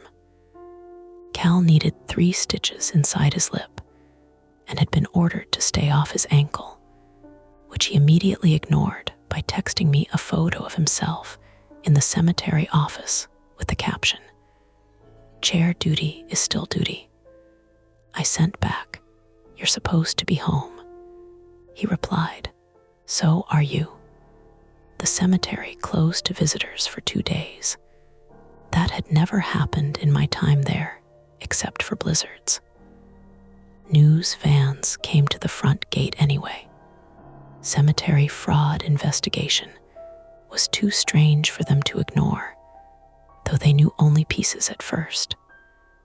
Elaine gave one statement on the sidewalk outside the main office, saying Evergreen was cooperating fully with law enforcement and conducting a complete audit of historical lot records. She looked pale under the camera lights. She did not mention my name. I was grateful. Then I was ashamed of being grateful. On Friday, the day I had first been scheduled to be buried, I went back to work. Not because I was brave, because staying home had become its own basement, and I could feel the lid closing. Nora was was already there when I arrived, sitting at her desk with her wrist wrapped and a cup of coffee beside her. The printer had been fixed by a technician who left a little service sticker on the side. "New rule," she said without looking up. "Good morning to you too. No one leaves passwords in drawers. No one checks weird grave crimes without telling police. No one says 10 minutes unless they mean a microwave burrito. Reasonable. And if a grave gets booked under your name again, I'm quitting before breakfast. Also reasonable." She looked up then. The joke faded, not completely, but enough. "You okay being here?" I looked around the office. The fluorescent light still buzzed. The radiator still clicked behind the wall. The air still smelled like old paper and coffee.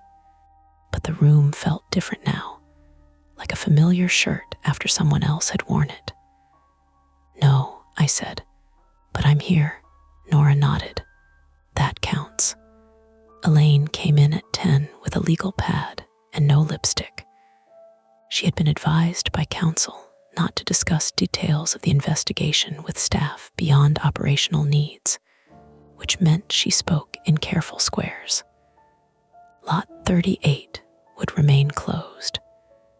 Section 14 would be surveyed by an outside firm.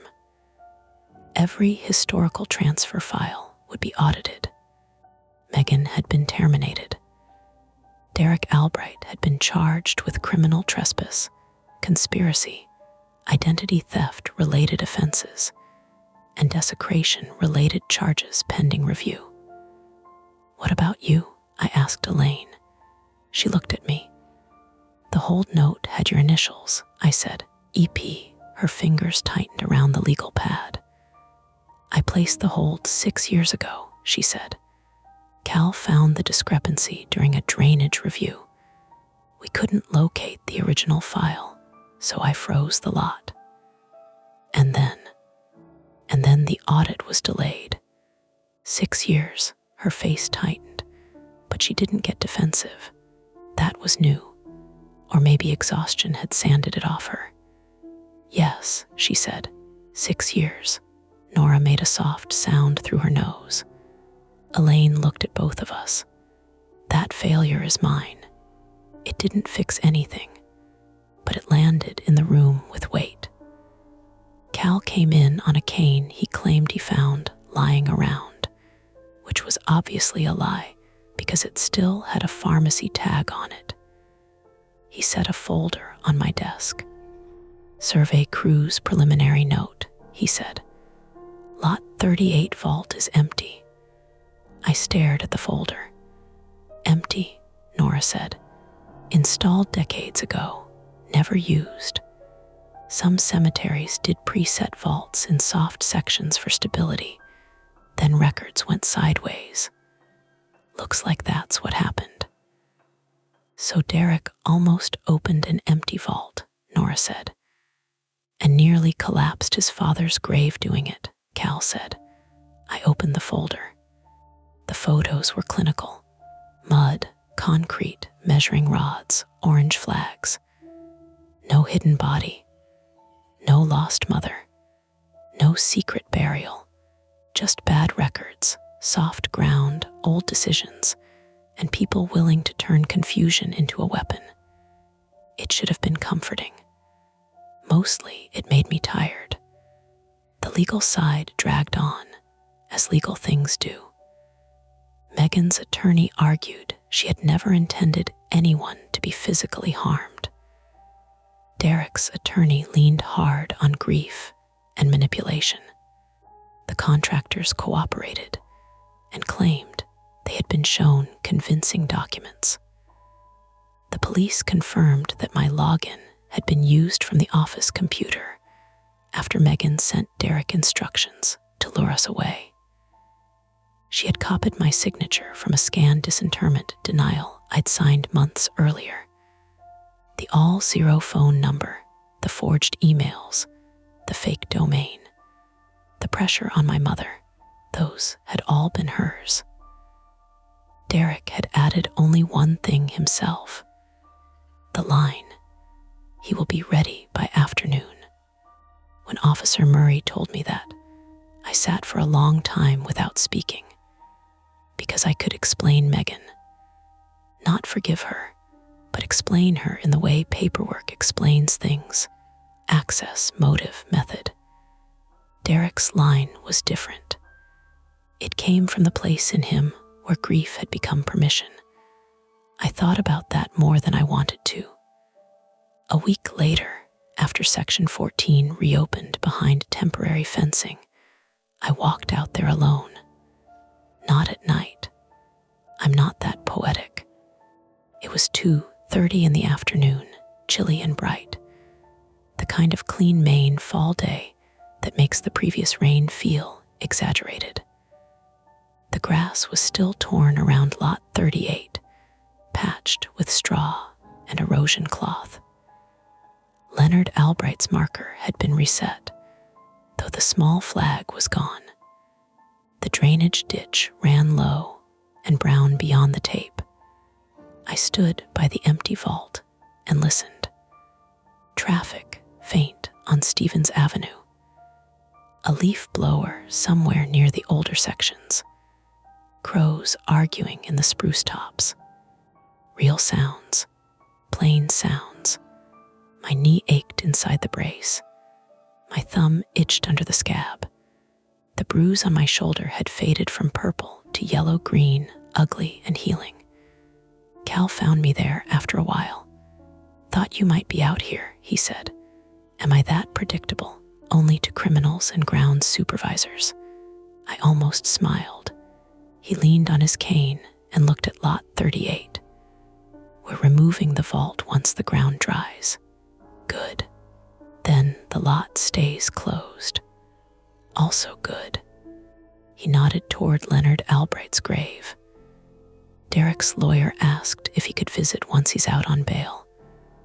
"What did Elaine say?" "Supervised only," I nodded. That seemed right. Not kind, not cruel, just careful. Before we walked back, I noticed something caught in the erosion cloth near the edge of Lot 38.